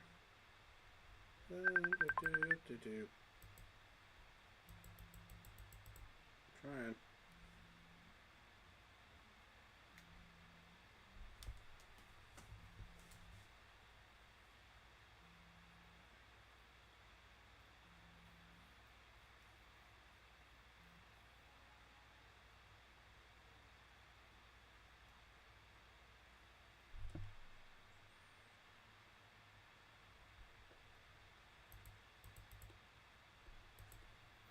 Messenger be broken on here.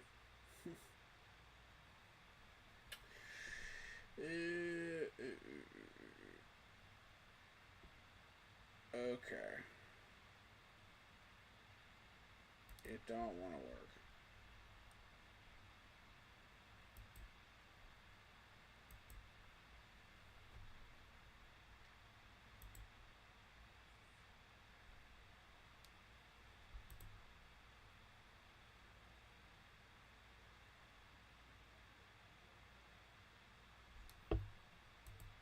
God dang it. Alright.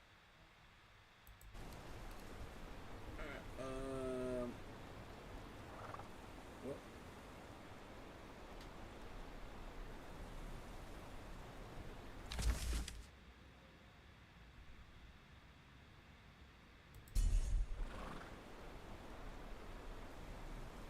That will do it for this game.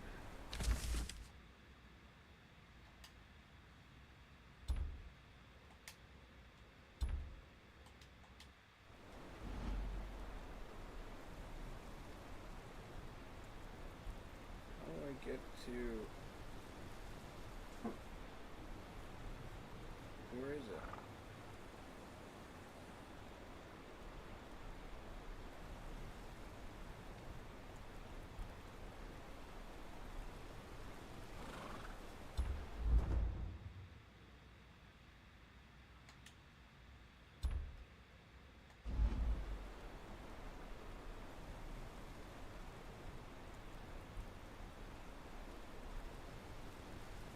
Who the heck do you get?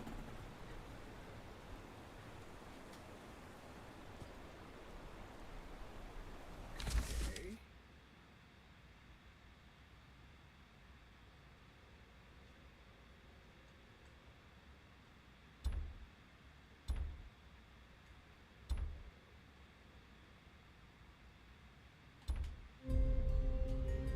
Oh. Okay.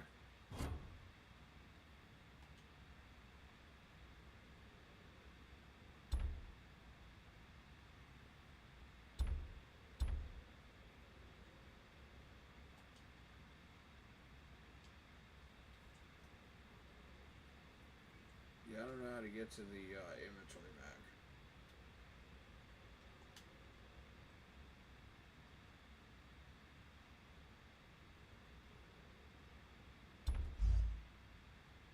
That's wild.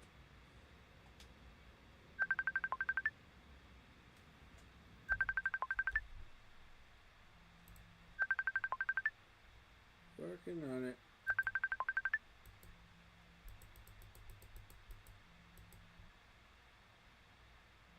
Go.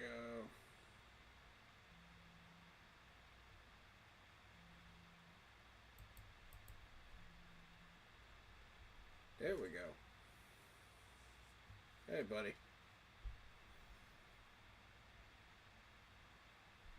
Can you hear me? Hello, gorgeous. What's good, man? Not much. You ready? Yeah, let me switch games real quick. Just playing some King's Road. Sounds good to me. Yeah, I just gotta pull this thing up so I can even play Steam in the first place. Yep.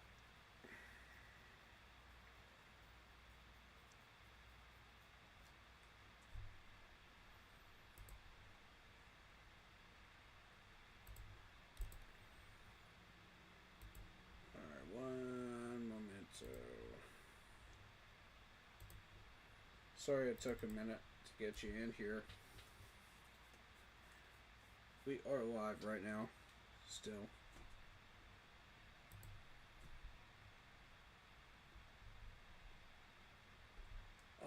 And if this game doesn't work, I'll just gift you a buckshot roulette if you're interested in it. Because it's like $3.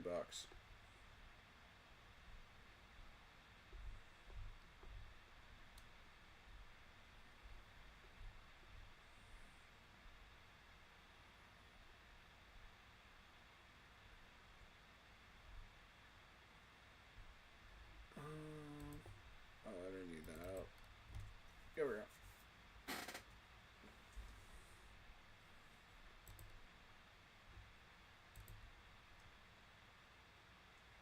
Okay. He'll be back. Give me a minute.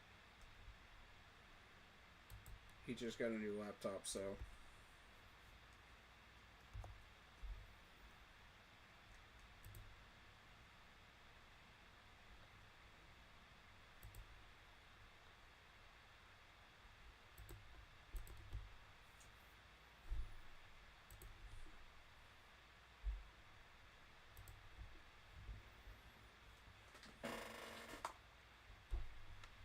Okay.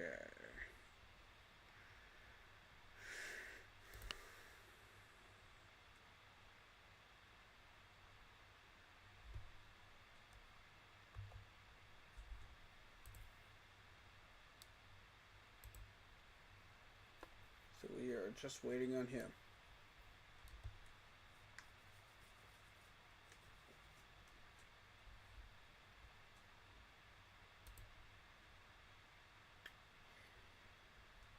How you guys doing? Did you guys enjoy that?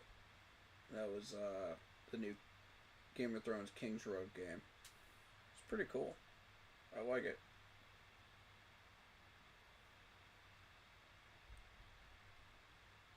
If you haven't seen it before.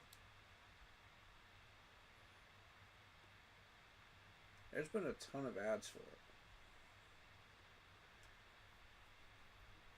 They've been promoting the crap out of it.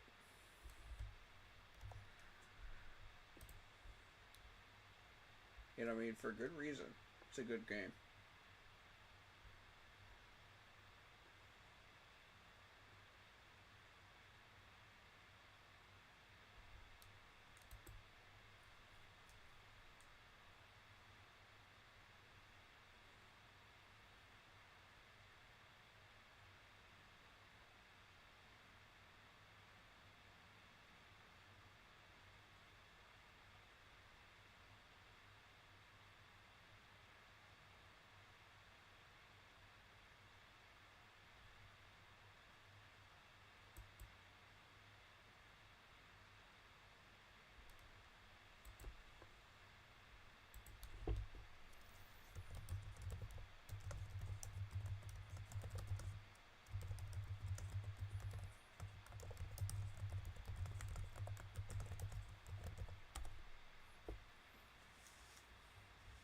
Alright guys, I'm gonna grab some dinner real quick while I'm waiting on him.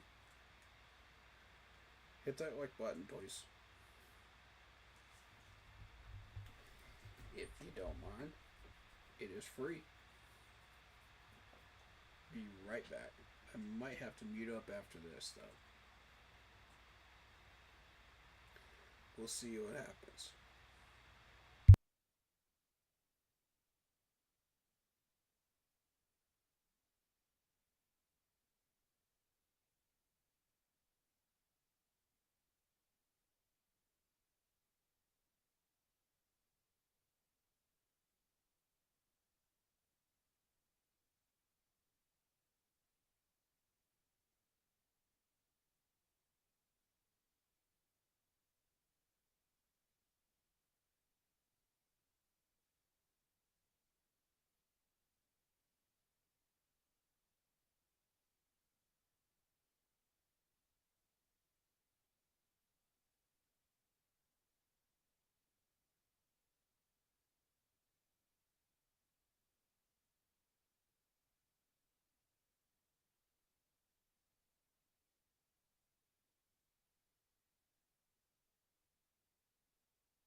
start making dinner in a minute, but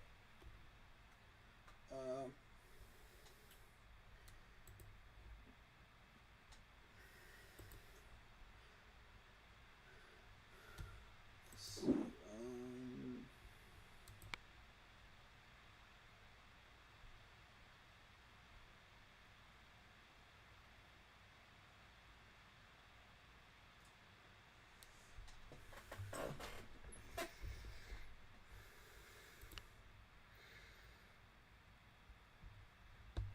230s are better.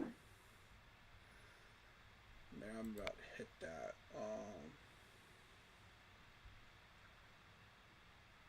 What chip shot?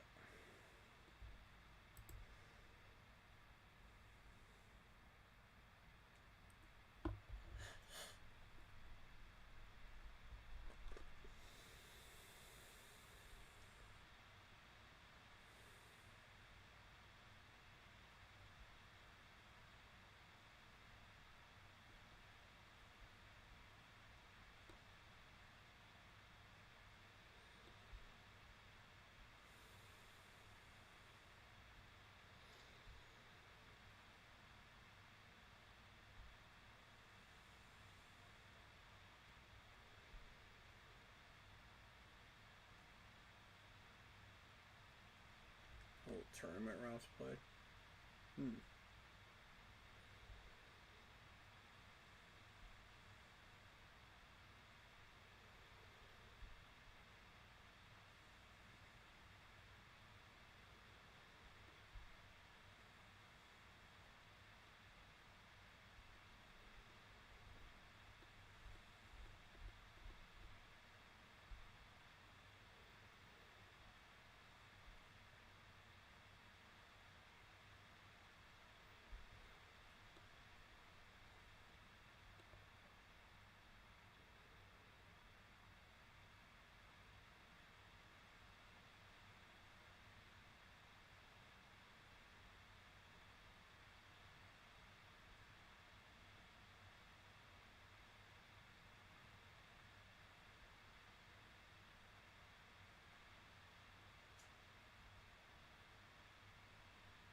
Oh, up a lot.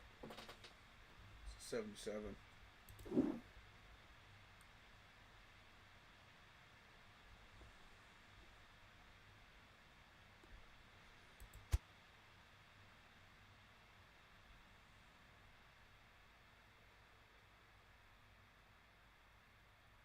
Gatorade open? What is this?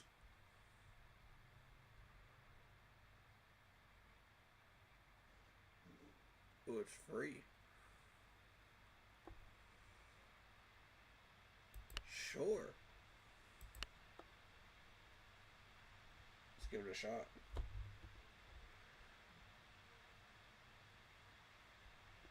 It's free. I see no reason not to try it.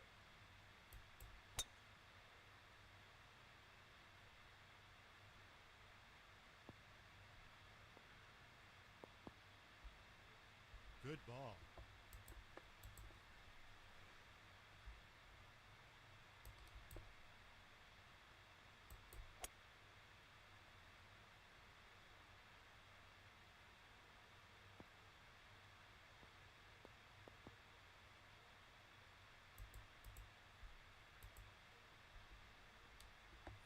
Okay.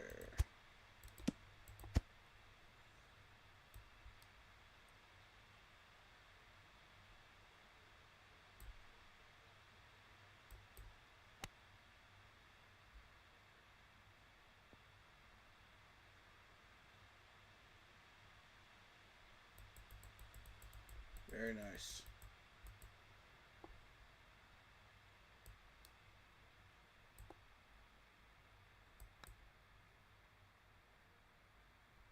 Oh.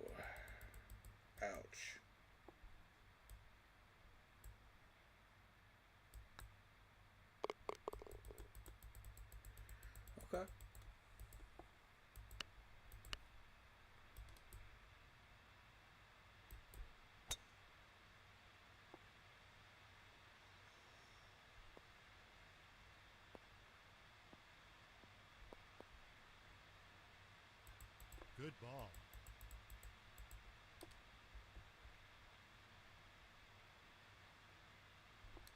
79. I'll go 180.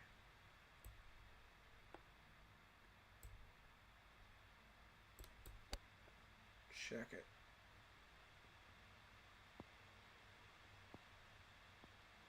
Gonna bounce and roll. Don't roll too far. It rolled too far.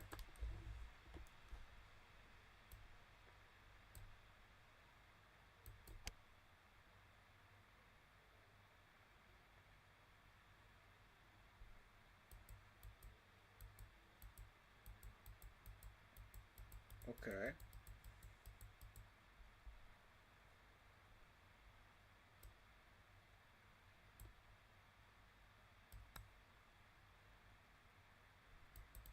Didn't hit hard enough.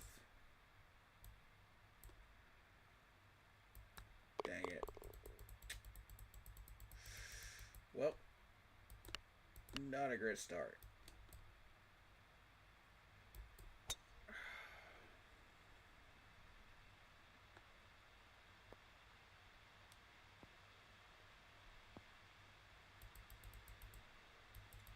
Okay, this is going to bad start.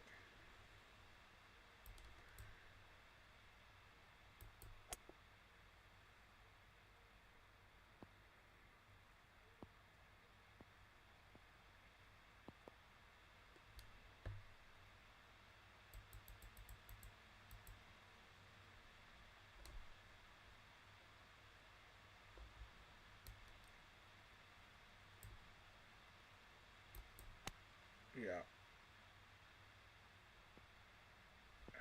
That was too much. That was way too much. I should have recognized it. Oh my god.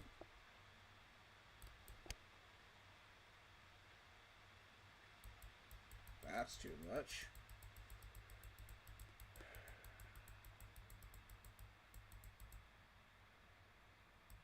Very nice Stop shot. rolling.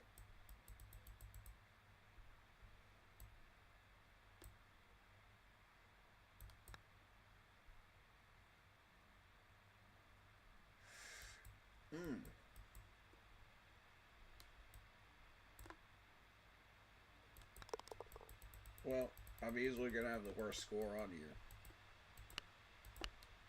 I'm just not good at this game yet.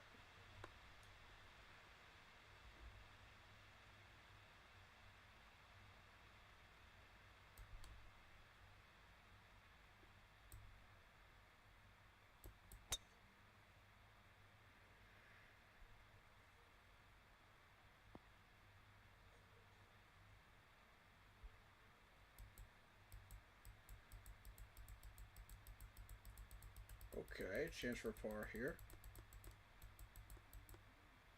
Not bad. Not bad.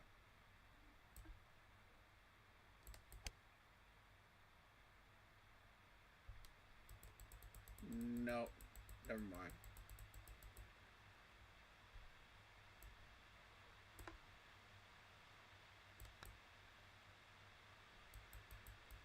Never mind. I don't know how to putt. So.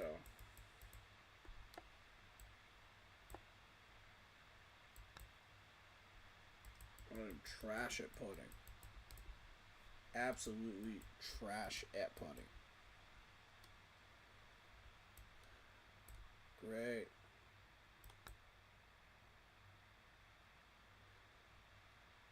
Oh my god. Just get in, bro. Triple? Really? Triple.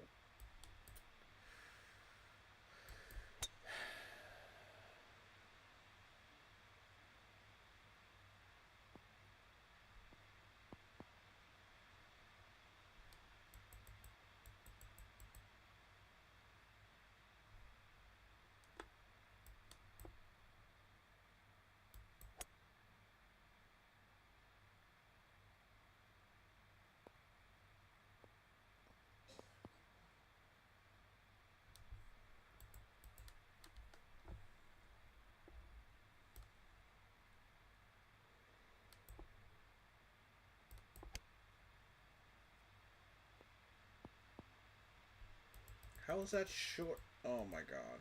There's no way.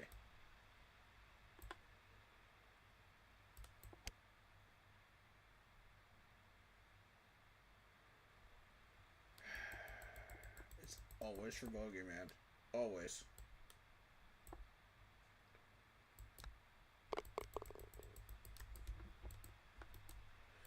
I just don't have the skills to advance. Just don't have it.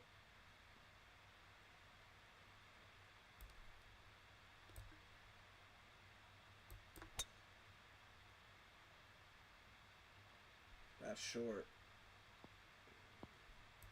Well short. Not even close. Okay.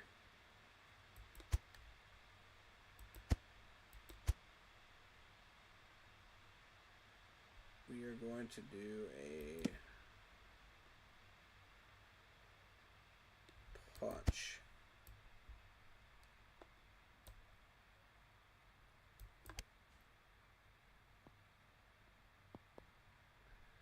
Okay, that was not the right choice. Apparently, I have no idea what I'm doing right now.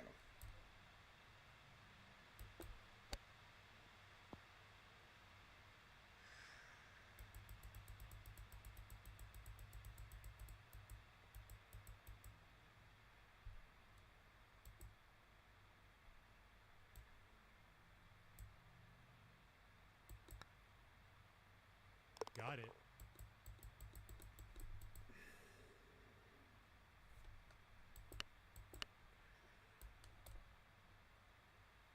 Oh, I'm easily gonna have the worst score on here. Easily.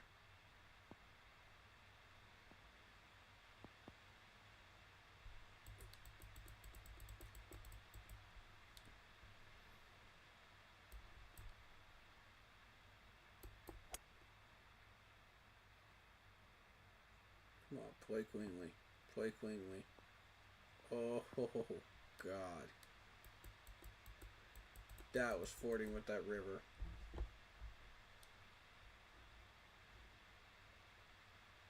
That was absolutely fording with the river, and I don't like it.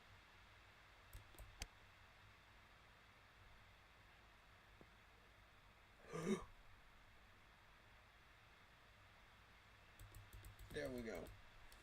There we go. Beautiful shot. Beautiful. Beautiful shot. Oh. If only I could make these putts and stop wasting these.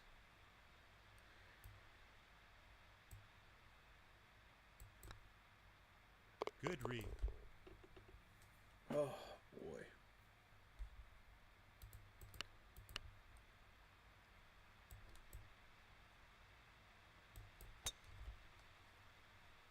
Okay.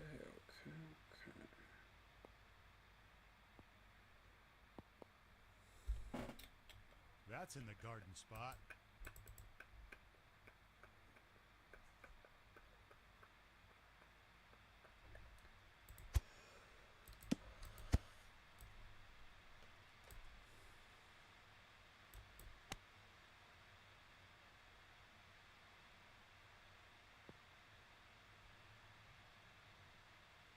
Ooh, that was close.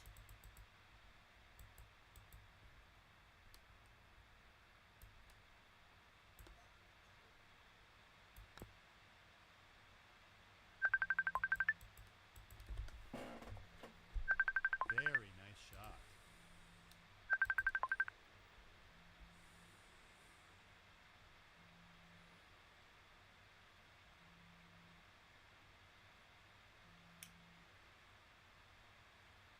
What is good, my man? Not much, so... Oh yeah, did you already get your food and all that? Yeah, let me finish up these tourney real quick. Dark Lord. Okay. Dark Won't take me long. Lord. 41780. Oh, 41788.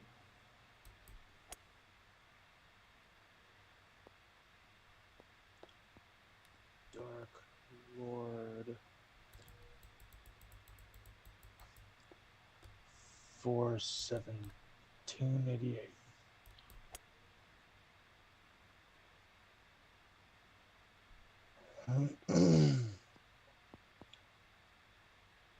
Jackson underscore 31.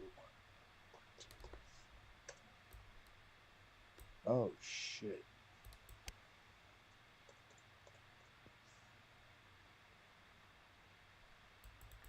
On the dance floor. Jackson underscore 123.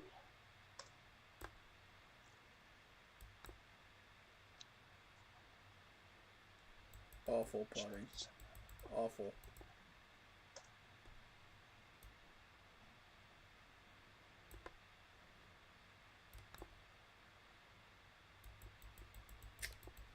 Good God. My putting is atrocious.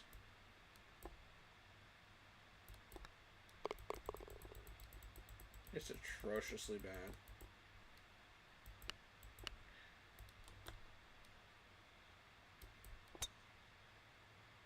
That is a triple bogey. Good ball. Okay.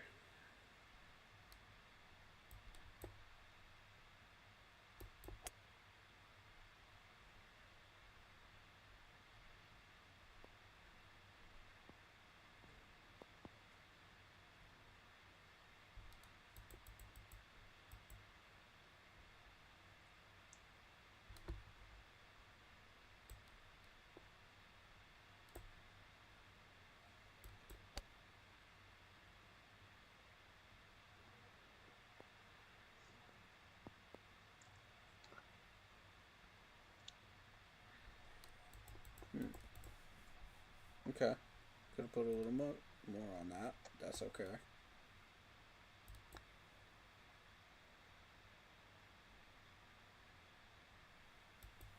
Okay, good setup for par.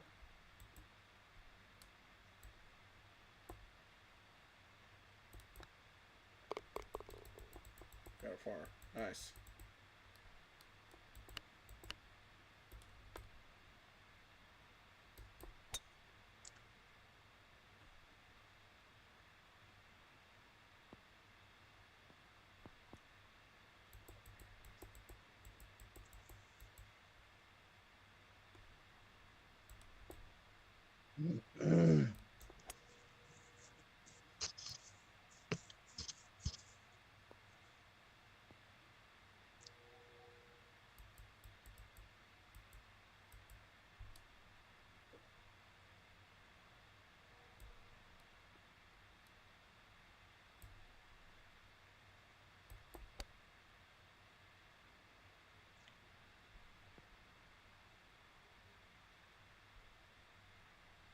Oh, I should have went the whole thing.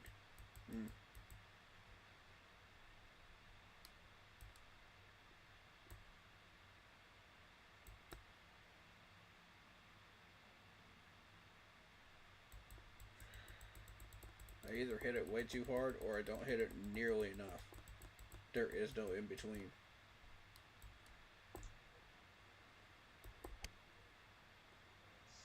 I hate it. Very nice shot. Oh, I hate it.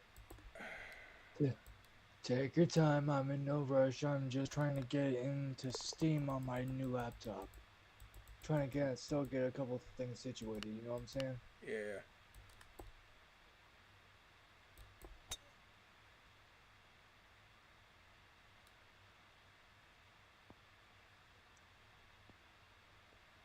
Oh, I'm playing at my normal pace, so you're good.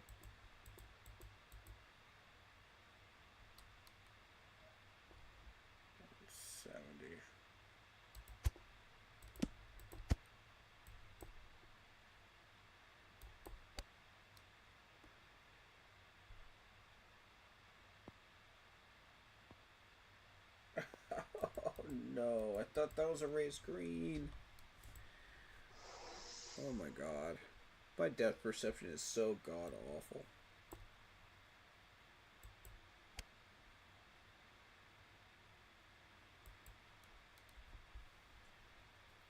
is so bad.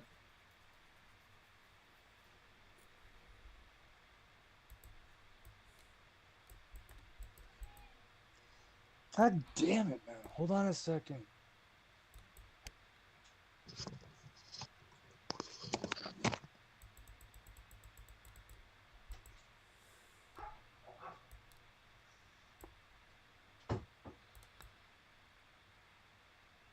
Drained it.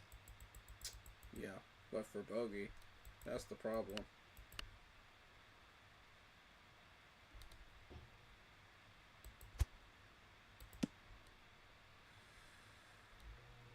Yeah. You're gonna have to do... Boom.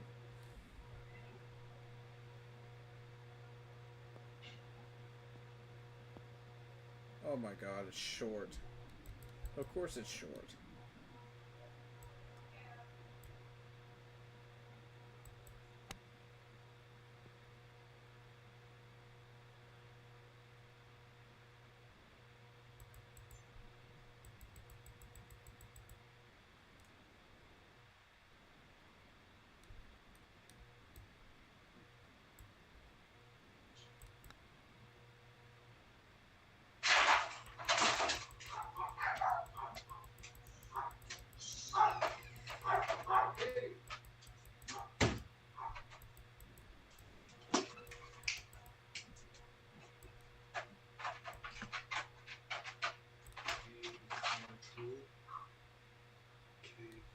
Come on.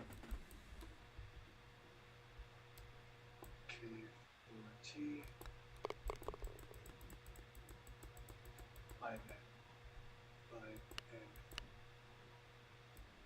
Network.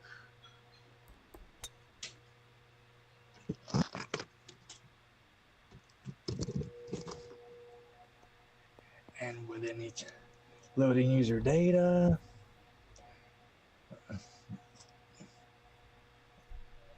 Sometimes I impress myself.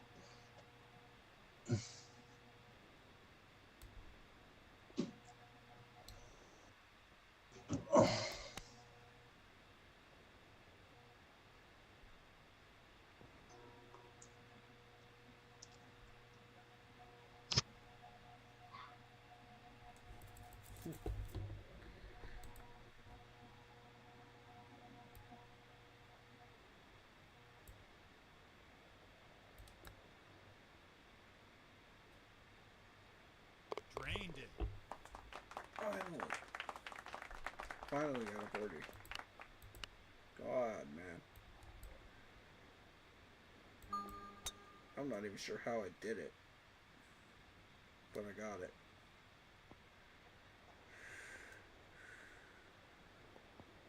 Alright, now that I finally got Steam and all that taken care of, I'm gonna shut this puppy down. Since I've already got you on my other computer. Oh, and by the way, Oh, play nice. Play nice. Play nice. There you go. my new laptop is also touchscreen, and plus the hinge revolves around so I can basically turn my laptop into a tablet. Excellent. Yo.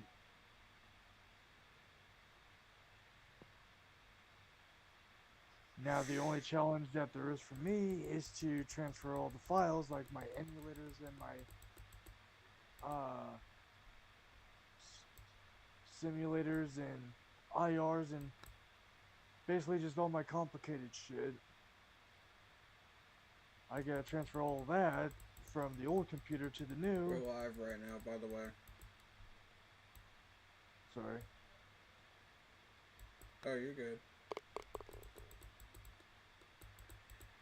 I don't think people care right now. And then after I get all my important stuff transferred, gonna factory reset my old laptop and take it to me to Good exchange ball. to sell it. Nice.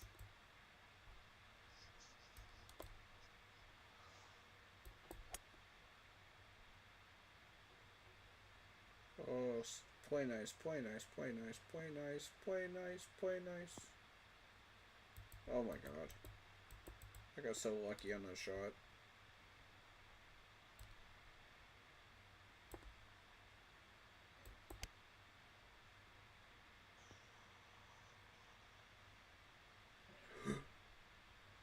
Oh my god. What a freaking chip shot.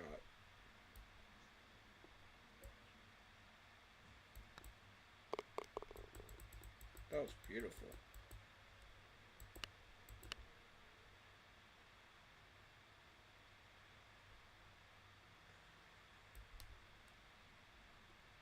Oh, this is gonna suck. Please be good, please be good, please be good. Well, Of bring your course. shovel and bucket. Right into the sand trap, man. Right into it.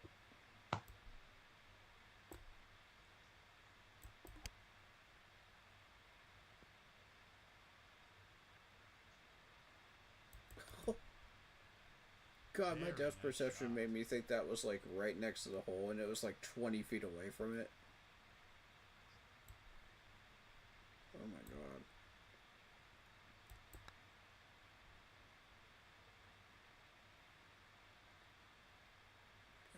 Come on, keep going, keep going. Fuck you.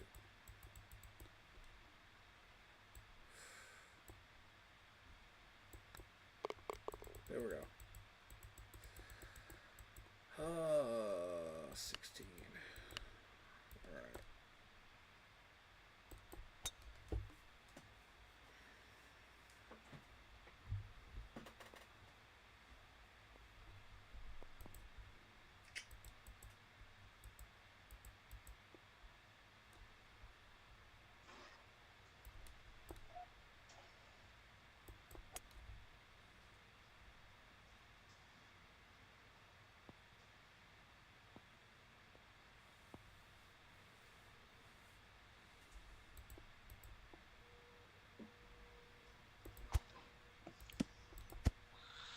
Alright.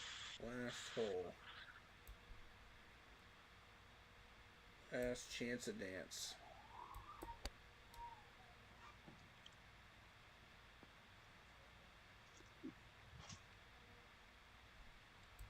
Oh man.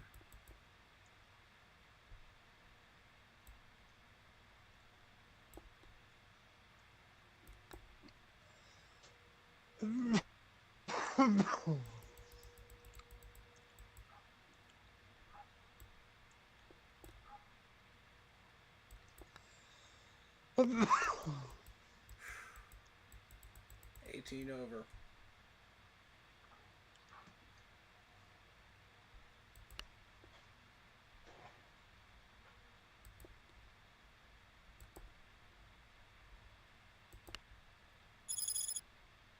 Ooh, I just leveled up. Okay, what you gonna give me? What you gonna give me? Oh my god.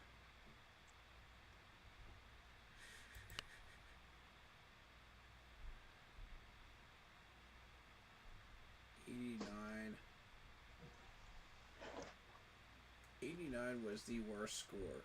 Everybody down here had 89, including myself. God almighty.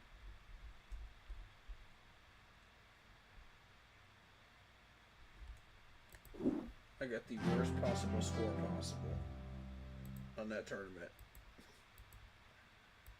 Sorry to hear that. It is what it is. That's why I don't mess around with tournaments.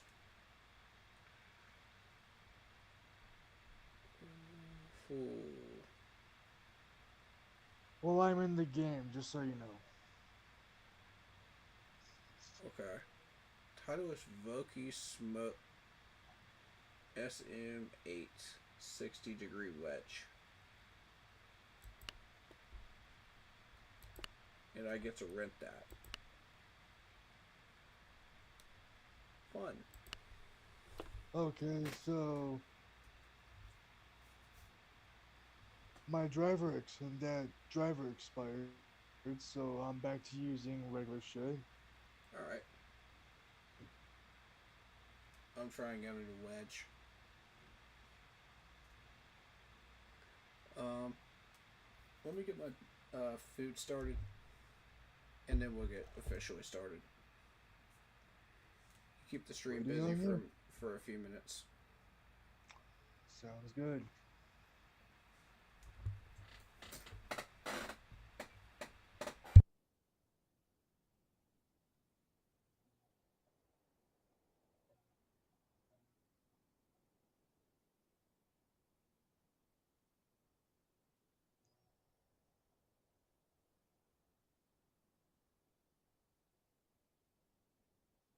How are y'all doing tonight?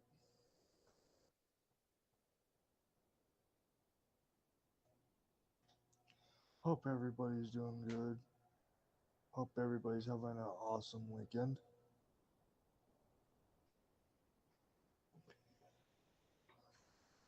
Whether it's visiting family, friends, for the kiddos. Hope you're enjoying your spring, your summer vacation.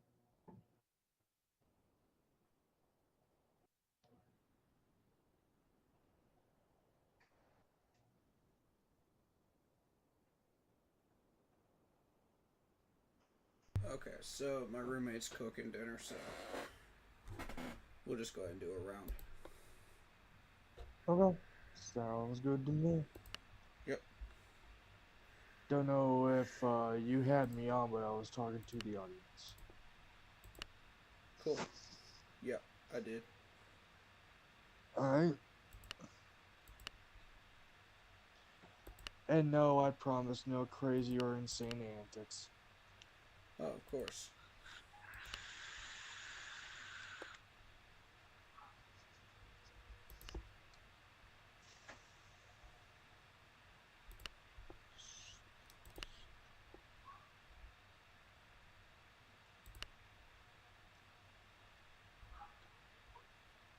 Alrighty.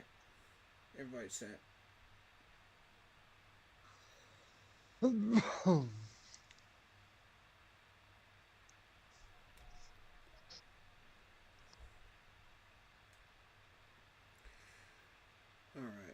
I just gotta be a little quiet on my end.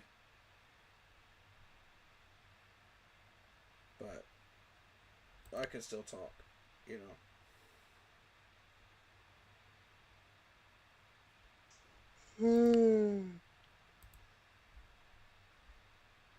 But on your end, like, go for it, full force.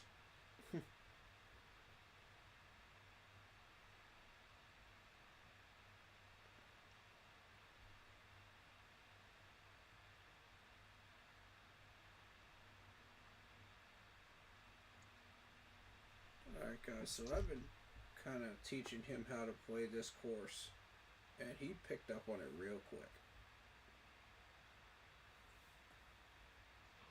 Had a good teacher. Thank you very much. You are so very welcome. Yeah, it's a fun course. It's a tricky one. But if you know what you're doing, like, it could be a lot of fun. It can challenge you, but at the same time, you know, be nice to you. Depending.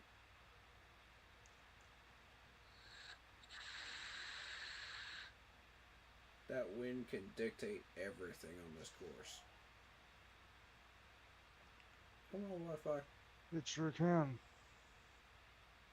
It's still loading for me. Me too. Come on, Wi-Fi. Come on, Charter. Sometime Loading today. issue, what the hell? It's still loading for me.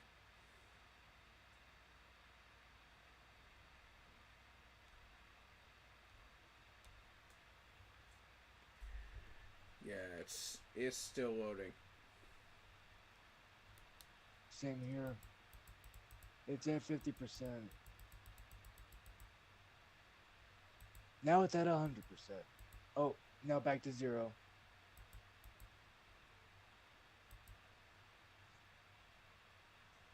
Yeah, it's loading weird tonight. It's probably because I'm streaming this.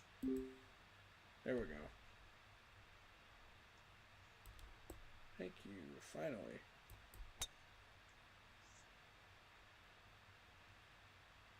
Sometime in the next century. You know what I mean? Yup. God, dang, man.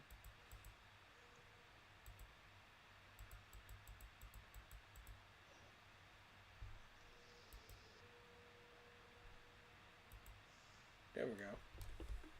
I think it's going to cooperate today.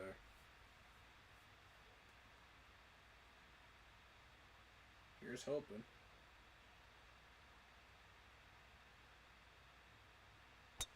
The screen is still uber freaking glitchy. Yeah. Is that why it triggered you to hit it out of bounds? Yup. Yeah, figured.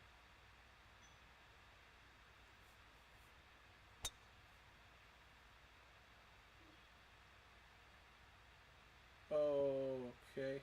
That might play well. Yeah. Cool, cool. Alright.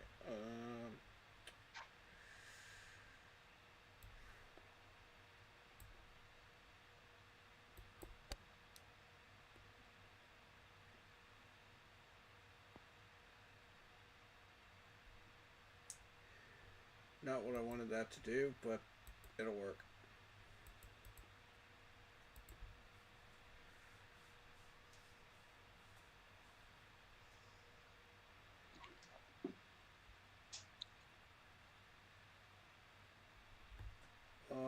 I'd go.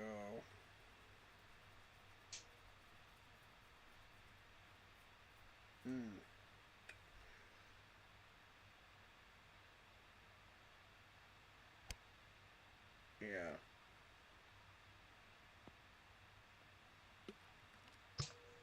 I was gonna say maybe an 8. Because of that wind.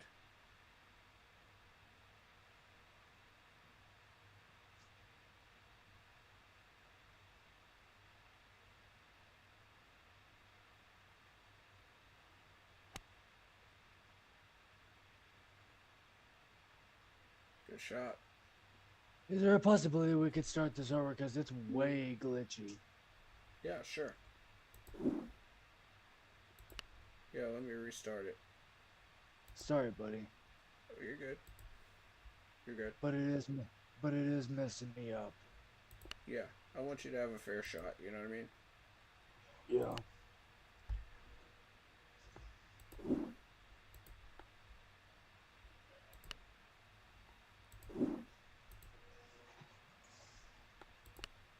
There we go. Got the whole locations this time. Sometimes it's glitchy like that and it won't let me get it. There we go. Standard. Wind speed.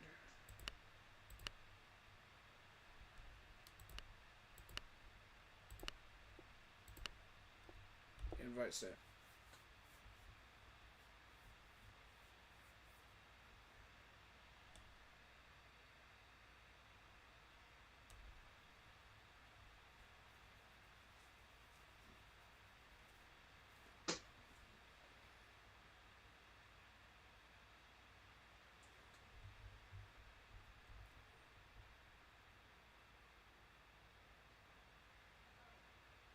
You know what it also might be, and I just thought of this too?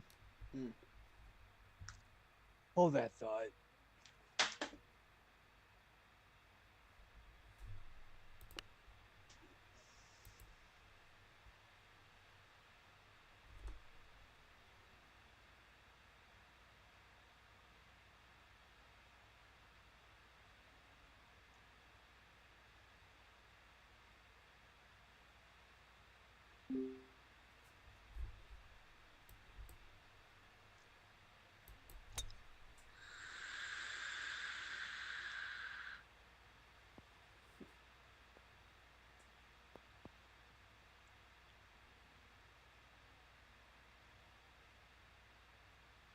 That's in the garden spot.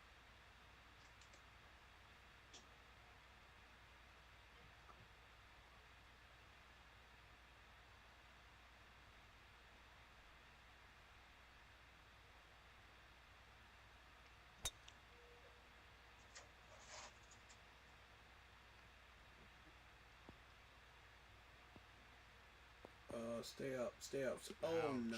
Right in the drain.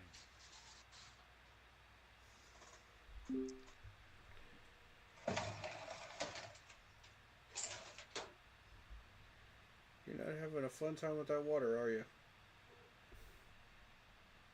No, I'm not.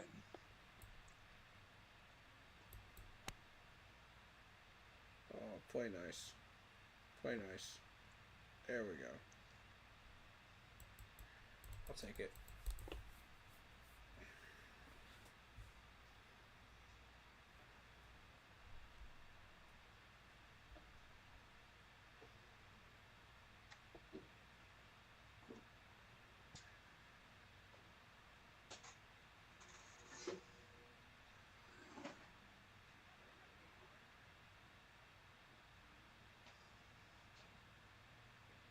Yeah, it was because I had my laptop closed. That's why I was doing that. Oh, okay. Uh. That makes sense. You and I both know I'll catch up regardless. Oh, yeah. Oh, yeah, that's just 2 strokes. You got this. On this course? Shoot.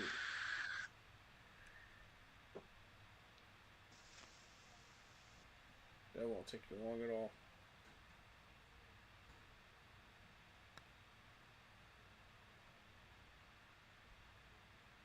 Oh, it's just 1 stroke. That's easy.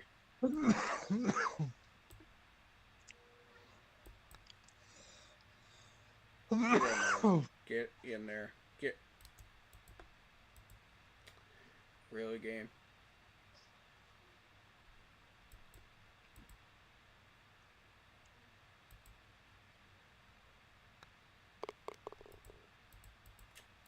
That is unreal. Okay. That was a perfect line, too. That's what's frustrating about that one.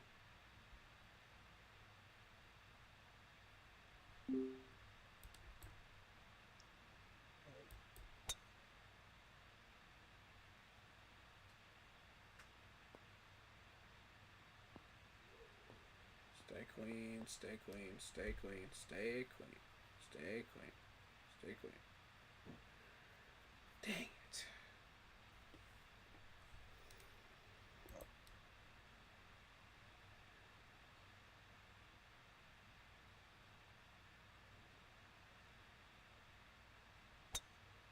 Okay, so this course is going to play like that today, huh?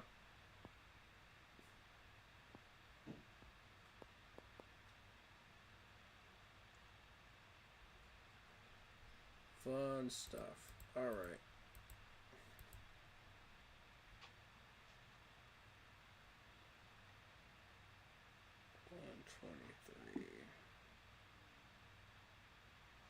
Careful with this one.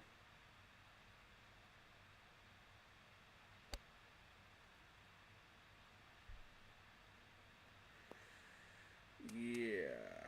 That's why I said careful with this one. Makes sense.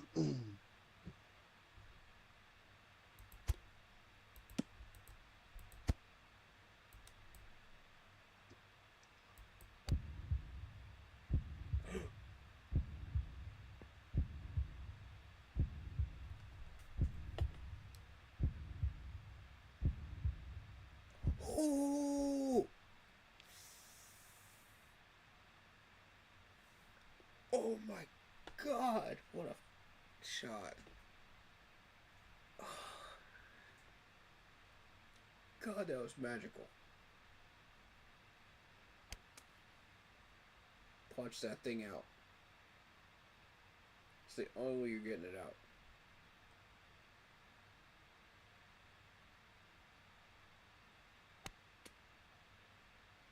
Just keep punching it.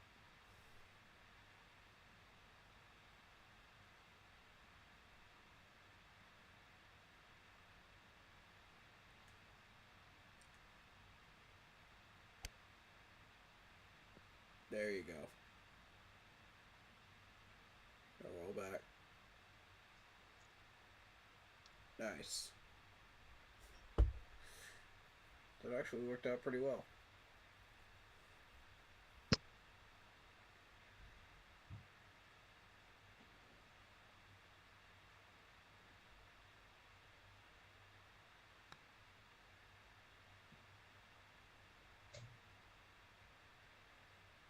Alright, you want to putt against the hill. You know what I mean? I know what you mean. Hold on. Yeah, just my suggestion. Yeah, I try to do it again. Do it against the hill, but I guess it's not enough. Oh, you got this. You'll get it. Oh, I know I'll get it. In fact, I'll probably get really close back to you again, like I did last. Maybe. We shall see. Depends on how this course plays. True.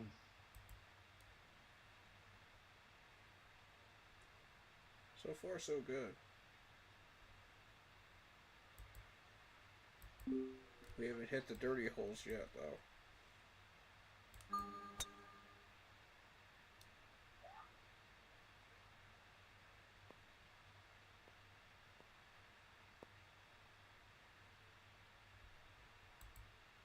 The nitty-gritty stuff.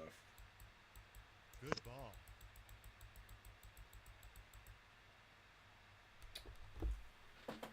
Oh, 16, 17, and 18 suck.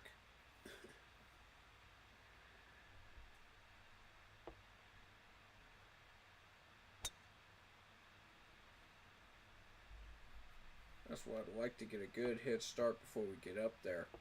Solid shot. Get some of these birdies in. And these pars in.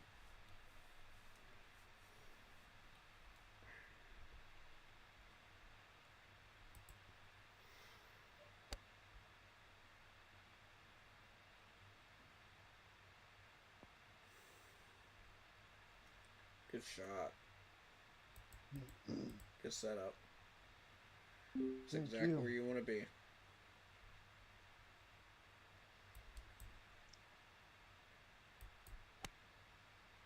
Flag hunt.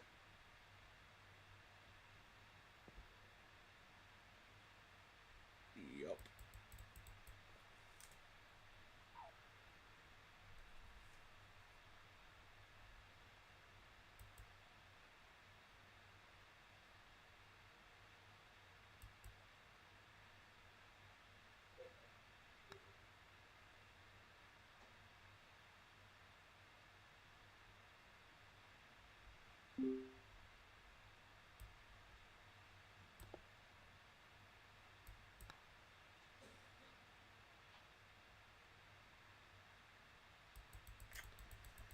Yeah, it doesn't break.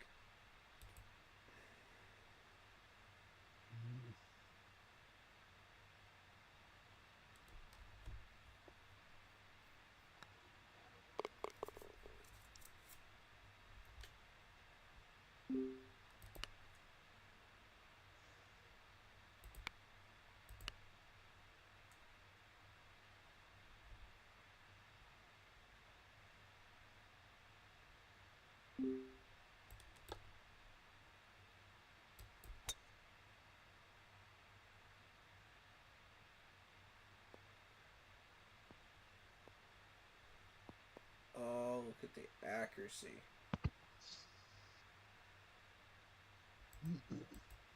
That's beautiful. Same it all the way right.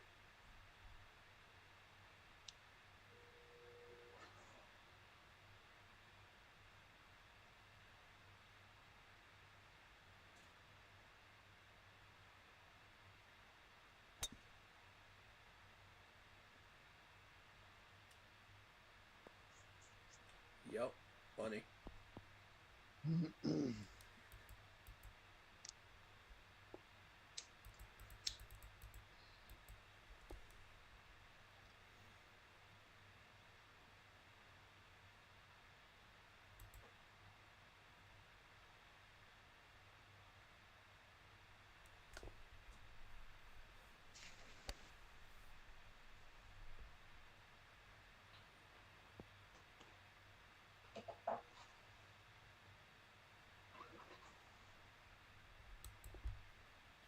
Good one. You gotta get the stick in there. That's the trick.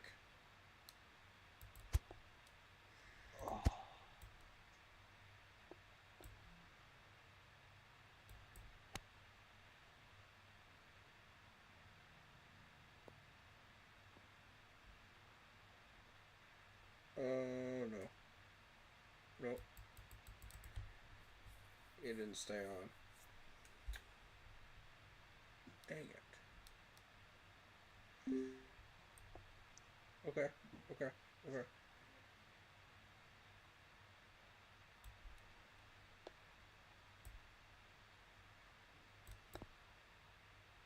See what this is gonna do.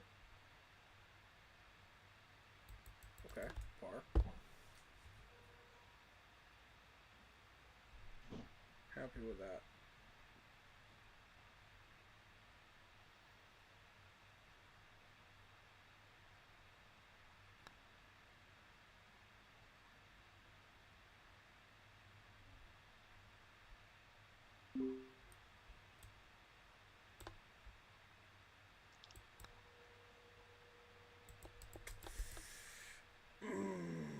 Screw you.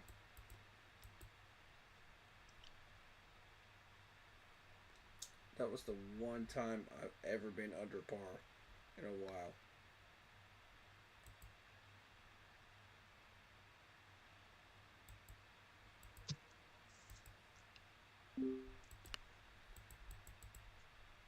Yeah, that green was being a troll today.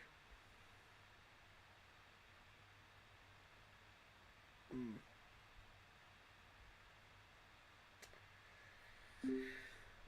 alright, alright.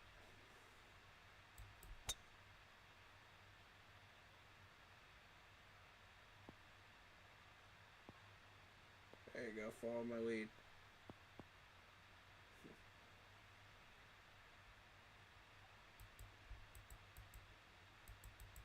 Beautiful. I'm gonna take you to the promised land.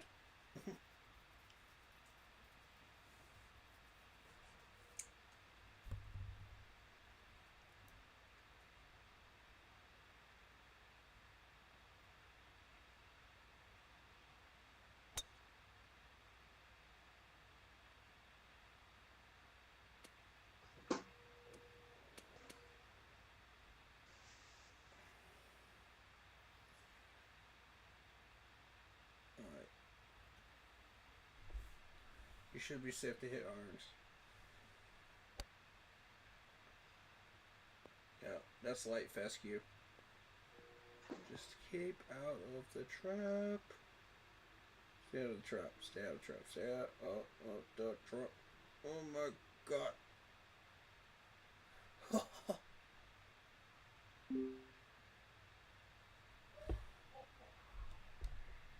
God almighty. That was so close. Okay.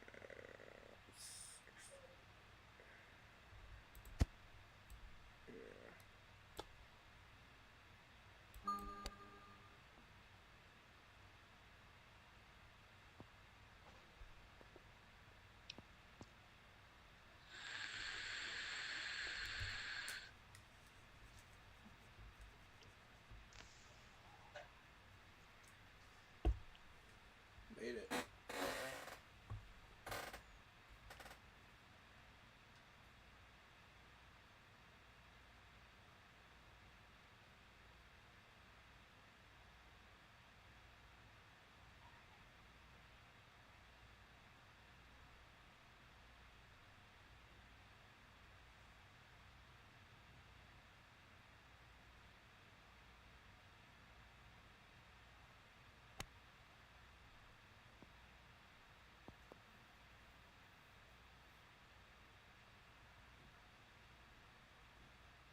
punch it.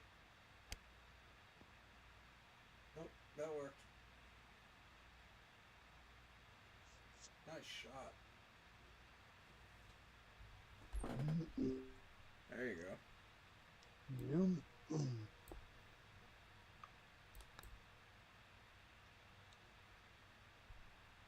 What? I aimed that thing to the left. How the fuck? Excuse my French.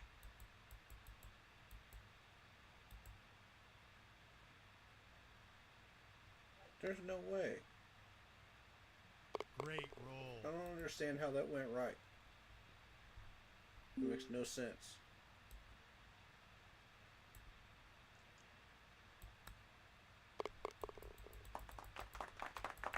Take the radio. Definitely. Alright.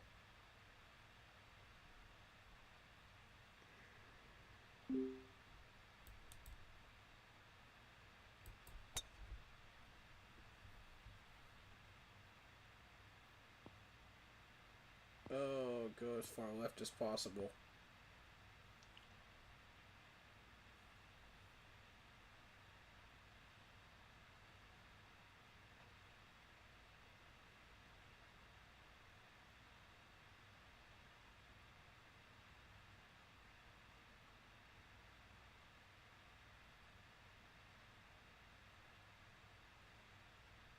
Yep, go as far left as possible.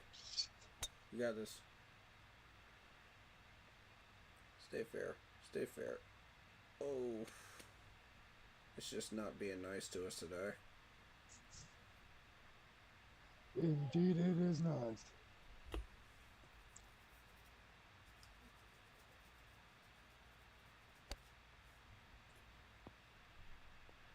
This course can either be a beautiful lady or a cruel mistress, depending on which one it is every other day.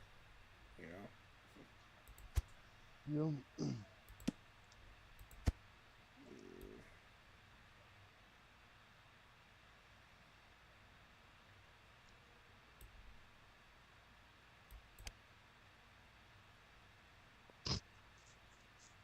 Get up the hill. Thank you. Beautiful. Okay.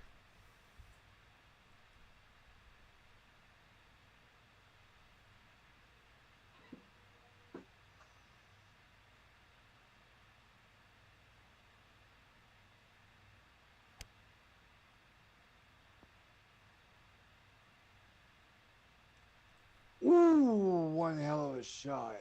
Wow. Good one.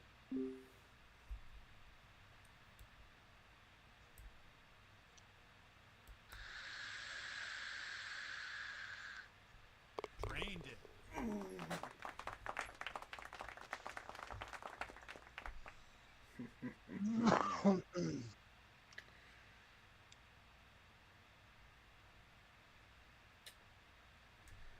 I'm locking in, man. I'm locking in.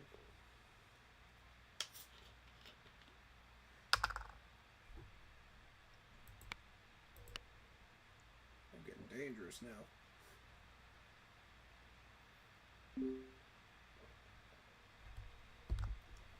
Nope, nope, nope, nope, nope. I'm going left. Look at that wind. I do not play with that wind. Mm-mm.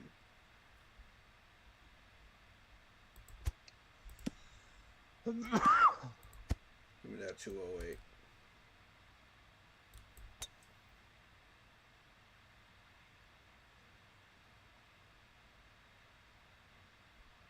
How is that out of bounds? What?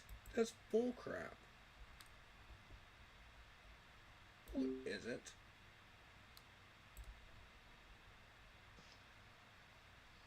That's bullcrap. You know it, game. I've hit it over there 100 freaking times. I've never had an issue.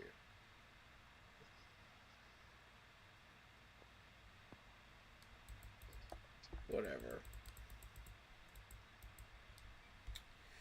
This is always the hole that screws me, man. Every time.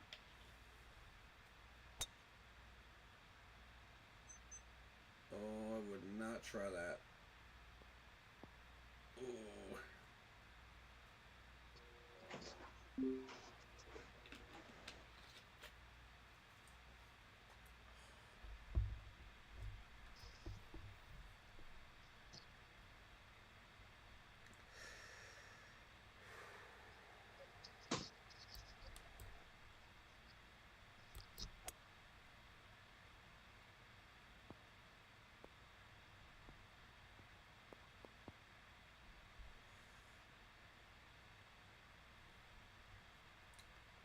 No comment.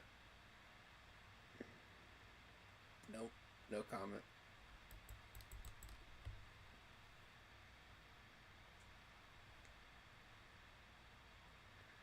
No comment.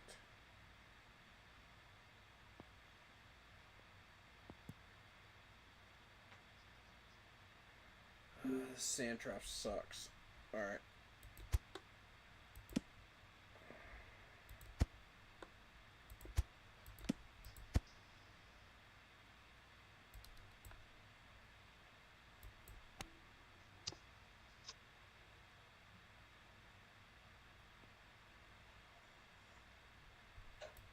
That's that new wedge.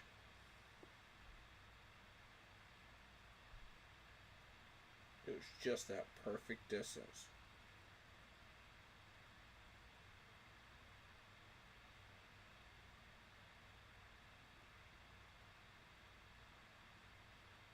It's right in between a pitching and a sand.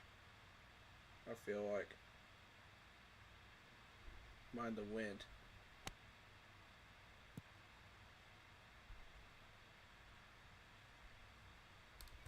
I'd go sand wedge. Full sand wedge.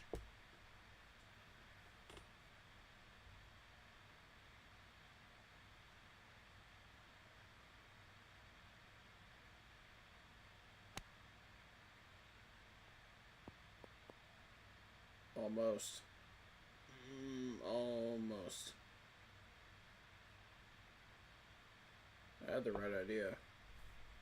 I just didn't want to go pitching wedge on it, you know what I mean? Yeah. Because with the pitching, you risk hitting it over.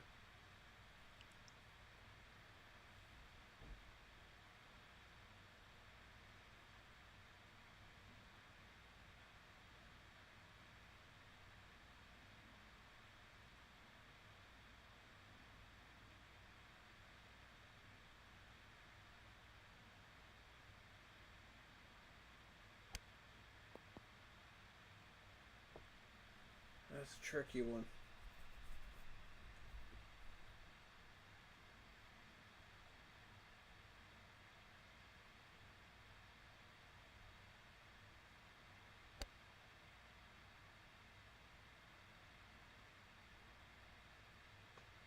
On the dance floor. Alrighty. Good shot.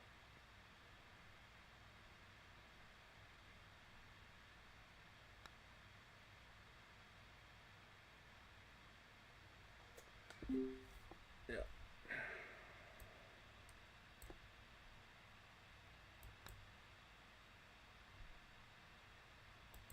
God dang it, man. It's always a two-putt. I hate this green.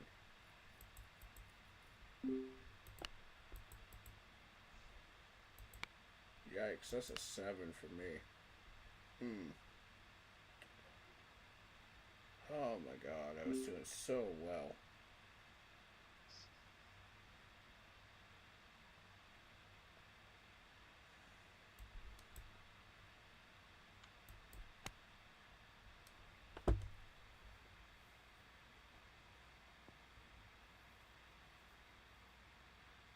.137, full left.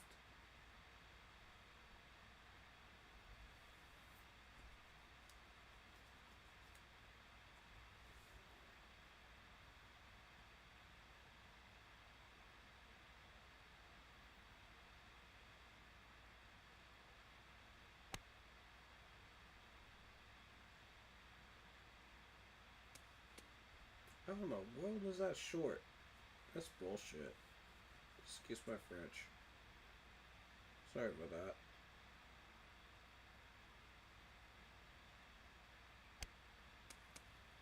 Like, there's no way that is short.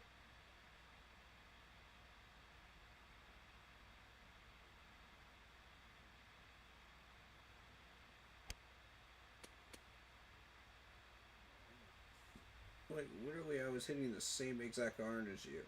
I don't understand.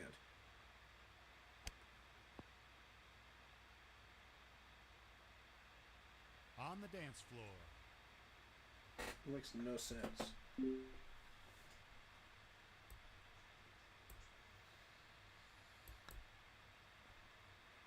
Get in. Get in.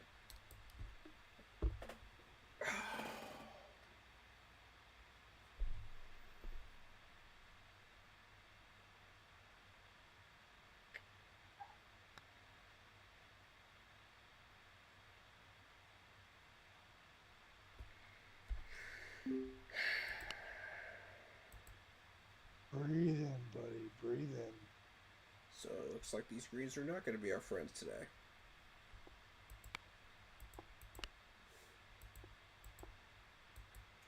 Fine then. Have it your way, game.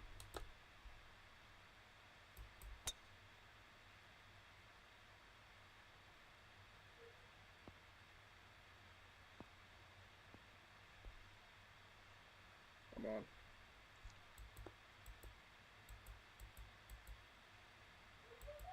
No, I'm not. Okay.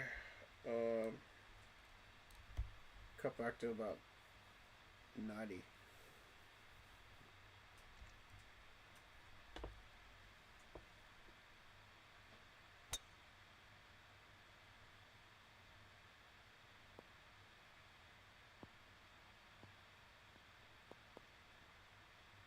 Get on. Get on. Get on. Get on. Get on. Look at that. You got yourself an eagle putt. If I make it in one shot. Can I stop playing ping pong with the green, please? That would be great.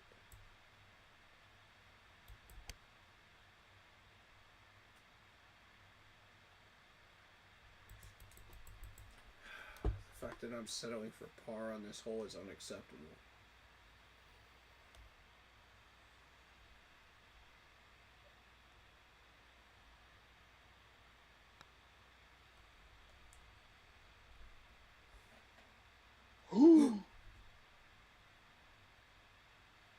I Oh knew my it. god, dude. I knew that was gonna be too easy. Good read. Yeah, the eagle putts never go in. The birdie ones always do.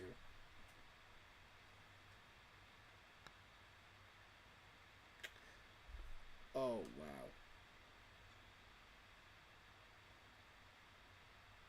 I almost had that eagle shot too. Oh my god, man. I wanted that for you. That was gonna be so good. All the way to the right.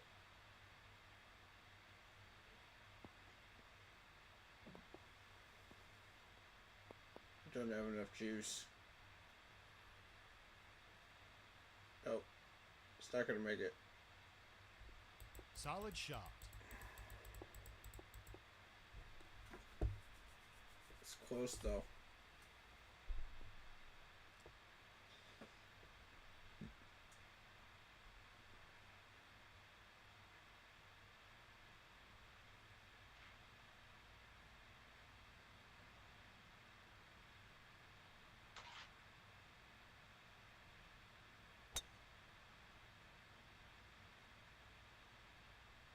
I might make it.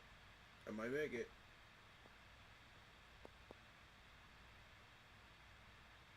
Oh.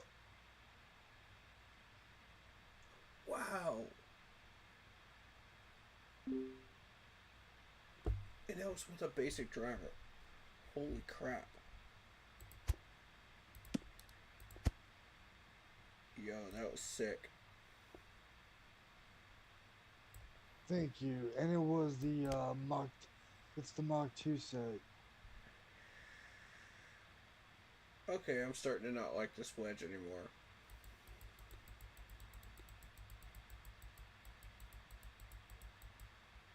It is throwing off my game.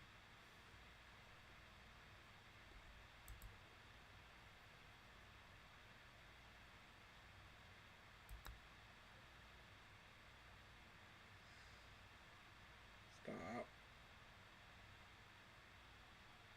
Perfect. You can work with that.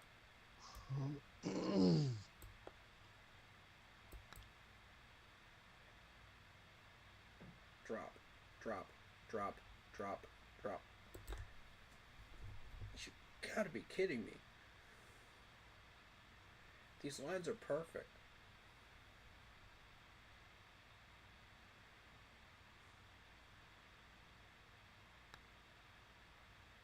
That was my fault. I jumped the gun. It is unreal how close I'm getting to getting these birdies, dude. I know the feeling.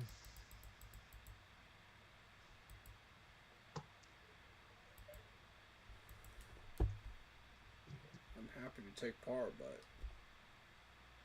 you know. Deep down, it's not good enough.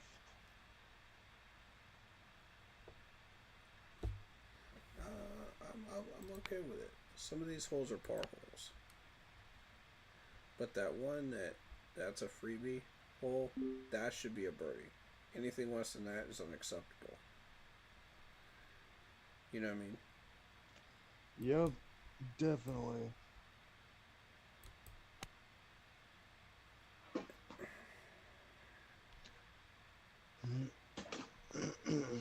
God.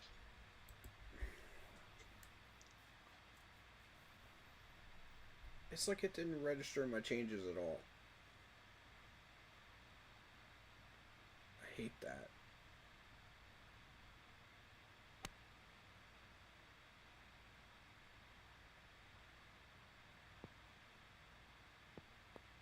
Yep, did the same thing to you. Damn it, man.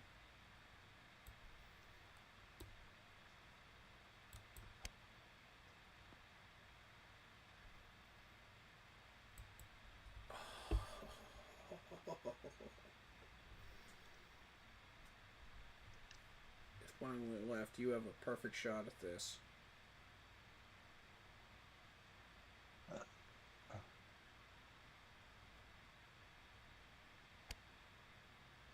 Come on. Come on. Oh.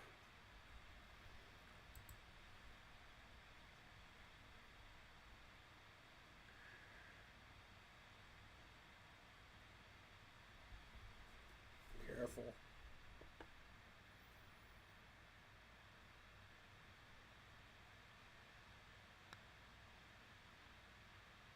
Yeah. That's why I said careful. You're I'm putting trying. from that distance on this green, yeah. I'm trying. Part up.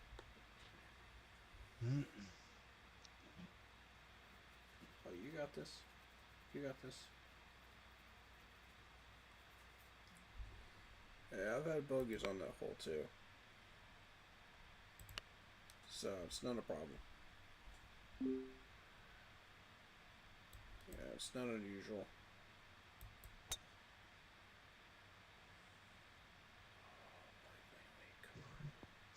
Play cleanly. Solid That's what shot. I'm looking for.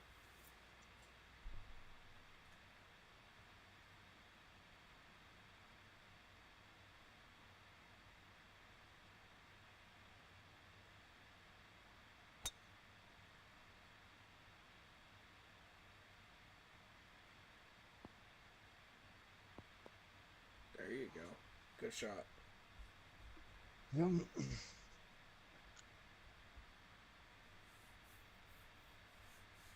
Get that wind going. That can be tricky to navigate.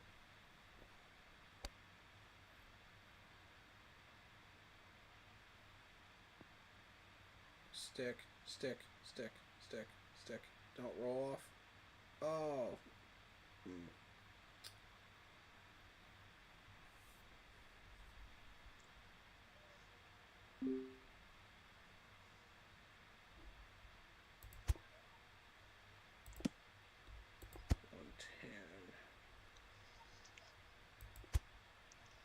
One ten's not enough.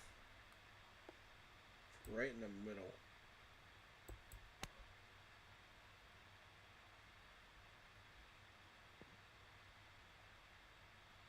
Get up the hill. Oh my god.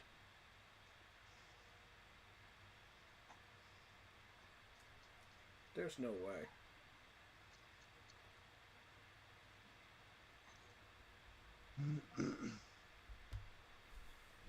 Shout out Lock Poppy. He says, can't wait for the watch parties this season, man. Yeah, for real. It's gonna be a lot of fun.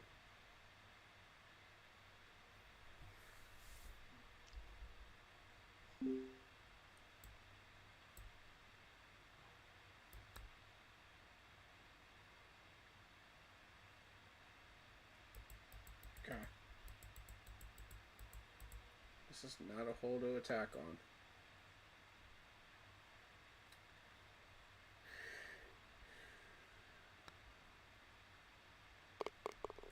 Very, very nice. There you go. Now you're starting to get into a rhythm. Yup. That's what you want.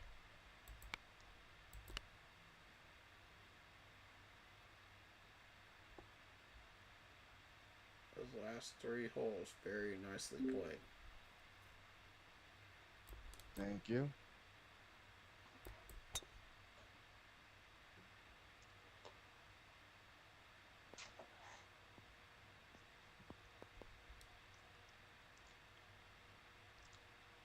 Solid shot. I like it. I like it.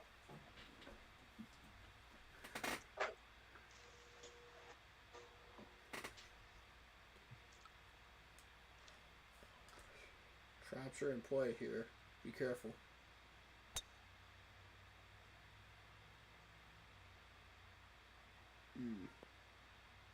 Beautiful shot. That's a clean second shot right there. Beautiful.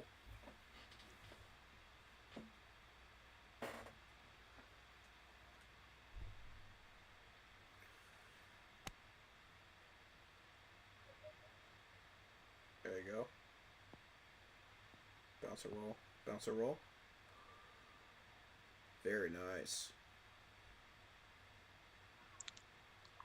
Big fan of watch parties. It's cool you do them for the Panthers games. I'll always be in them. Yeah, for sure, man. We love having you there.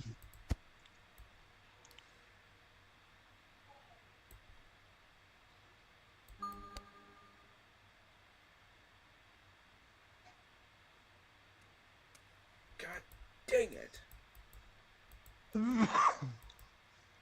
Oh, I hate that fescue. Oh my god, I hate this fescue.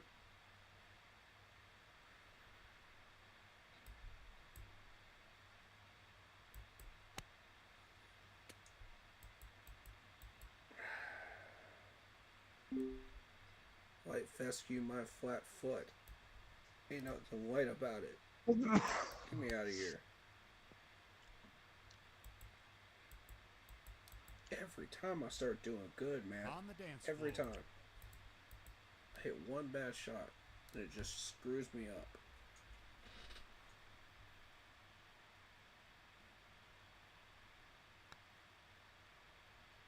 Oh, man.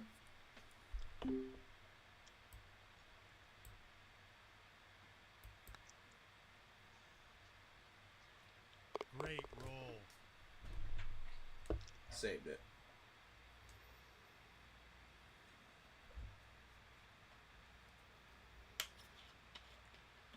Could have been worse.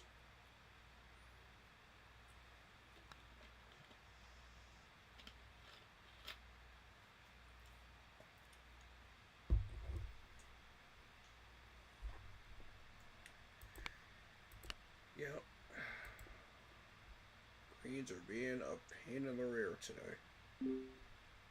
I feel that one, buddy.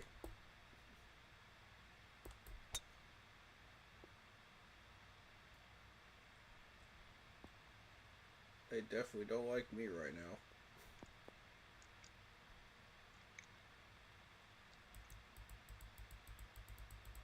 That's in the garden spot.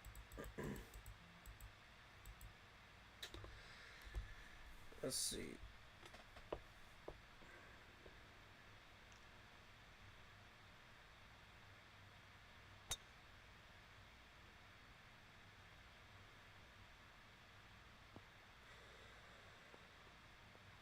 Could be worth trying it. I don't know. For you, I wouldn't recommend it. I'd weigh that crap up. For me,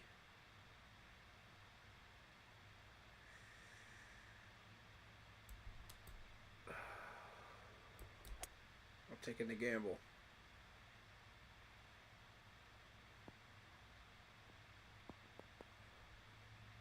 Wow. I made it. Barely. But I made it. I wouldn't recommend it for you. I'd play it safe over in that left side grass.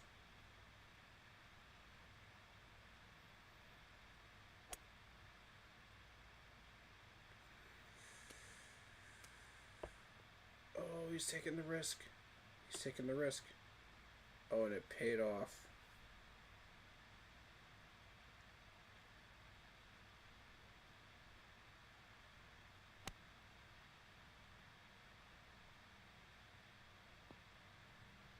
Oh, and it paid off.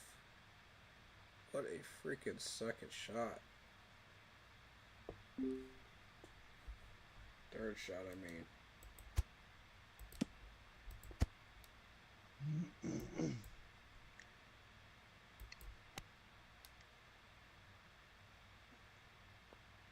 That's amazing.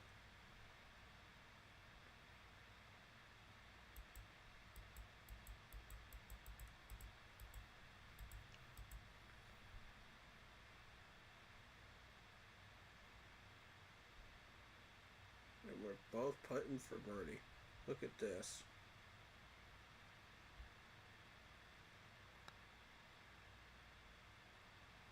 Get in. Get in. Thank you for showing me what it does. Get in. Get in. Get earned. You. Oh, you gotta be kidding me.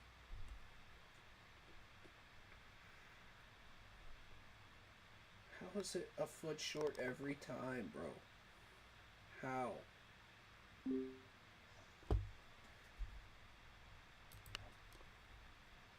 How? I don't get it.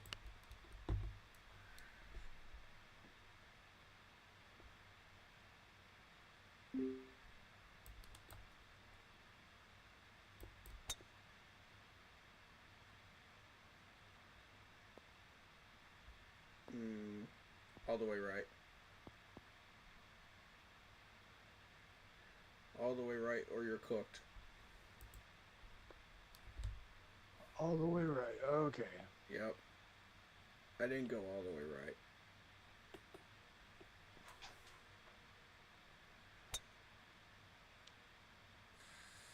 You might still be cooked. Oh, man. Yep. It's not gonna matter. Oh, boy.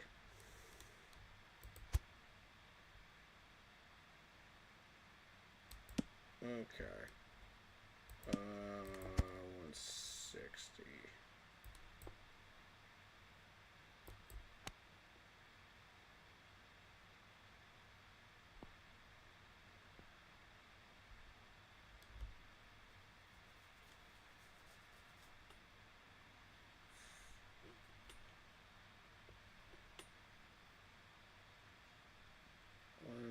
60.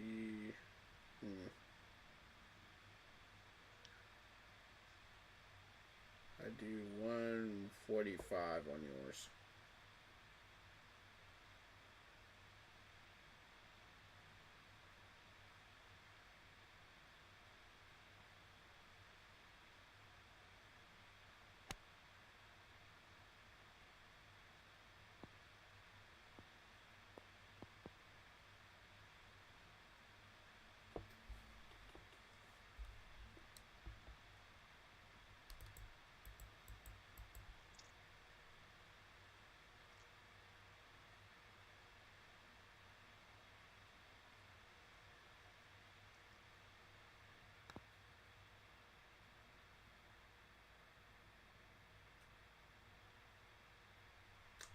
Good setup. On the dance floor.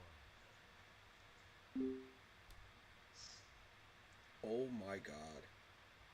How in the world? There's no way. There is no possible way.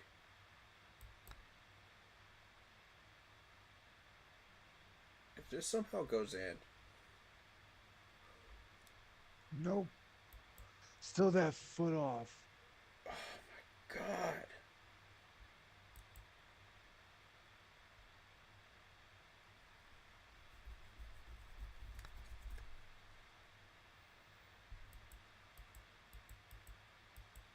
This game is messing with me bad, dude. Oh, I know. It's these greens, dude. Like, I can't get them either. You know me, I'm always hitting spots like that. In practice mode.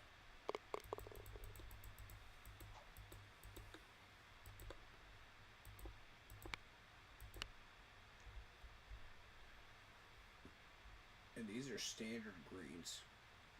Just imagine the hard greens. Not even I have the stones to try to the hard greens yet.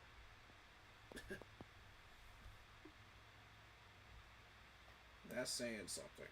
Good ball.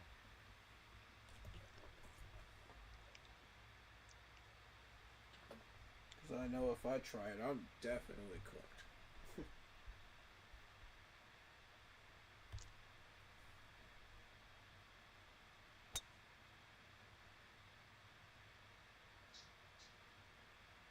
Ooh.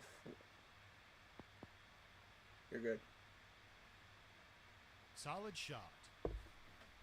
Yep, you're good. Okay.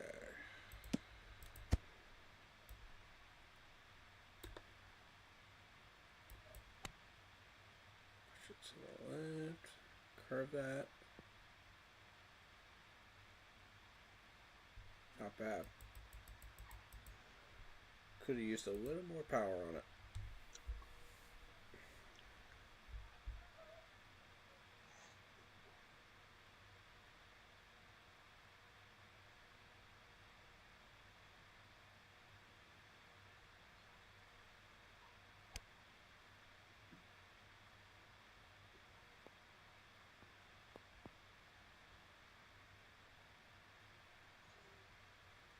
Nice. As long as it's up that hill, it's puttable. That's how I feel about it too. I'd definitely consider that a win.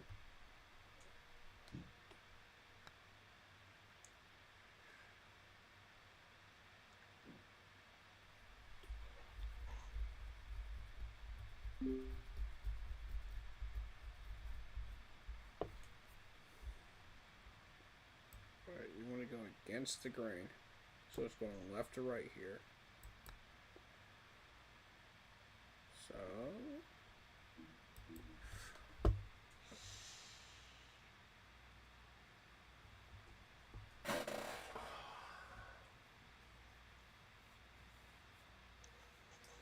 I just aimed at a hair below left. Just a hair below left.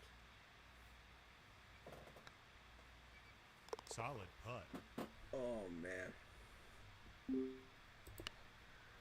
It was so close.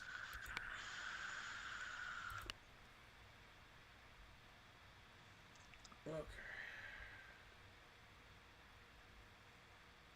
Here comes the hell hole right here. Number 17.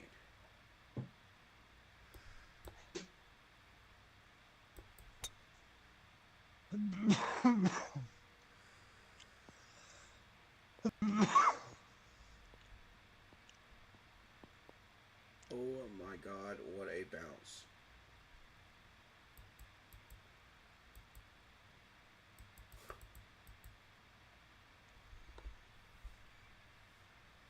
What a freaking bounce.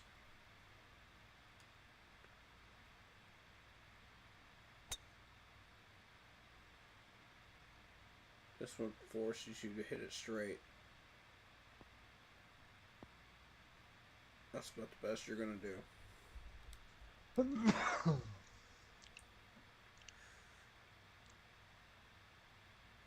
Now, challenge number 2. I don't know about that. I'm getting it pretty easy.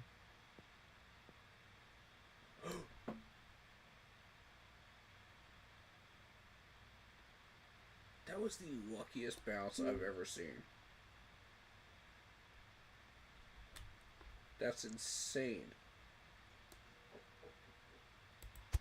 Okay.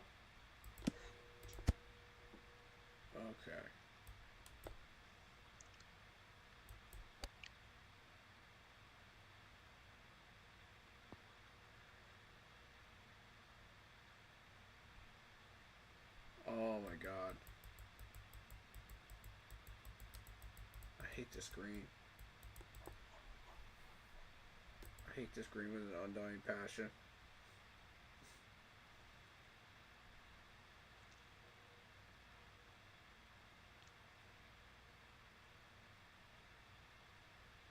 Aim that left, dude. Because look how that thing slopes downwards. From Yeah, left to right. I just want it out of the rough. All I really do is let myself up better.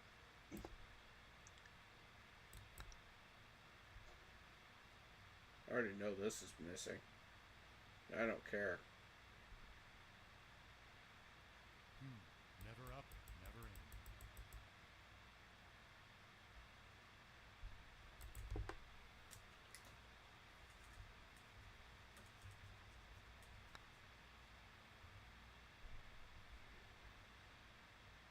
See how that curves downwards? Yep, I'm trying to avoid all that.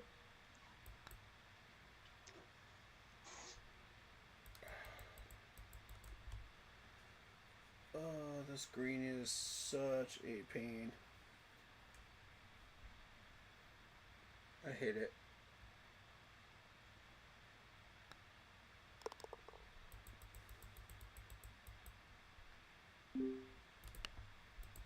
The more you play this green, the more you learn it, though.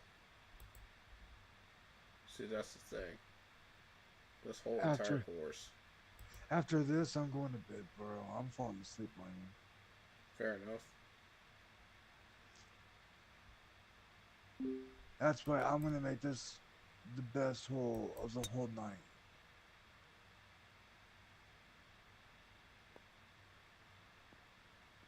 Hit the cart path. Hit the cart path. Hit the cart path. Damn it.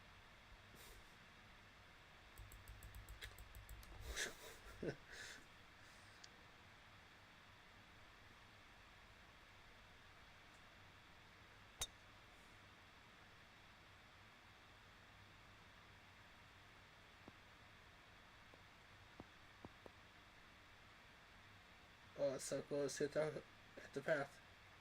Aww. It almost did.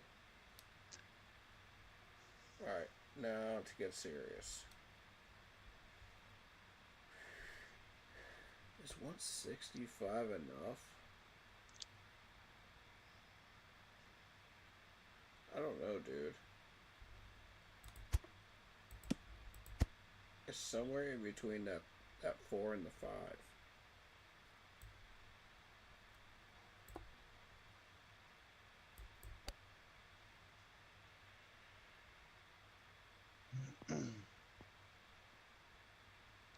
take it.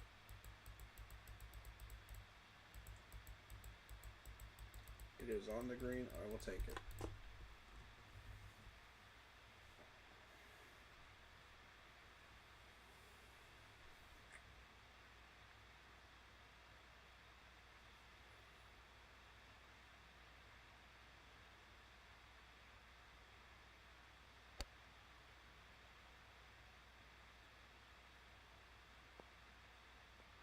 Oh, that's the side you don't want to be on. That's fine.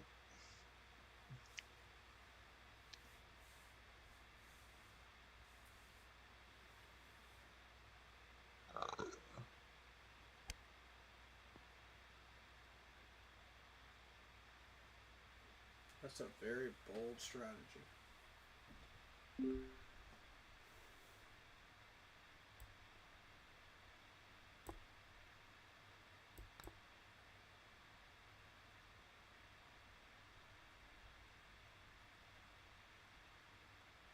Perfect. Good setup. That's where I want to be. If I'm going to miss, I'm going to miss just high. Exactly where I did.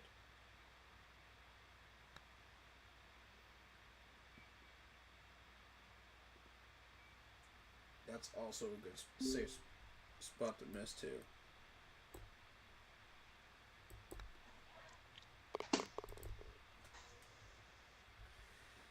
Part up. 3 over.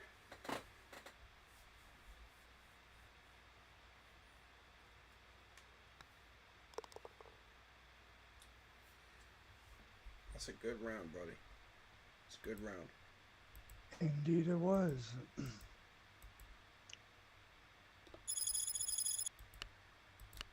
Yeah, the more you play this, the more you'll figure it out. You know, and that back 9 was playing so nice for you. Oh yeah, it was. When that wind is working towards your favor, I mean, it really looks beautiful. It really does, though. Mm-hmm. It was just those greens just didn't want to work with us.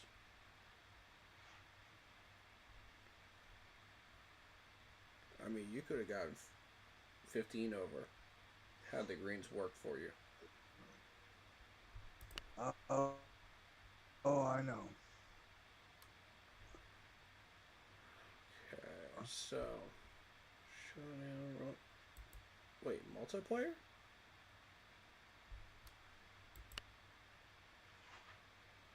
Just a multiplayer showdown royale? I'm gonna let you go. I'm gonna go get some sleep, buddy. Okay. Alright, bye. Have a good night, man.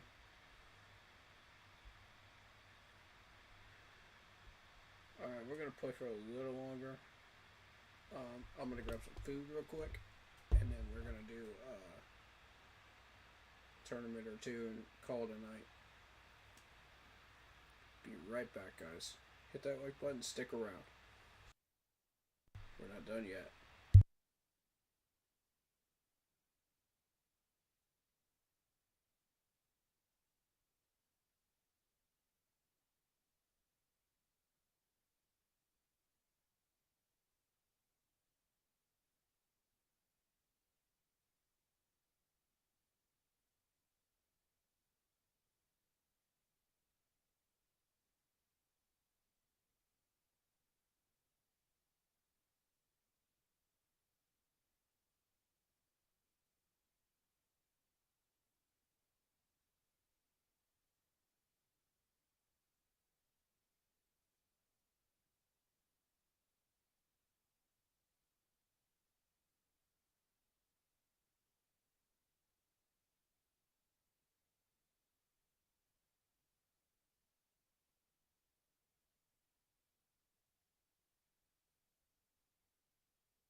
Alrighty.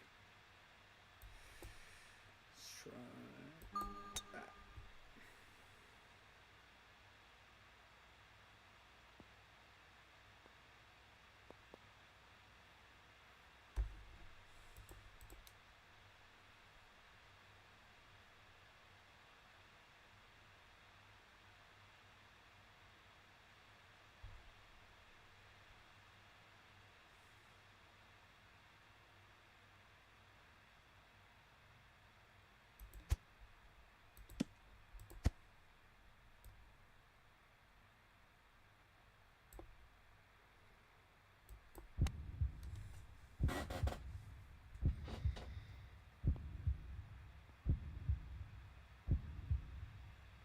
I knew it.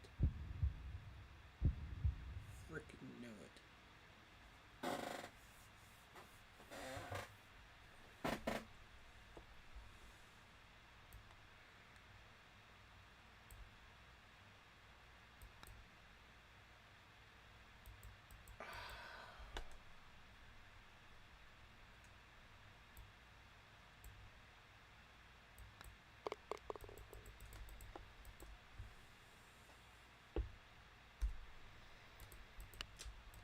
Alrighty. Trick here. Keep it out of that sand trap.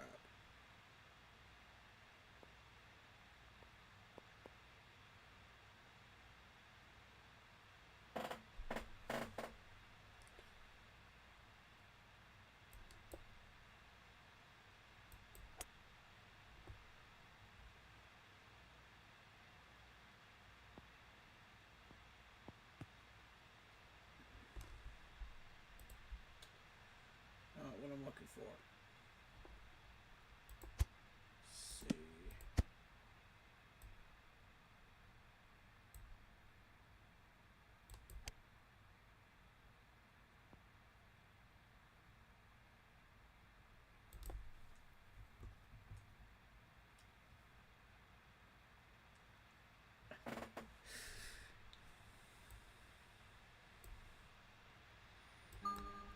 That's how you recover.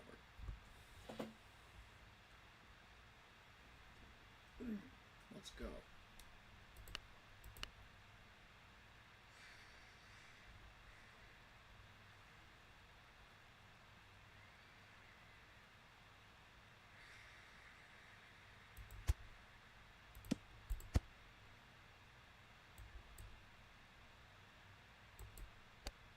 Something just tells me. Try that one.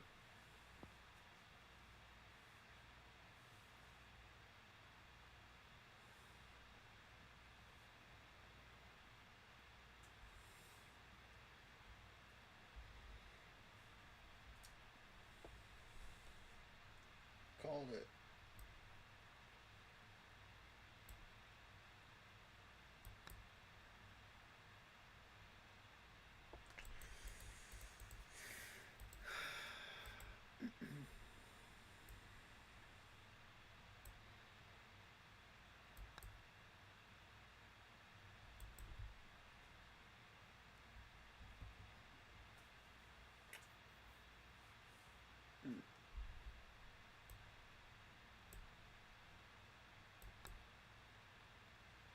Solid putt.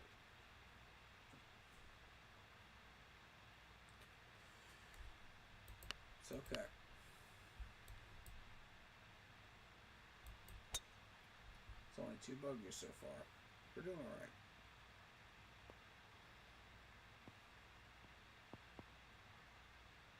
That's in the garden spot.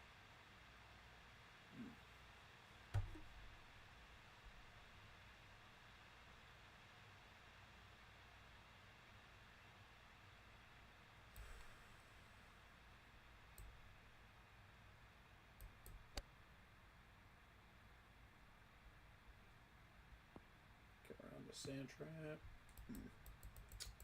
Nope. Not today, apparently.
these tournaments go, man.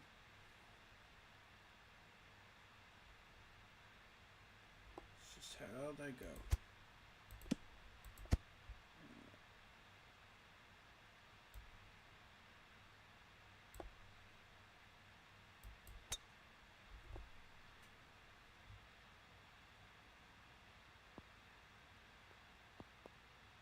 Solid shot. No. No, it wasn't.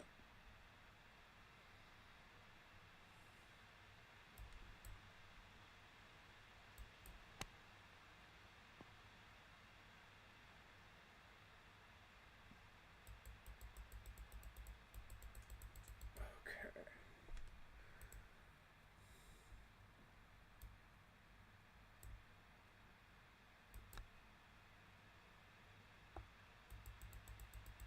No.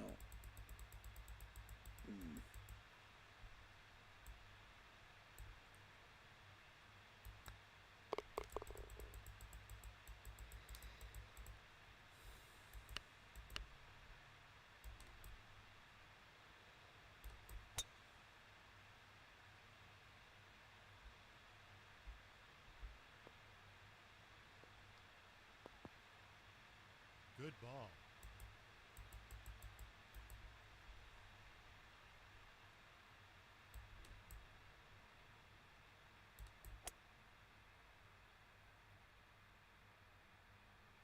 No.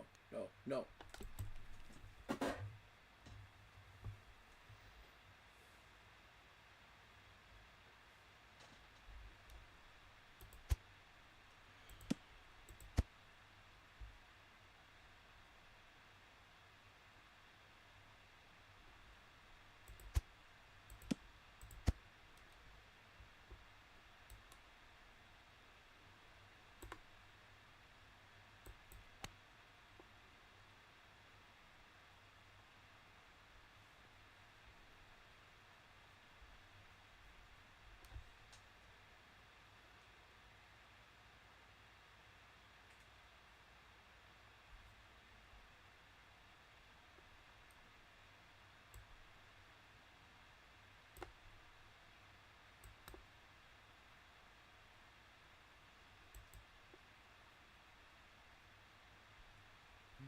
Never up, never in.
Solid putt.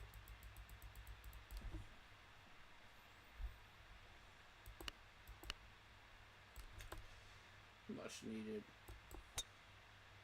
Much needed. Get me out of a trap. Go around it, go around it, go around. Go around it.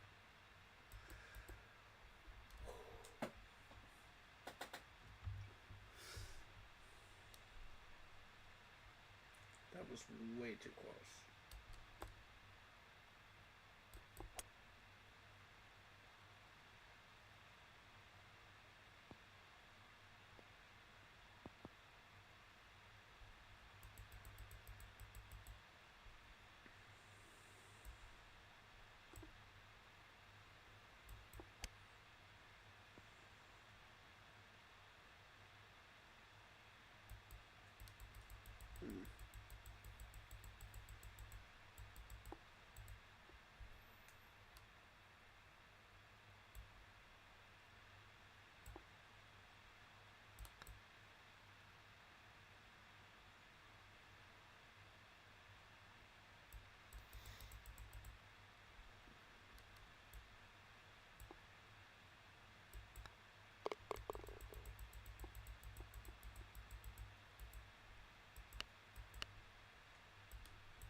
so we got that tree on the right to contend with.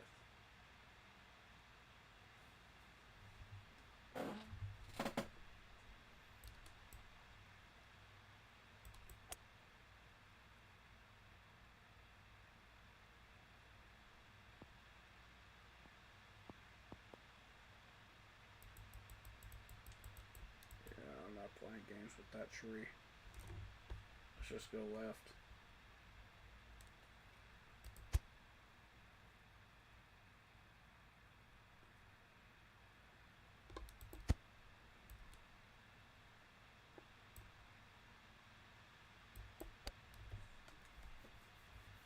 That's money.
That's not what we're looking for. Not at all.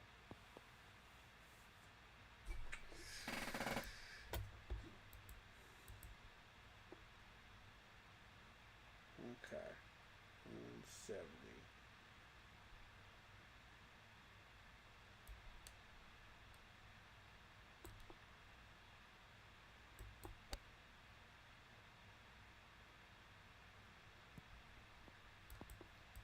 God dang it.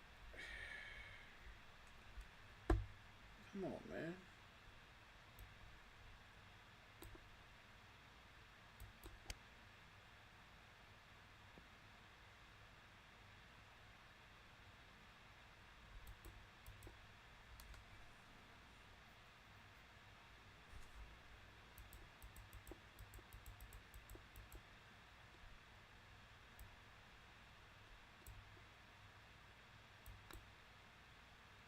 Got it.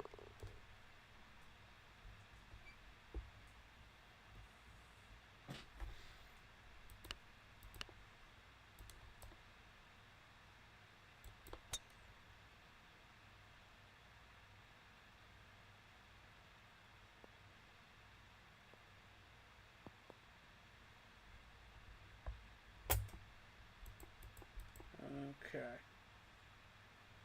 Let's see what we got here. 67. Is this a race green?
Going to have some beach time with that one.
Solid shot.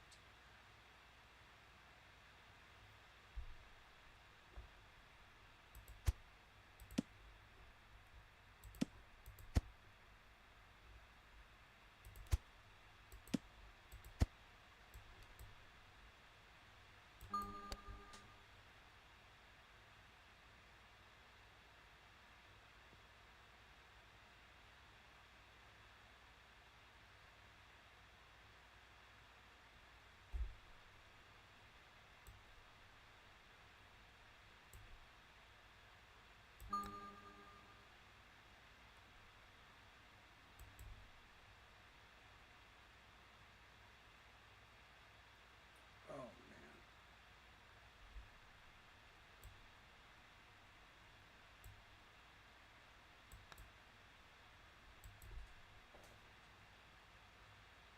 I can't read greens. I can't read greens. I can't do it.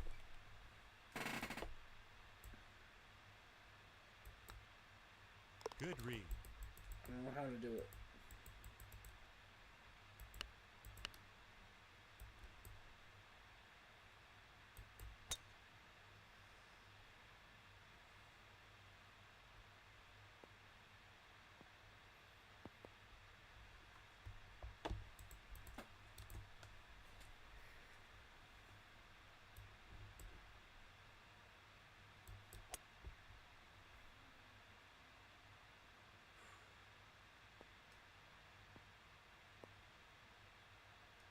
That was close. That was way too close.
Well,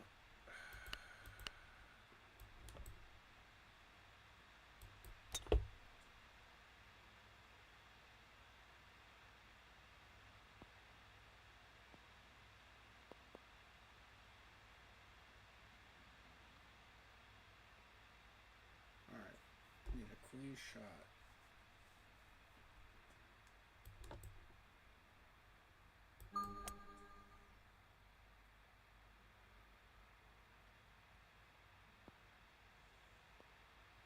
Get on, get on, get on. Nope.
in the hole.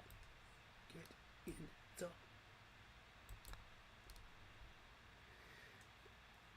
What the fuck?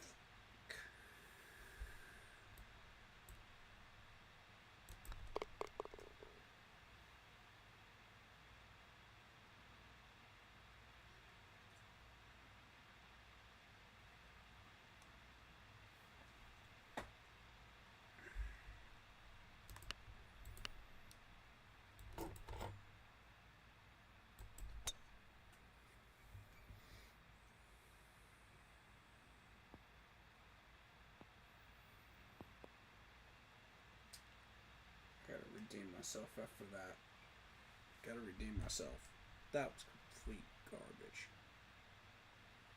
That was complete and utter garbage.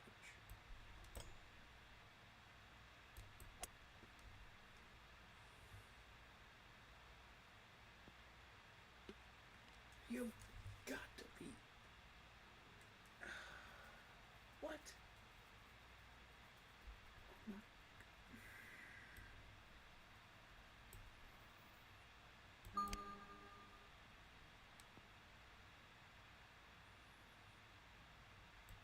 Okay.